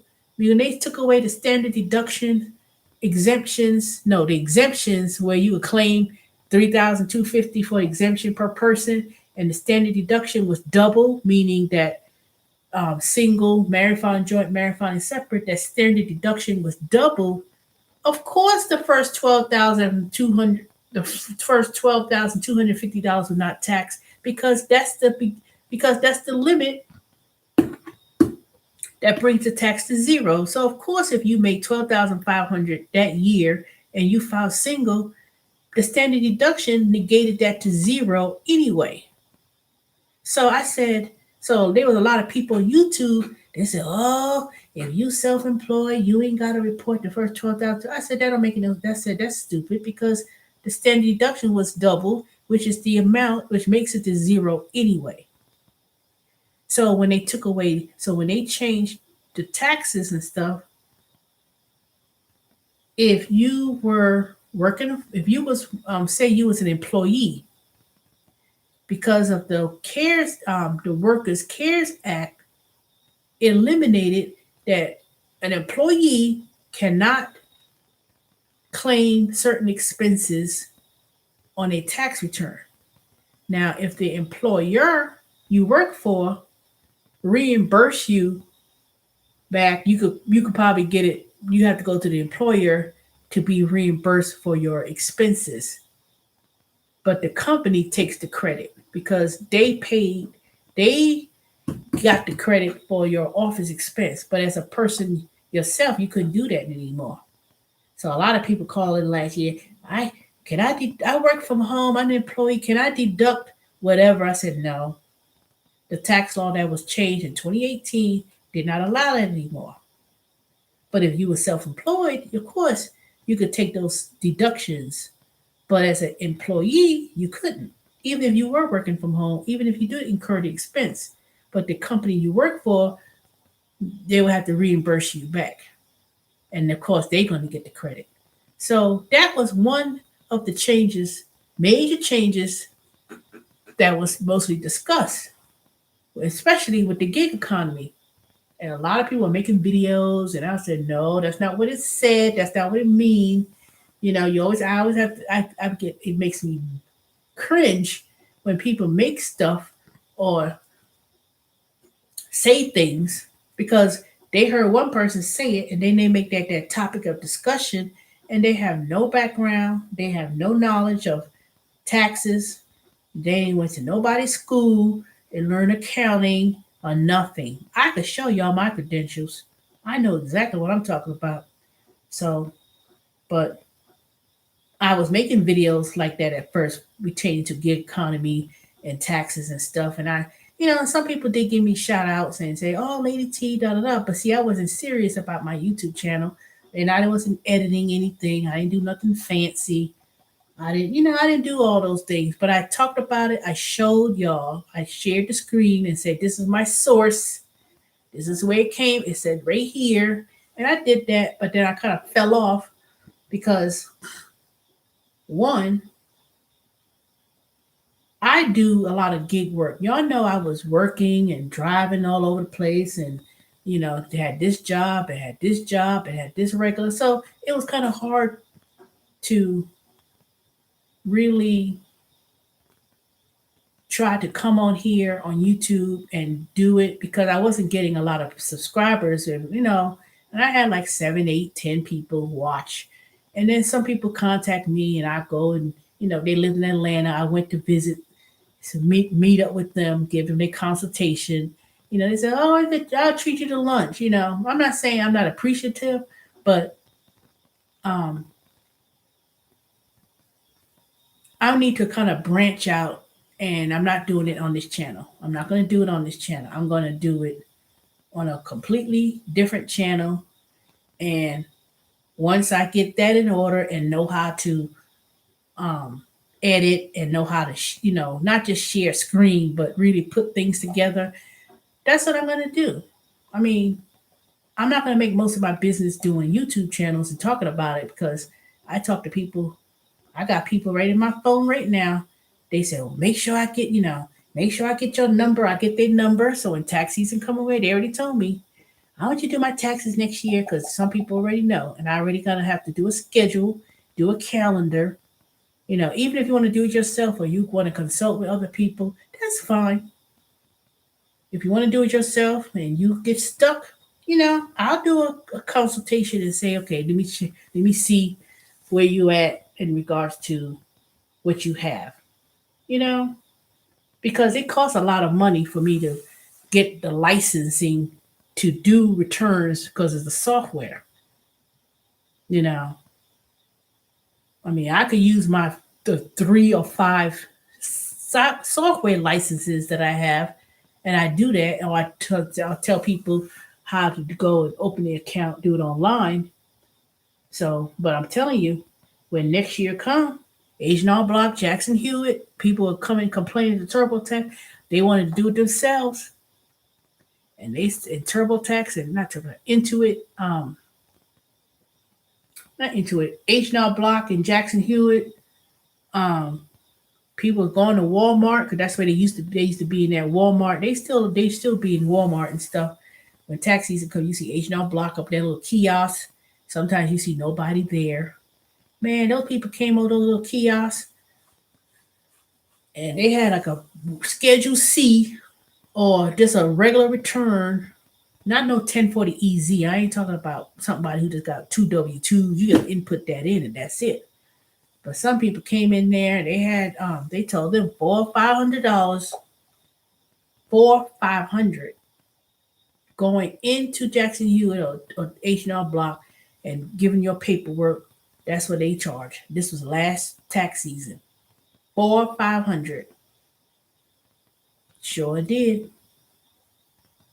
I said, well, dang, they went to TurboTax Intuit and they got the software, went online, and some people, they wanted full service and they gave whatever paperwork they got to, and people, that's what they do. So I wasn't a full service person. I was the one that you spoke to on the phone or in the chat. And it was only two questions. It was only two things you could answer. Anything beyond that, mm-mm. They said, nope, I can only answer two subjects and stuff. That's it. Anything else, you got to figure it out or call back. But to do your whole return, no, no. If you want your whole tax return to be done, you had to go to full service, download your tax information, download your paperwork, and somebody is working on it. And then when they say they finished, they tell you what the price and cost is, and that's it. So I don't, a lot of people with all this economy, how things are being expensive and pricing and everything going up, and I don't know. I have a strong feeling that if this thing don't come under control, it's gonna be another government shutdown, and it's not gonna be because they're gonna try not to spread it. It's because other countries are gonna be shut down from the people coming to their country from the United States. That's gonna happen. Australia's already going to shut down. I was looking at somebody else's YouTube channel, and they was from Australia, and they said that they were on lockdown. They could only go 2 miles from their house, and only one person could leave the house at a time. And you better be back in that house before whatever restrictions they had. This was in Australia, not Sydney, not a certain countries. The whole entire Australia country was under lockdown, and because they didn't want it to spread like crazy like it is here in the United States. They say, oh no. And what people gonna do? What they gonna do? Get mad? I'm sick of being in the house. Man, I'd rather be in the house as long as I got food and groceries and something to drink and entertainment like TV. Man, I'll sit in this house. I don't care. I don't need to go nowhere. I can save my money on gas. I got my little fiddles. I can eat my little snacks and rest. I could sit in the house all day. I don't need to be outside. If they say you can only go outside for 2 mile radius and what you need, so be it. People say, I don't want to be in the house. I'm tired of being in the house. I hope they don't have another gut. I hope they don't have another lockdown. Really? Really? People was quick to have these kids go back to school because they were probably sick and tired of them being in the house, eating them out of house and home and everything else. So some of these parents, they trying to get a break. That's why they want kids to go back to school. They're like, they gonna miss their friends, and they already have anxiety because they ain't seen their friends. Man, bye. These kids got cell phones, which is nothing but a mini computer in your hand, and they be playing games with each other, and you could talk. You could do FaceTime and video and be like, hey, so and so. And they be on the computer and everything else. Even kids who may be 2, 3 years old got a tablet in their hand. They already know how to work it, do their little cartoons and little games and stuff. So it ain't got nothing to do with people. They miss their friends. Yeah, some people, kids may miss their friends, but with all this technology going on, and you could just, sometimes they be on the dang computer too much. Games are game systems. I could play a game with somebody else, and you could be right there playing. Ain't nobody missing no friends because of no school. You know, I rather that a child stay home, learn. See, some parents get frustrated because they don't know technology. They be all frustrated and stuff, and the kids supposed to be in the Zoom, and they be like, "How you do this? How you do?" You know, lack of knowledge and education. You know, I mean, really, how hard can it be in regards to just getting up, Go into your little office. Make sure your kids are settled. I mean, if they babies and stuff, sometimes that could be, they need the attention. But and I heard this story that was real sad. The woman, she was working from home. She was in a Zoom meeting, and the child found a gun in the purse and shot her right there on the Zoom screen by accident. And the people, the co-workers was in the Zoom meeting, and they was, they were everybody's on video. They saw her stumped over, and they called the police to come and turn around. The child found a gun in the purse and shot her. And it was the boyfriend or somebody who, just sad. Just sad. First of all, why would you even, why, whoever had that gun, I didn't follow through with the story because it was I knew it was a black woman based on her name. I said, well, dang, I ain't heard the follow up. Like who had the, who did the gun belong to? I think it was like a boyfriend or somebody had the left the gun in the house or something, and the child found it. You never leave no gun in the house. If you have a gun in your house and you got children, you better put that thing in a lock with a lock on it, so they have no access to get in. You don't need no gun in your purse or in the desk or someplace where a child could um, get a hold of it. You lock that thing up, a gun safe or something. But that was so sad when I read that you in a Zoom meeting and everybody's, in a meeting, and they next thing you know they heard something like a pop, and you slumped over and they seen, ooh, I couldn't even imagine being in a Zoom meeting, and then it was a child, and they did it it was an accident. So I don't know. I didn't want to end the stream with that story. I really don't. But the point that I'm making is this: whatever your beliefs are in regards to vaccinations and masks and all that stuff, and people talk, I don't want, I don't want no another lockdown. If it's all about money, people not making money or not having a job or whatever the case may be, what good is it? What good is it? What this opening early? Because I said from the very beginning, I said it's gonna take at least 2 years before for eradicate. I bet you to somebody in their chat and they're doing a video. I said I do believe they're gonna do another shutdown, a government shutdown. And they was like, oh no, they was kind of like they didn't want that to happen. But it's inevitable. It's inevitable. To say it ain't gonna happen, I wish it don't happen. People not even people, every time I go out and about, you always see somebody walking in, right? They got no mask on their face, no nothing. Just walking like, and they probably ain't trying to talk about vaccinating, getting shot. They ain't even thinking about it. They ain't thinking about it, and they just come with these stupid theories of whatever they try to believe. That's what kills me. I said, that don't make no damn sense.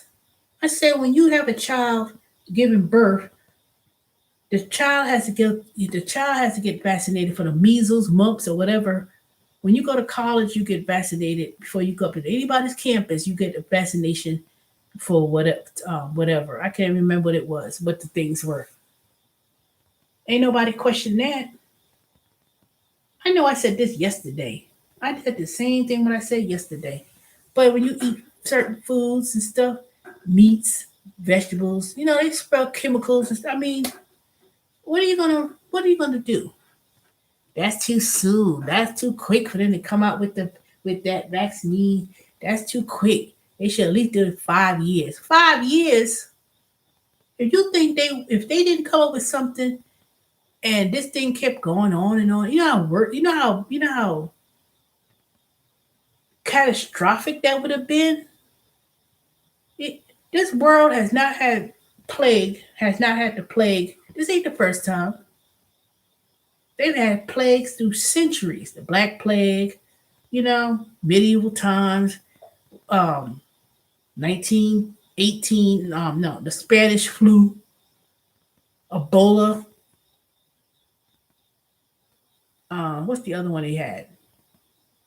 Even in this modern time, this ain't the first time. This ain't not the first time they had something like this.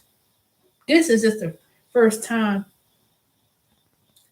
that it's gotten out of hand and it's spread worldwide. But other than that, this ain't gonna be the last time. Let me tell you, it won't. I'm sorry. If they need to shut down, fine, shut down. And they say, oh, essential workers. What could it be an essential worker? They don't got no food in most of these restaurants, so that's gonna bring a whole big thing too. That's gonna be a whole thing altogether. That's why I said, you know what? Let me go and do my prepping now. You know, so this is September 5th. So when I go to my grocery haul and try to get what I need to get, I already got my freezer.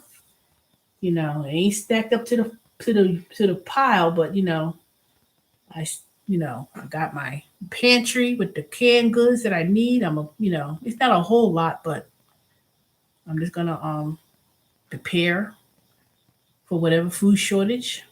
It's only me, but when the holidays come around, Thanksgiving and Christmas and stuff, it ain't gonna be the same.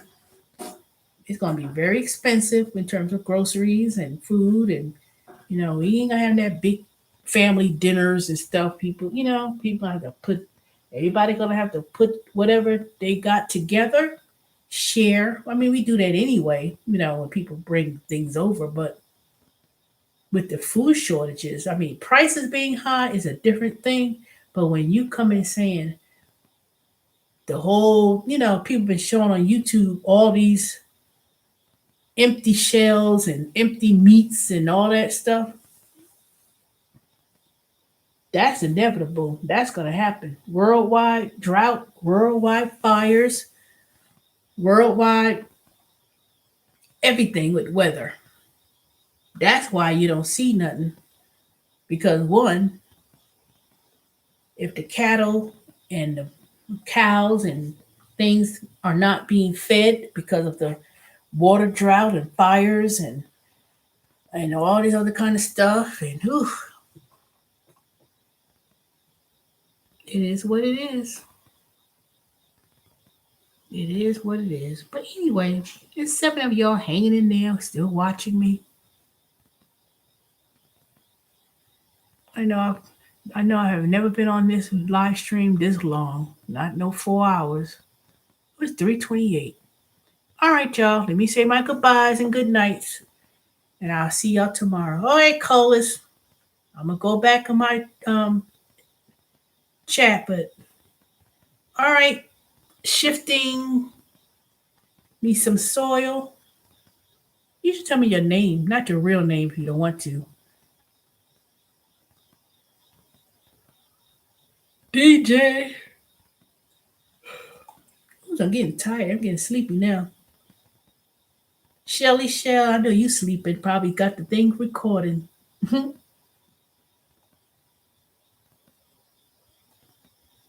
Wow, crackhead Willie. I think you was on here. Vicky, De Jour, Shelly Shell. I already mentioned y'all. Sally, Sally Windsor. These nuts.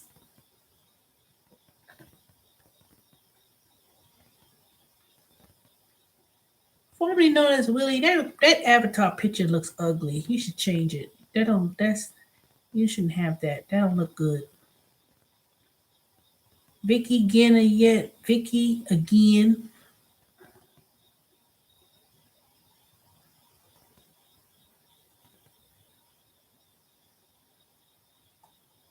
Y'all all have a good night. This is the longest I've ever been on here.